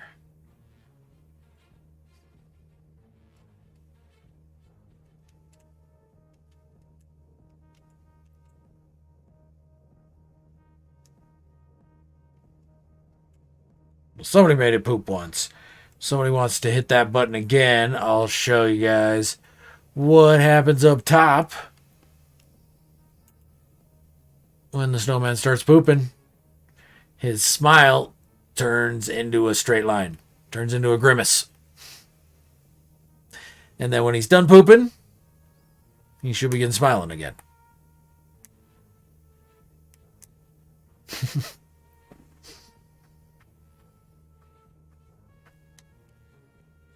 Is he still pooping? There you go. Yep. Turns back into a smile.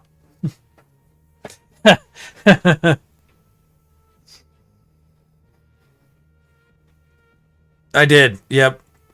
I not only made him poop, he grimaces when he poops.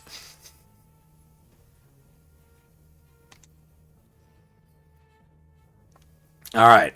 What about this SRT? Does it work for you guys? Yeah, okay. Oh, damn it. I'm missing a big chunk of the deco I put in here. Crap. All right, the other SRT takes you up to his hat, aka chill out room.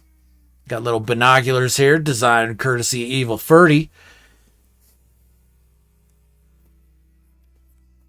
No idea, Paul. No idea. It was a team effort, I'm sure. It wasn't you and you alone at all, no. You're not a terrible influence at all.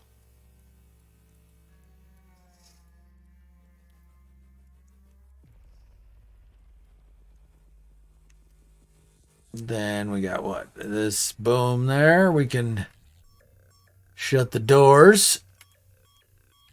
Make it nice and cozy in here. And also make it look more like an actual top hat.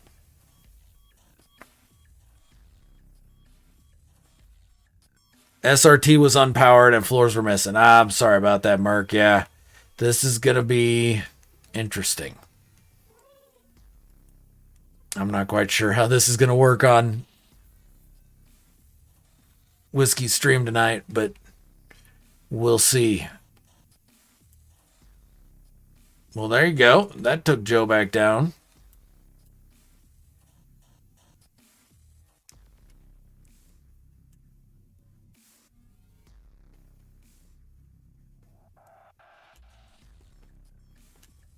Okay, that was weird.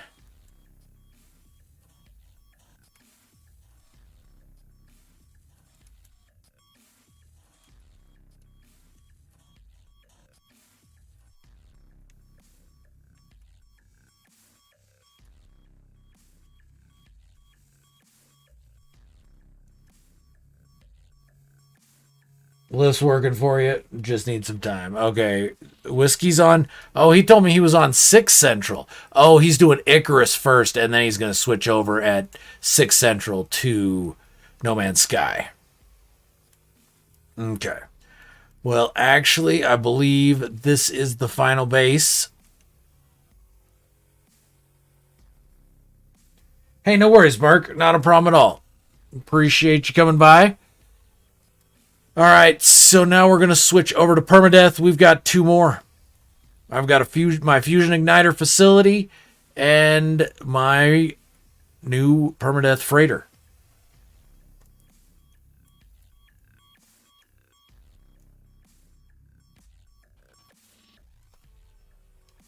All right.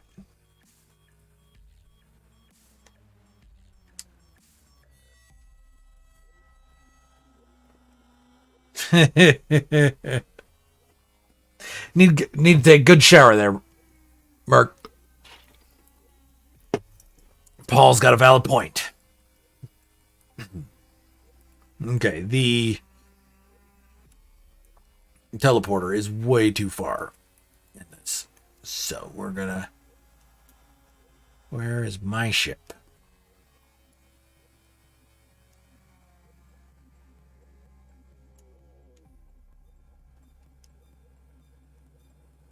Yeah, here we go. All right.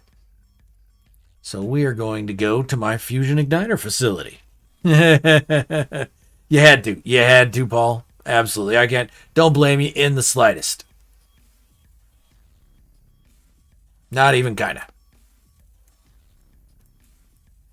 All right. Head to the space station because Anomaly's been making me crash lately.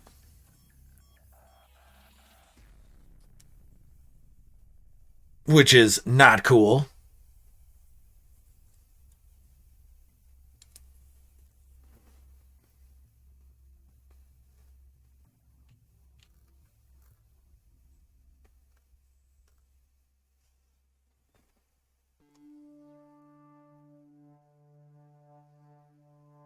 No, I don't care.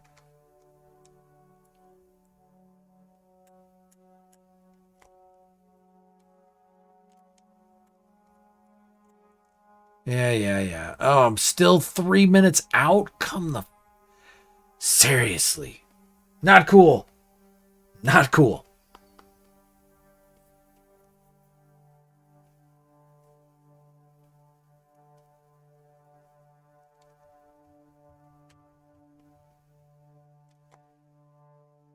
Nope, local enemy disruption.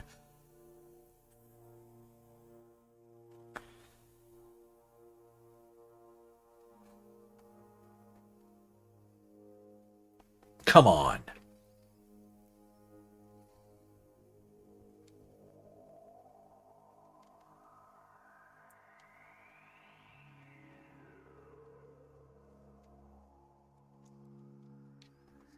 Fine. Gotta risk it.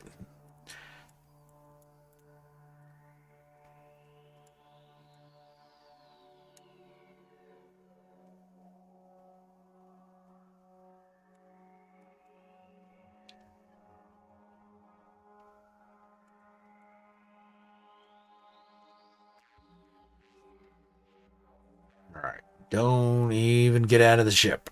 Just fly right back out.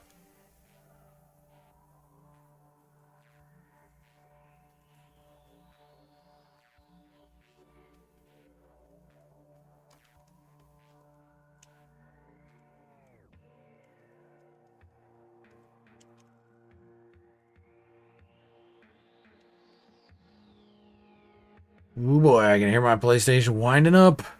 But I made it out in time.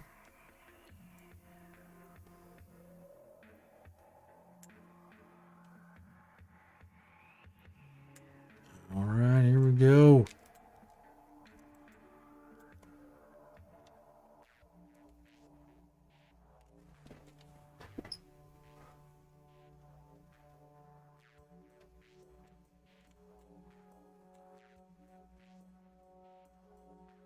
I'll get in on that heist.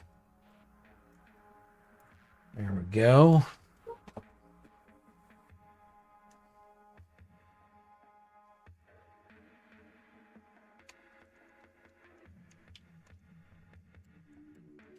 All right, doing a teleport. You can anomaly jump to me if you would like there, Gumbo. To my Fusion Igniter facility. Silver Industries Fusion Igniter facility.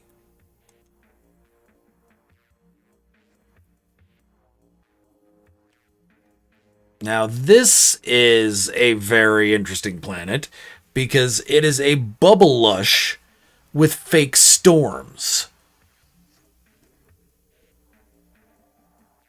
Oh, it'll happen, Paul. I'm pretty sure it'll happen.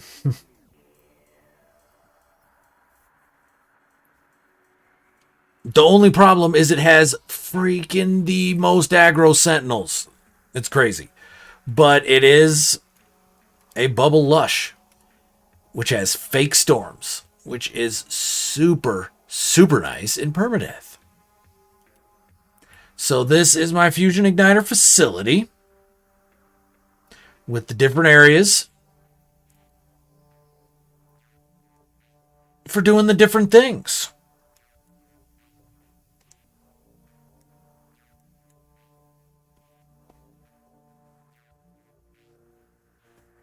Yeah, Zab's fake storm. So it rolls in, you get the alert, everything like you would with a normal storm, only it never hurts you. You don't take any damage from it. Which in permadeath is a very nice thing. So the storms happen, they come in, all the normal visual things, you just don't get damage.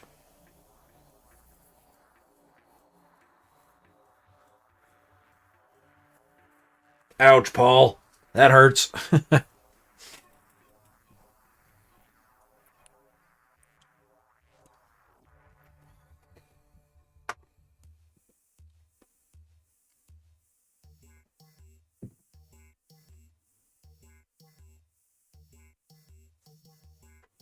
Yeah, it's very nice, Abs. It's one of my favorite planet types to find, especially in permadeath.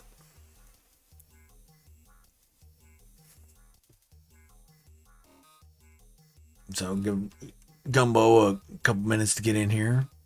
Fly on down. Got an extra pad for him and everything.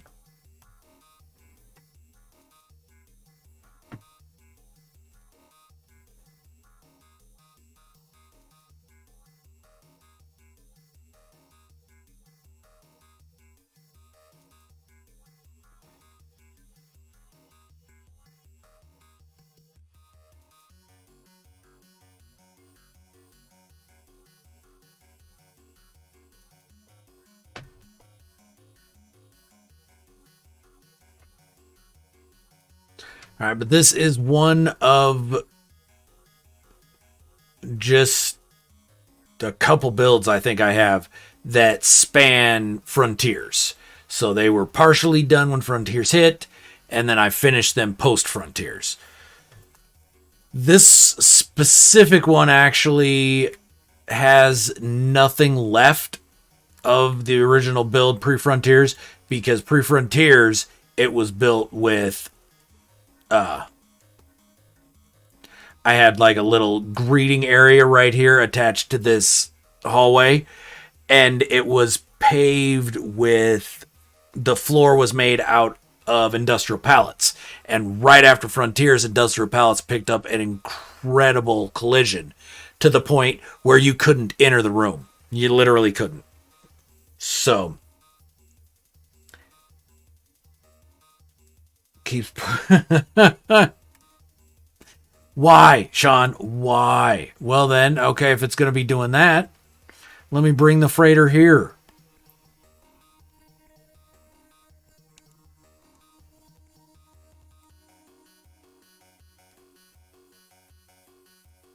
So the only thing remaining of the original build is that that hallway there. Pre-Frontiers. That's it. Everything else is post-Frontiers. The other one was the Exocraft Mission Hub, that central circle of Exocraft, Race Force amplifiers. Those were built when Frontiers hit. So, those were the 2 builds I had still that I kept going with. There was another one that I scrapped because it wasn't going to work anyway. That's what I tell myself anyway.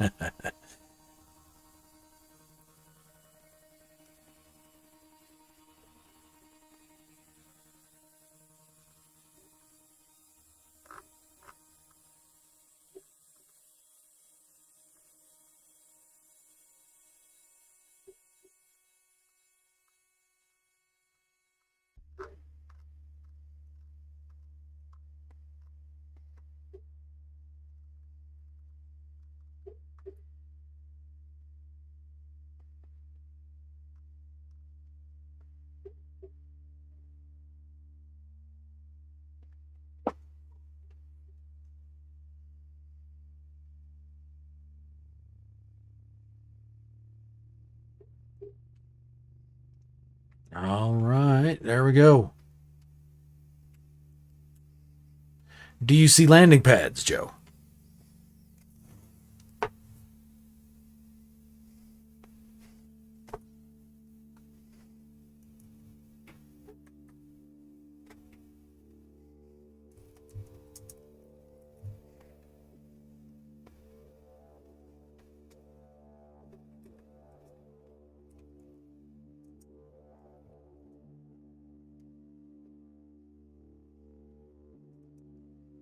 All right.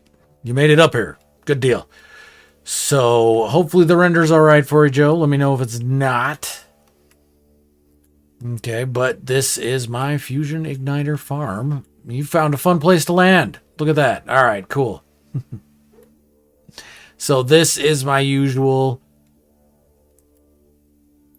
hallway with the doors. That's the close. There we go. All right, so it has the double action doors. And they work better with legacy pieces because there's more of a pronounced difference between the metal and the wood.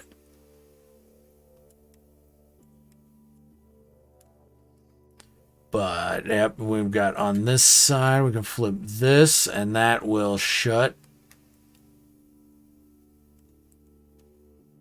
Nothing. Oh, I believe because this also has to be flipped.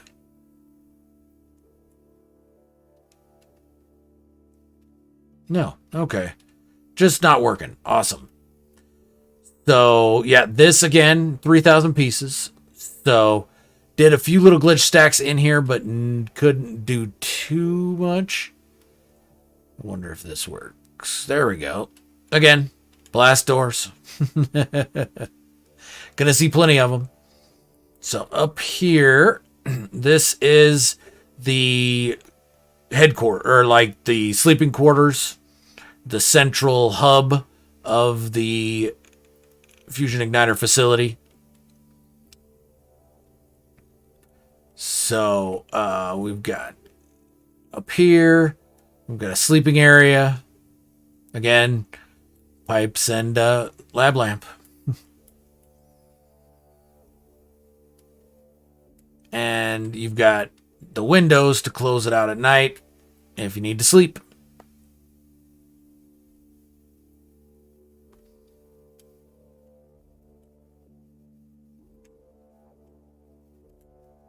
And then down here, we've got elevators to 3 different spots. So, our SRTs to 3 different spots. So first, we'll go Vakeen. Okay. There we go. This takes you to the middle one, which is your weaponsmiths, or your armor and exocraft technician. So a couple different glitch stacks, and then all 3 of the exocraft with doors for them to exit from. And then if you go up top, up here is another SRT. If you take this SRT and come around here, Now we are at the Colossus garage. And that's where the Colossus garage is in relation to that other one. Right there, that straight ahead with the watertight windows on the outside. That is the Exocraft spot. But this is the Cyclops garage, or Cyclops, the Colossus garage. And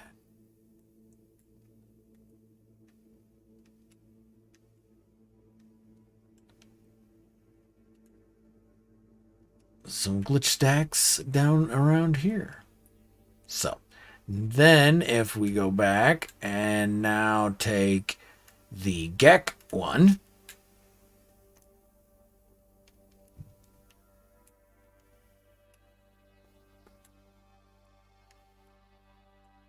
you fall right through the floor. Oh, look at that. Whew. Okay. So this one, be able to get in it daytime. Oh, crap. What time is it now? 1:08. All right. So these are all grow rooms. But I'm going to have to show. How do I? Son of a biscuit.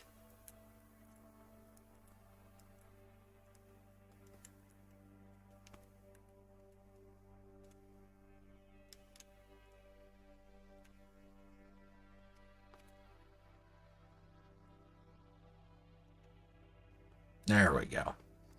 Okay, so all the roofs open during the day, like greenhouses should, so stuff can grow. It doesn't matter in here because these are all planted in biodomes. If you go out in camera mode or build cam, whatever, you'll notice below each one of these is an upside down biodome. And the plants are planted in the spots of those biodomes, but they still grow. I've just got you see the lights in there, the pill lights.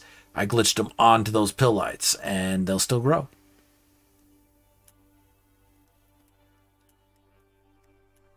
Now, you don't have the Harvest All feature, but it also doesn't look like a biodome grow, other than the nice circular arrangement to them. So we got frostwort in one, we got fungal mold in another.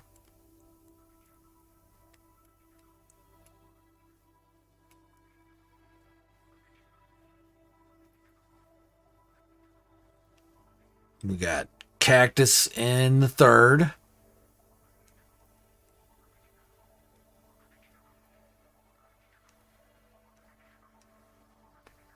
And Solanium in the fourth. Okay, then we've also got Supply Depot with paraffinium and nitrogen. And we've got the SRT right here to take you back. All right. Oh, ho, ho, ho, ho.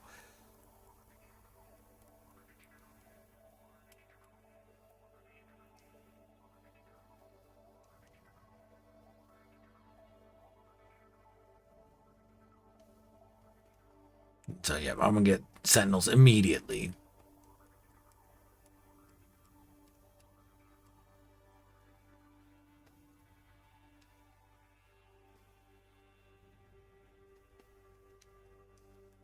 Yeah, not gonna screw with those guys. Not right now.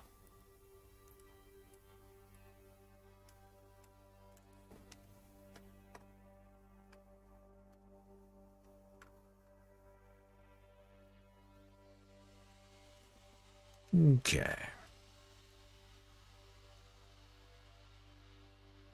Come back up. I know. Thanks for pointing that out there, Joe. All right. And then the last one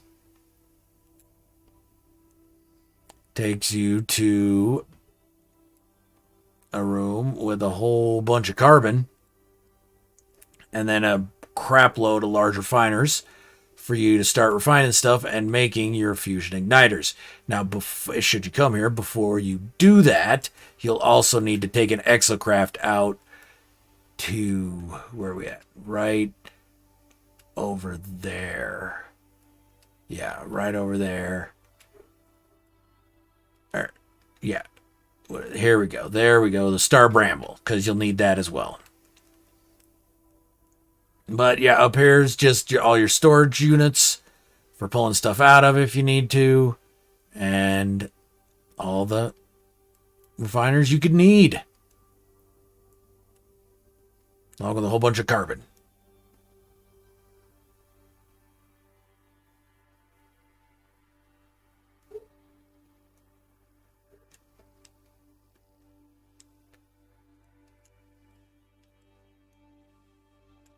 All right, and that is the fusion igniter facility.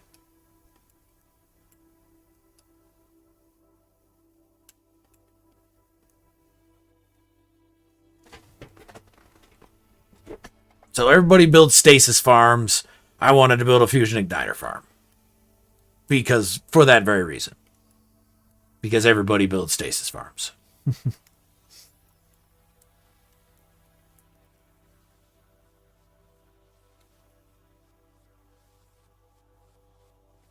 All right, here we go. Here's a good example, Zabs. It looks like we've got a storm here.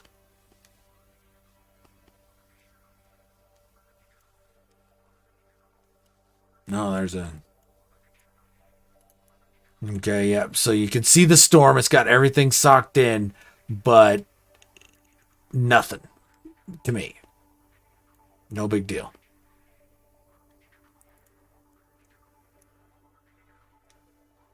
And you get some really cool visuals. Really cool. This is a fun planet. So, all right, it's freighter time.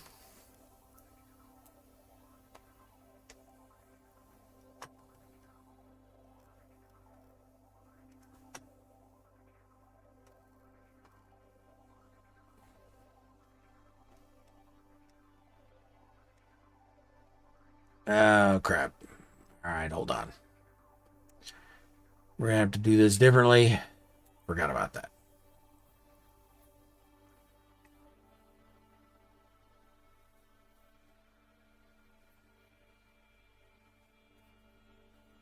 Yeah, it's a nice planet.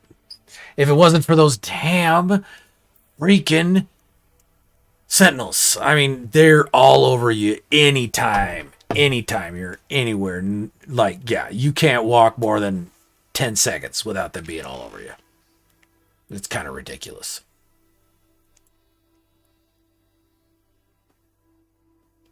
All right, so I got to come up and land on my ship, on my freighter.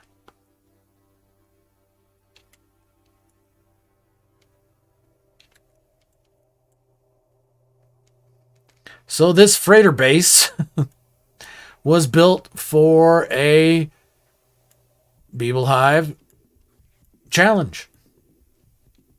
This challenge is about 6 months old. I'm super late, but I've also put more time into building this freighter than anything else I've ever built. So we'll see how my PlayStation likes it.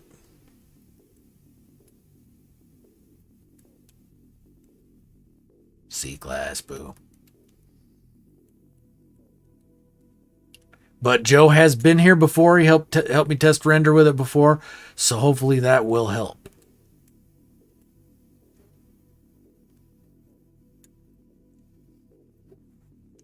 It'll help things come in anyway.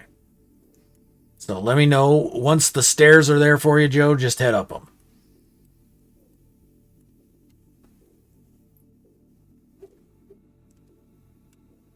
Oh, no. No stairs for you yet.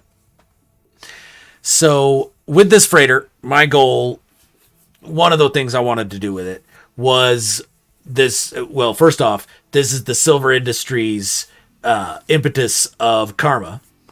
And again, it's another perk for employees of Silver Industries. You get free transport on the Impetus of Karma whenever you'd like. So, one of the goals of this freighter was I wanted to build something that was completely self-contained. Only a observation balcony directly above the landing bay is the only place in the entire base that's open to air.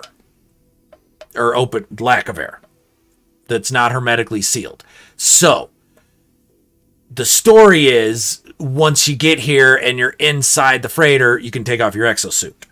Because there's no danger. Because you're not going to be going in and out.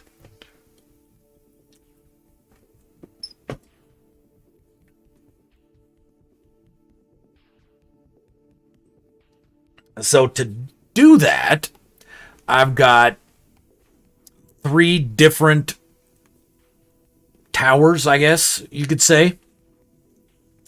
One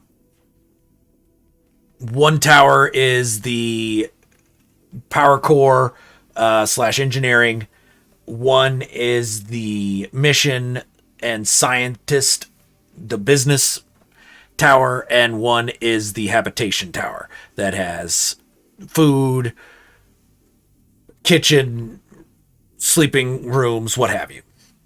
And then there's also a captain's quarters as well as a exocraft drop unit.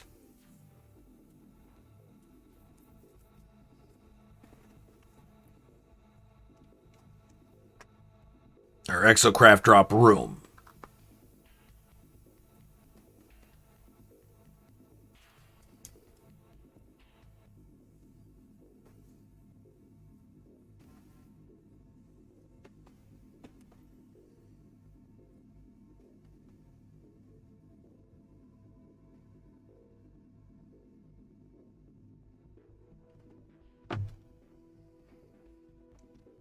So that was the design plan behind the freighter here.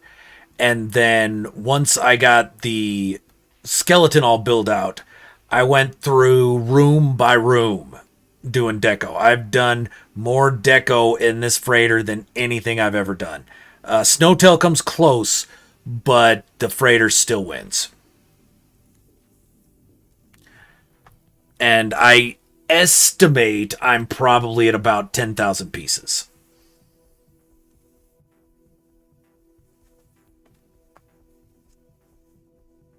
So this definitely got way out of hand because it can.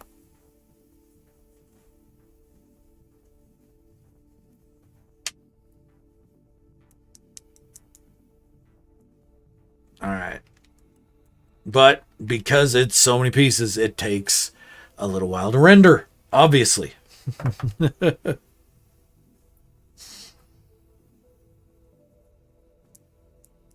But I really appreciate everybody coming and hanging out today. This has been a blast. I've had so much fun.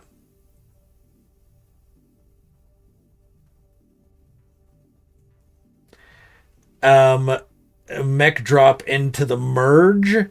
Oh yes, I've taken all the exocraft into the merge, and it's just like falling into the merge yourself. You just fall endlessly.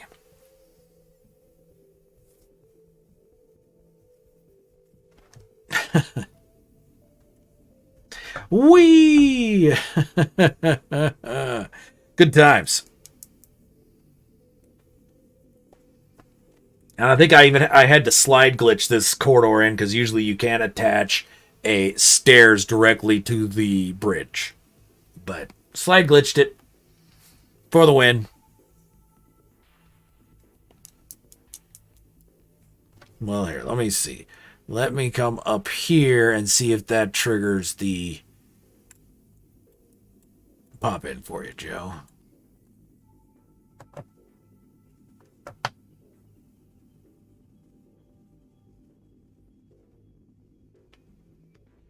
Well, let me wander up to... So when you get here, first thing you do is come up the steps, go to your right, and up here, these are the storage units, and these are the new storage containers. They are not the old market ones. These are the brand spanking new ones that can hold so much more. So feel free to bring whatever you want with you. You can store it up here. This is the only place on the freighter that is open into space. And it overlooks the bridge and the landing bay. Little hangout area, if you so desire. Once you come back inside and head back down, before heading back down the stairs, you're more than welcome to doff your exosuit, because you will be in hermetically sealed quarters from here on out. So, starting off, you come take this ladder down and watch. Here, you phase through the deck down into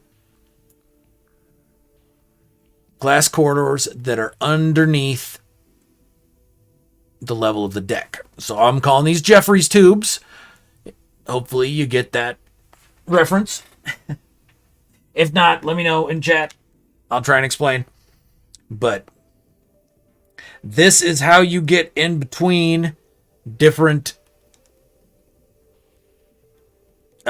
stacks. Okay, so that ladder there leads to the business tower. That ladder, the ladder way down here, will lead to the habitation tower. This ladder that we're headed to now leads to the external power core. Freighters don't really need external power cores, but I wanted to build one anyway. Inside a wall. Oh, that's fun.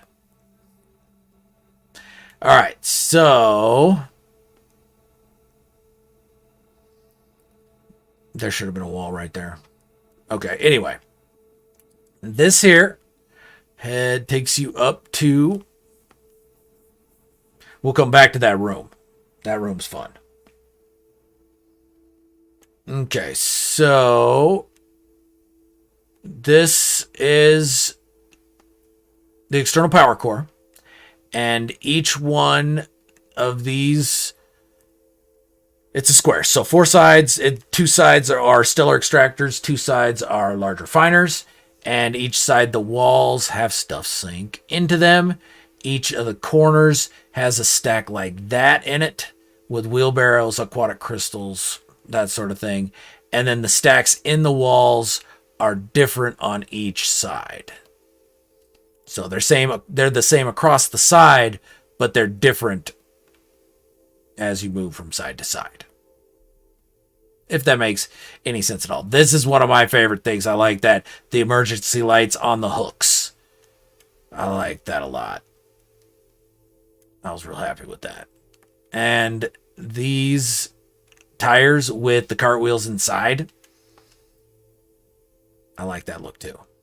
So then this is the actual external power core, made up entirely of the stabilized glitches. Not all the stabilized glitches, but a nice solid amount of them. The calcium shrooms are sized, of course, with the terbium growths and electric cubes being normal size. And some stacks in each corner.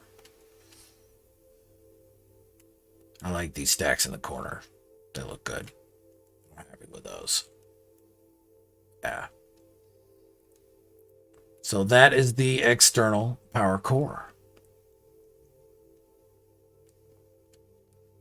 Now I believe, yep, right here. Climb down.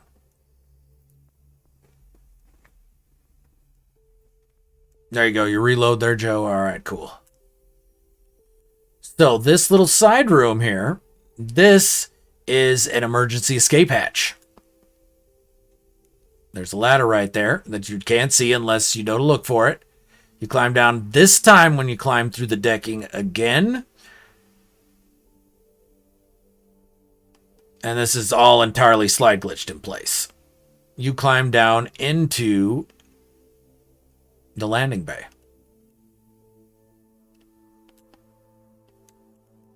Emergency escape.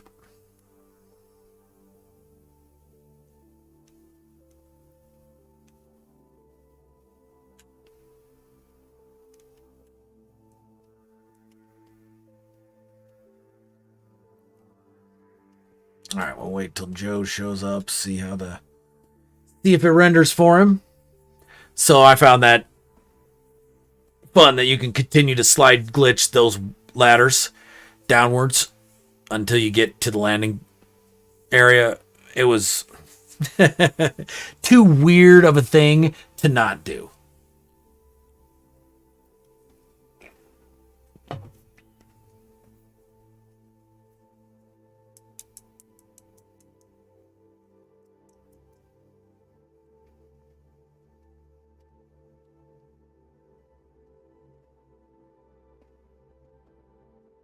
You loaded in your ship in the freighter. Did you manage to get out, Joe, or you got to reload?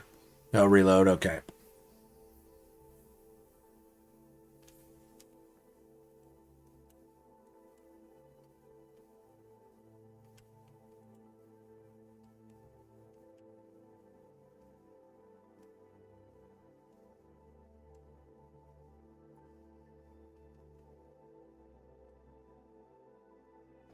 You missed your landing, Joe?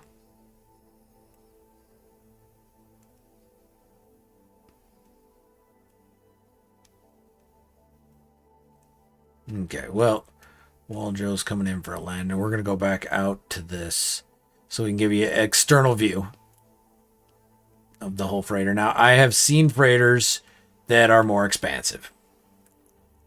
That is true. But, actually, we're going to save that till we've been everywhere. Then we'll do. I'm going to do this how I want. But that right there that you see through the windows with the little spider legs looking things, that is the external power core block.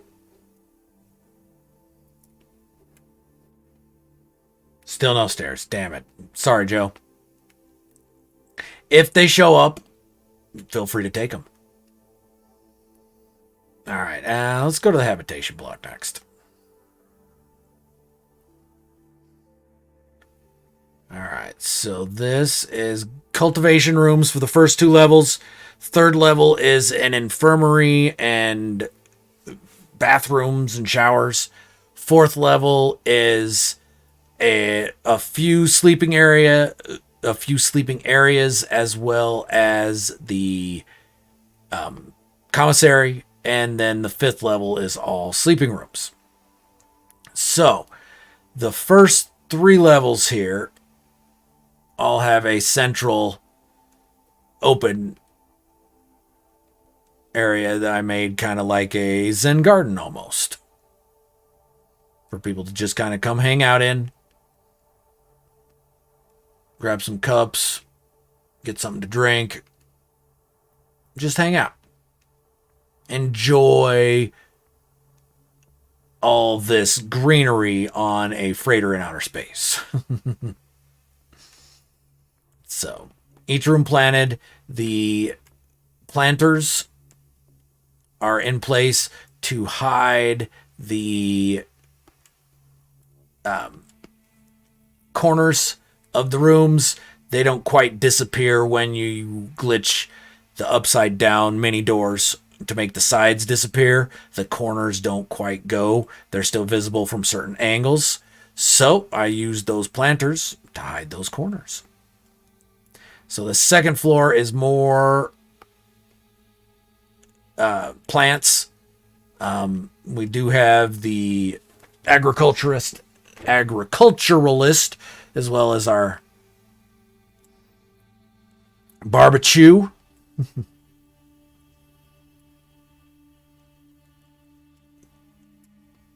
Okay, and again, I've got those like I had at the Attack on Azeroth Station and the cultivation rooms there. I've got them here as well. Because I like that look. They look really good merged in with the other leaves and stuff that are on the wall. That's why I like them best in cultivation rooms. So third floor here, we've got kind of like a med bay with operating table. And then here is a Corvax operating table. So for SRTs. Oh.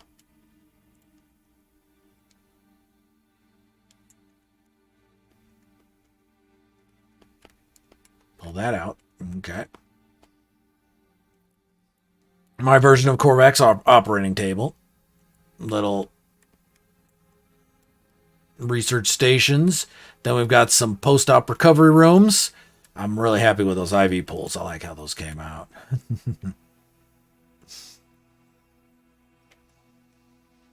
Yep, some post-op recovery rooms. Then we're into the bathroom type area. So we've got a sink, some faucets, yada yada. Here are your toilets. Each one is cordoned off, of course. A little bit of privacy here. We're not monsters. This is for Corvax showers, kind of like one of those that spins around and just washes you sonically. And then in here, these are actual showers for biologics.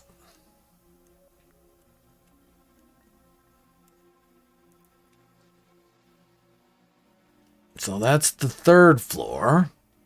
Then we head up to the fourth floor.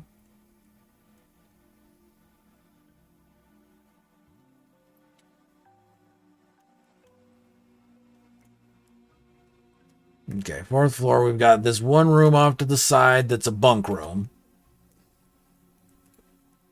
And then over here, we've got some tables for people to eat at. Here in the back, these are all Corvax recharging stations because the crew of the ship is all Corvax.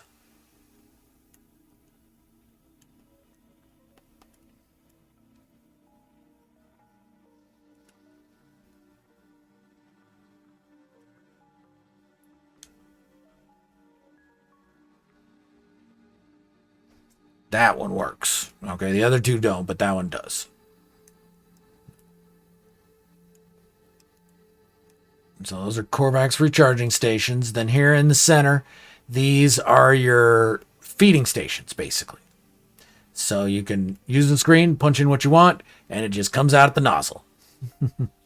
Not super fancy, but we're traveling through the depths of space here, people. Come on. Work with me. Then over here is a dishwasher. Thanks to Joe J for the idea about the bubbles. And then they come out of the dishwasher. We got a little drying rack right there for them.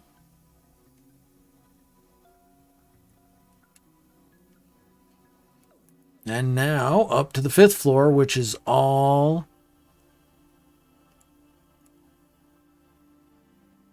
sleeping areas. So this here is a bunk room, a big bunk room for people to sleep if they need to. Yep, there we go. All right, and I'm liking these night tables because it's got the little tiny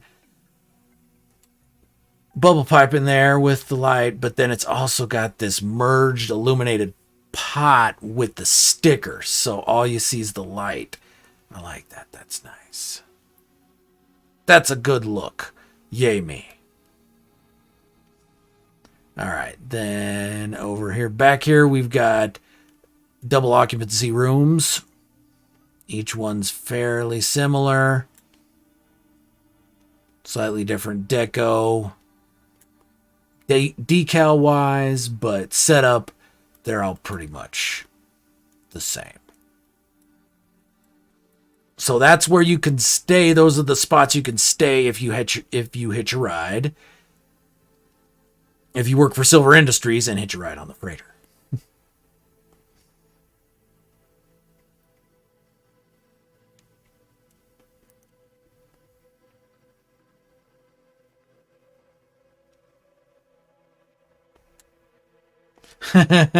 You can see the build through the bridge window. Window licking has been a popular thing in stream today.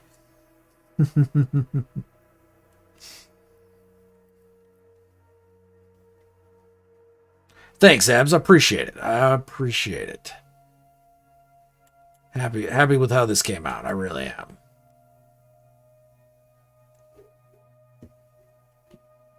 There we go. Climb on down. Down, down, down. All right, so now let's go check out the business tower. I didn't get caught by the ladder. Woohoo! And I didn't catch that one either. Come the freak on. There we go. All right. Should you ever get booted out or fall through a floor or something while you're here, there is that door there. You could try coming through this door here over, Joe. I don't know if you'll be able to, but you could give that a shot too. Yeah, those carbon planter corners came in nice. Thanks, Abs. Okay, so this first floor here is all the fleet command rooms. And I built these before they changed how they looked, and it works so much better with the new look. They look so much nicer. So then we've got the vats merged into the walls. I'm really happy with this appearance modifier. That came out looking so good with those pipes. Yeah, came out looking great.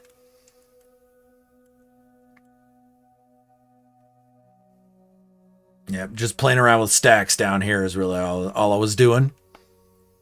Then we get up next level. This is going to be Exocraft maintenance.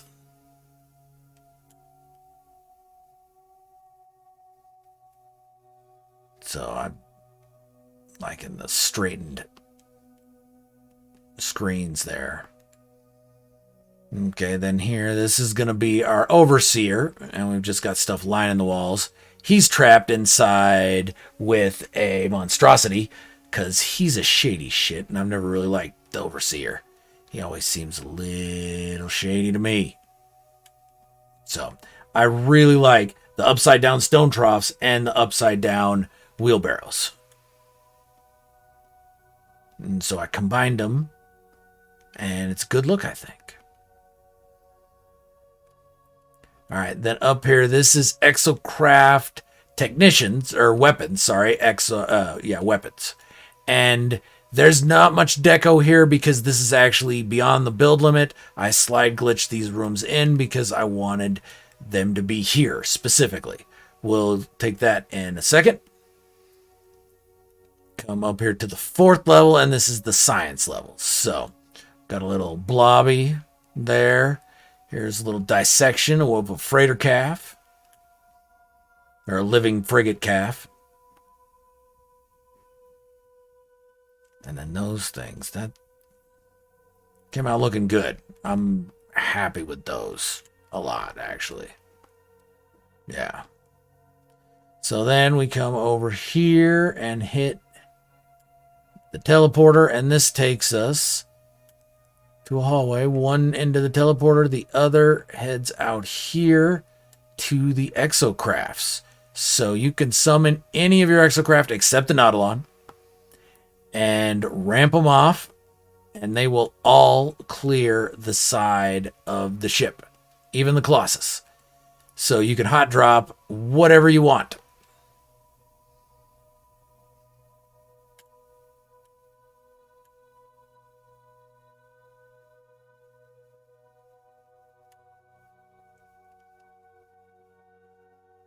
So yeah, lots of stacks.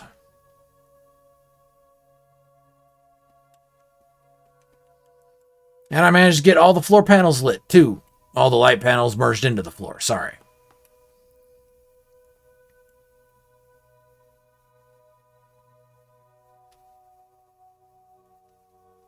Okay, at least you're working through it a little bit there, Joe. Okay, cool.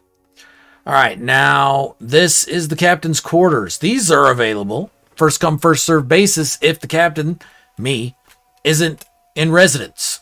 You're more than welcome to stay in the captain's quarters. So we got some beds. Then we got some entertainment over here. Here's the table where you like send the pucks down. I don't know the name of the game, but if you do, let me know in chat. Then another pool table. Tried 2 pool cues this time. Over here's kind of a cooking area, so an infrared stove with the pipe beat wires. And then it's just some plates and cups. I'm really happy about that. I like that a lot. The 2 aquariums with the calves inside, and then the whole thing's enclosed in an underwater corridor. And I had to fiddle with that corridor for a bit before I found just the right size. But it was totally worth it, I think. Because I think that's a really good look. So, and just some more storage stuff here.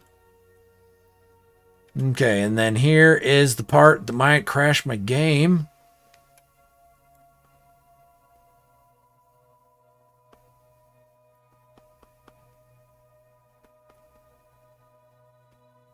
No. Okay.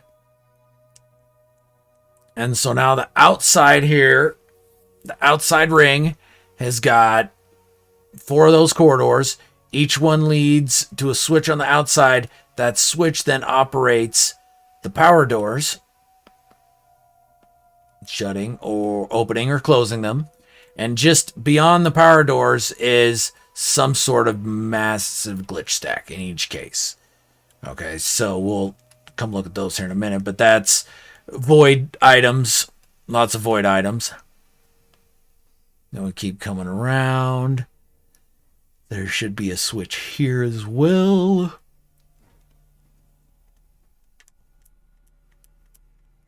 Shuffleboard? No, shuffleboard's where you use the stick to push them, and you're standing above it.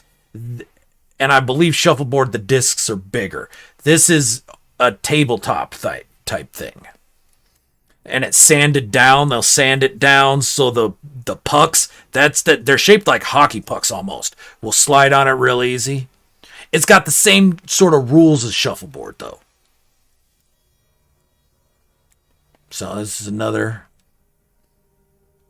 nice tall glitch stack. All encased inside of a triple-sized glass cuboid. So then this one here, triple-sized glass cuboid inside a with a triple-sized aquarium inside of it. And then the last one, I don't know if you guys have seen the short yet or not, but this drove me nuts, but I finally got it finished. The circuit. It is a counter circuit on my freighter. That was so much fun to build. So if we come back up here, come out here, we should be able to. There we go.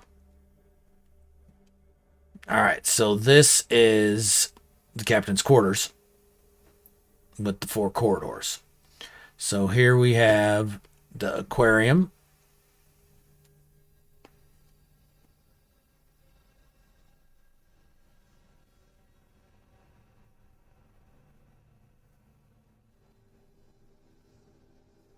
And then over here is plate stems. And I've got those igneous rocks. I like how those look. And we've just got circles. And I'm missing a sign there for some reason. All right. Just a bunch of circles all in there. And then over here we've got more circles with a helix in the center. The helix is made up of all those. Yep. Helix of the void husks. There we go. I remembered. Got them. Nice. All right. But yeah, that is the Silver Industries Impetus of Karma.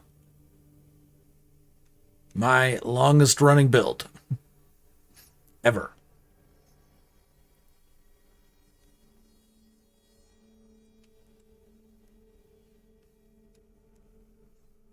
All right, where are you at, Joe? You somewhere around?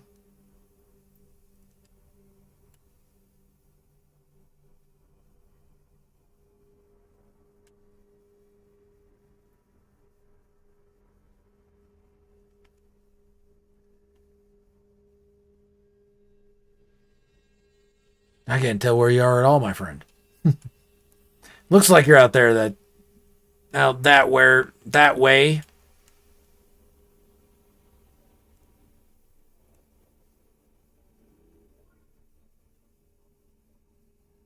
It is shuffleboard. Technically, it's table shuffleboard. Okay, fair enough.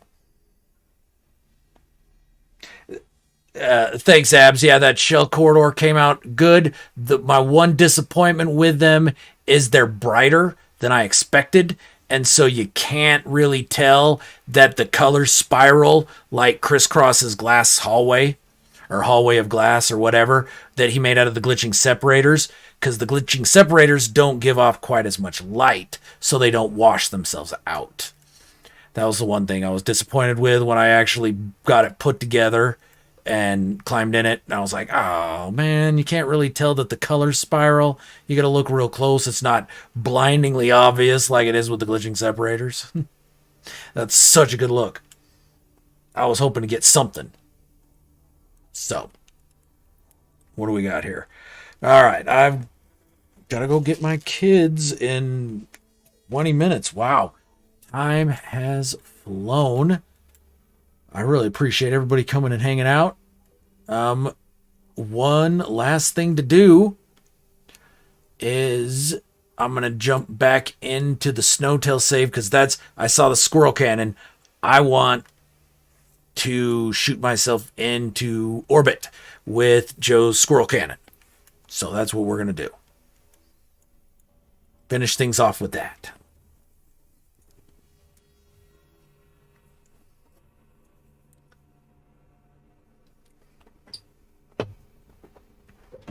Because I'm curious as to how long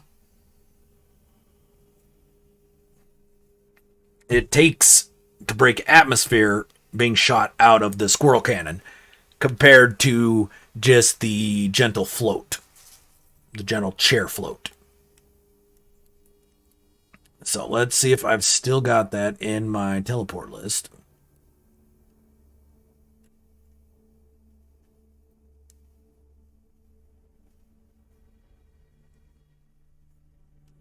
Don't die. Yeah.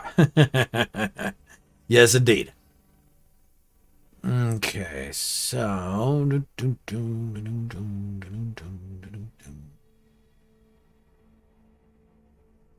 No. All right, you want to see if you can join me here, Joe? See if you join my game, what happens? If I can see it then.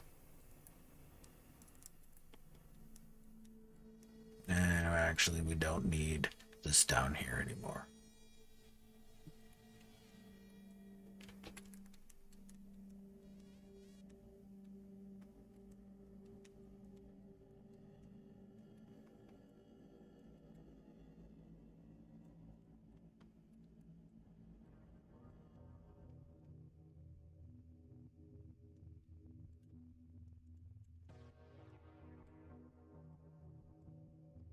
Do a little bit of cleanup here.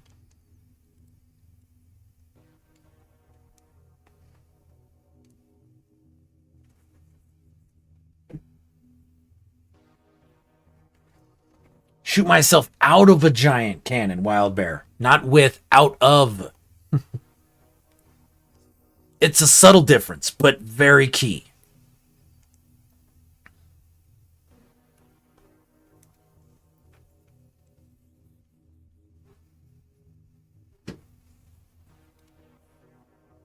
Oh no, Smash. It's been my pleasure. I appreciate you guys hanging out with me. This has been a lot of fun. Very nostalgic. it's been a lot of fun going back to those old bases and seeing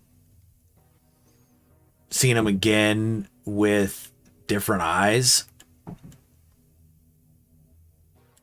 Okay. Let's see. What about when you get in system here, Joe?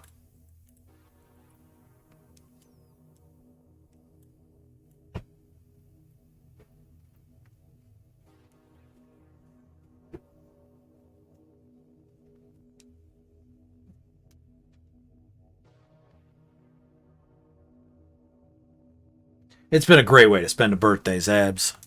Great way. And it's not even over yet. Still got lovely dinner with my family tonight and have some fun. Nope, not showing. Okay, so if you want to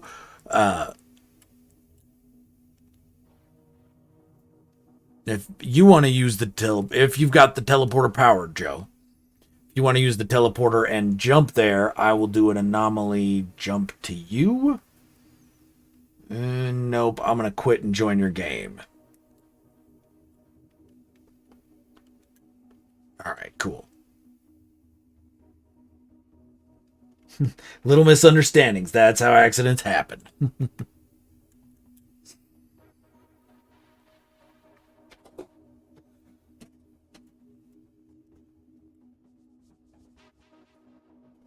Just jump there. Okay. Yeah.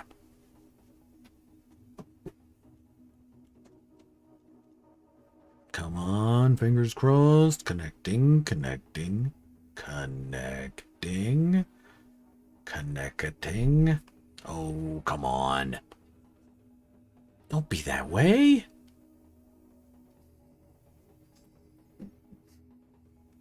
Man, multiplayer on my end has been super crappy. Everybody else has been doing good.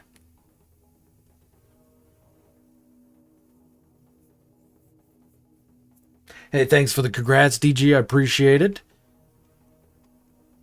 All right, so what can we try here? Let's...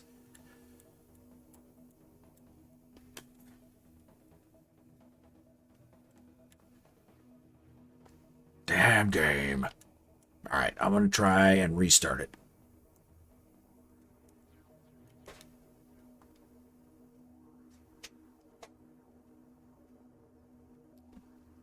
See if I can join you.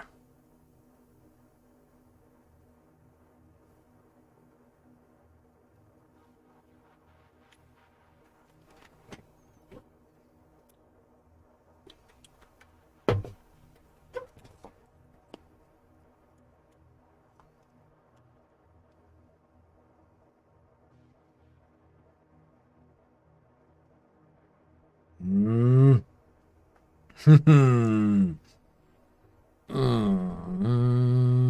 Boy.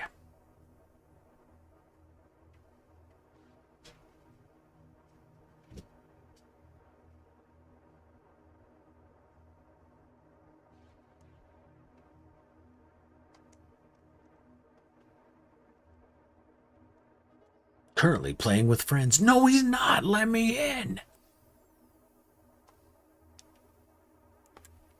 All right, we're going to have to try an anomaly jump, Joe. So, if you would care to join my game again, risk it in the anomaly. Oh, Spock and Drucifer are both on the planet too? Okay.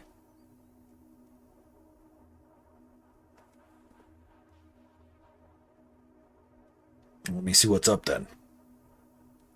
See if I can join one of them.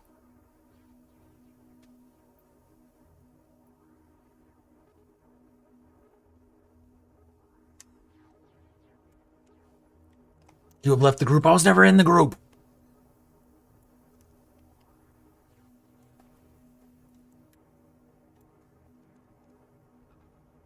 All right.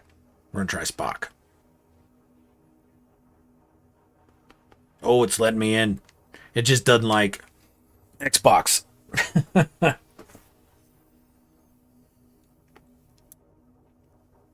Damn it. Sean?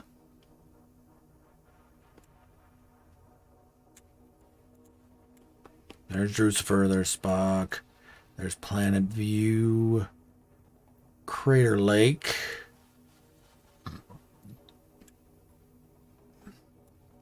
Okay. Are you in my nearby player list? Probably not.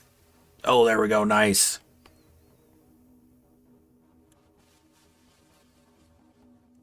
Did I get your icon? Sticky bee. Probably an accident. Okay.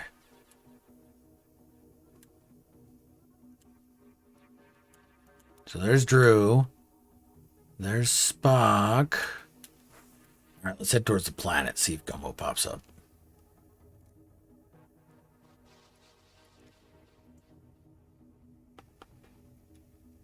Not an accident, I guess.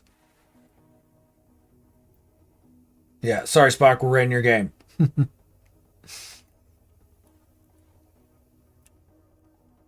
Korvax Cal's here.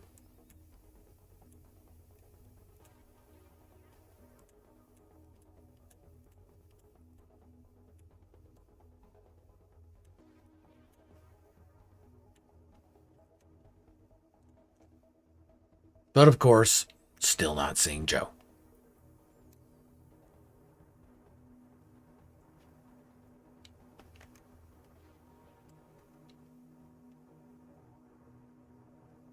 Says you've entered the system.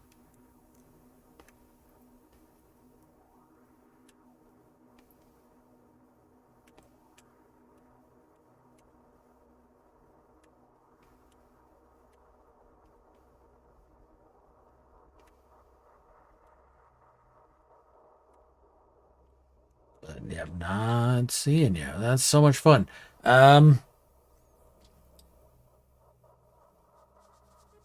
Yeah, but if I can't see you, then here we go. I know what we can do. You sent me the coordinates, didn't you, at one point? Oh, there we go. Green.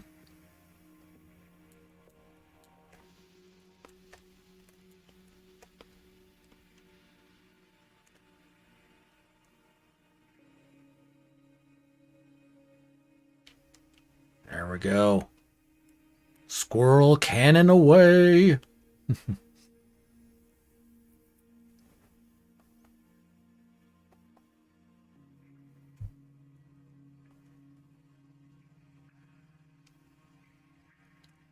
Oh, that's a good idea. Yeah, should have tried that.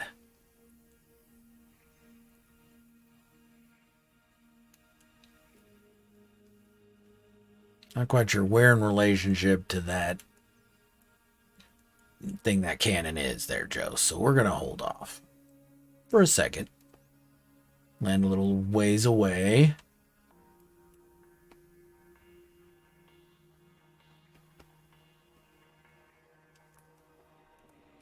And that's fun. I'm not even seeing the base computer.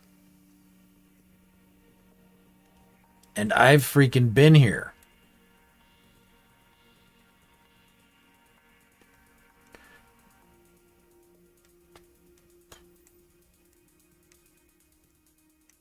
Oh, that's so much fun.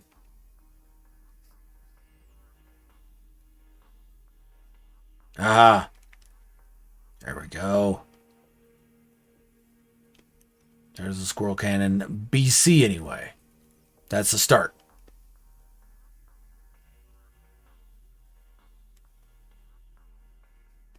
Oh, I see a race initiator.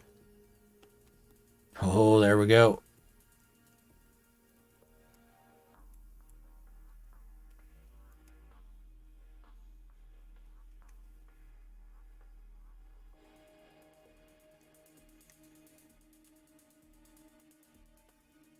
Oh man, you got that set in there nice too. There, Joe. That's awesome. It's not just a chair on top of the vent.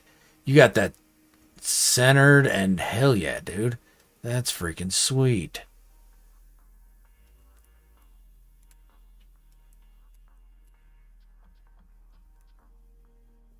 Okay, race force amplifier is going to go all the way around. Well, let's find out.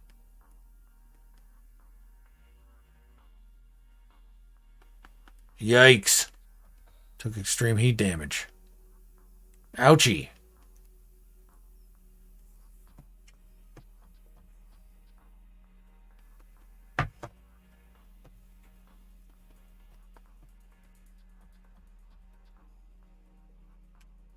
Watch pot doesn't boil? Is that what we're doing here?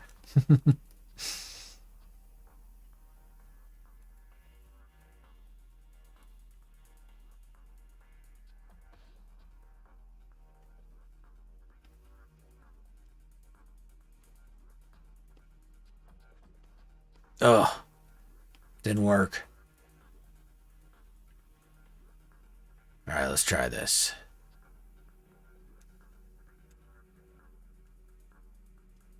See if we can get this to go.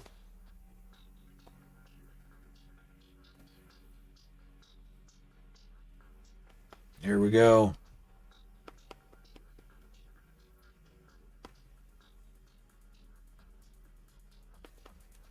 And we're off. Man, there's a lot of those circular reefs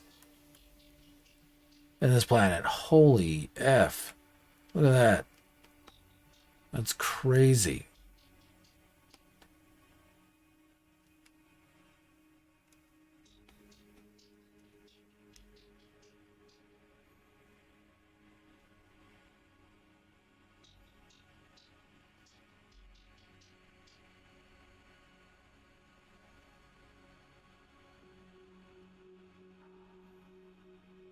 Okay, still have not broken atmosphere.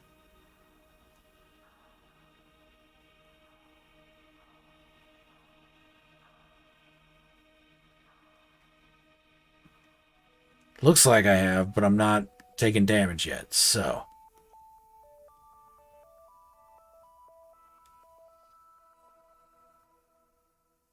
It's a bit tight, giggity.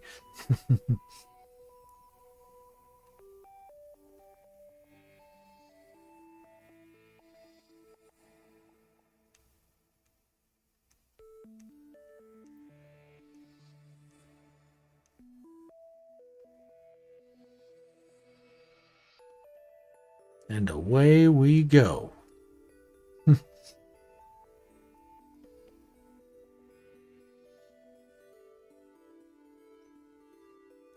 Still have not broke atmosphere, though. That's very weird.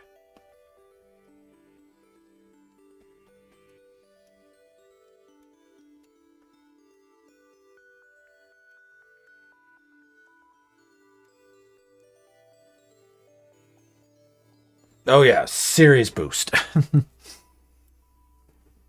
You get launched. Good.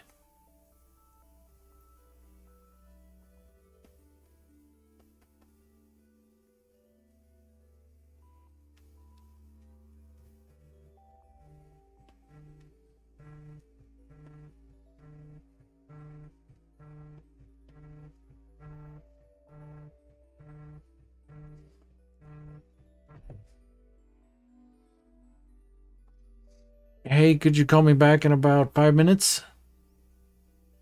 Okay. All right.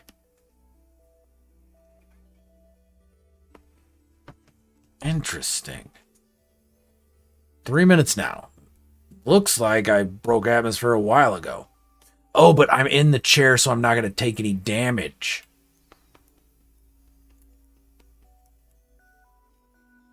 Now I will, though. There we go. There we go. So, I probably broke atmosphere in about a minute and a half. Didn't realize that you're sitting in the chair so you don't take any actual damage. That's what I was waiting for as my key that I'd broken atmosphere. So I got to figure out a different way. Because that'd be a fun way to do a low orbit base. Not as quick as Beebs' way, but it'd be funner. So. But, yeah, I'm going to have to come back and play around on that. Maybe tomorrow morning on stream, Joe. I'll reach out. But I will be streaming tomorrow morning. And starting up a new build. So, got a sweet new spot that Skang gave me. And so we're going to start building at the Trichive. And see what we can come up with. So, yep, you will go on forever, Zabs. So that is usable if you aim yourself correctly. You can use that to travel from one planet to the next without a ship, or you can get up to the space station. I need to try that to get up to the space station and see if I can drop a BC on the space station And if I can drop a BC on the space station, maybe I can build some things on the space station. We might try that first thing tomorrow. Or whenever Joe wakes up and joins. But I really, really appreciate it. Thank you everybody for coming and hanging out with me today. This has been a blast. I had a lot of fun wandering through my old bases. And I appreciate y'all humoring me, coming and hanging out. I can't believe it took so long to get through all those bases. But it was fun going back through, looking at all of them. And kind of seeing the progression, seeing stacks that I didn't remember making, and seeing how they influence stacks that I'm making currently. So it's been a fun day. It's been great. Yes, absolutely. Let's go raid whiskey.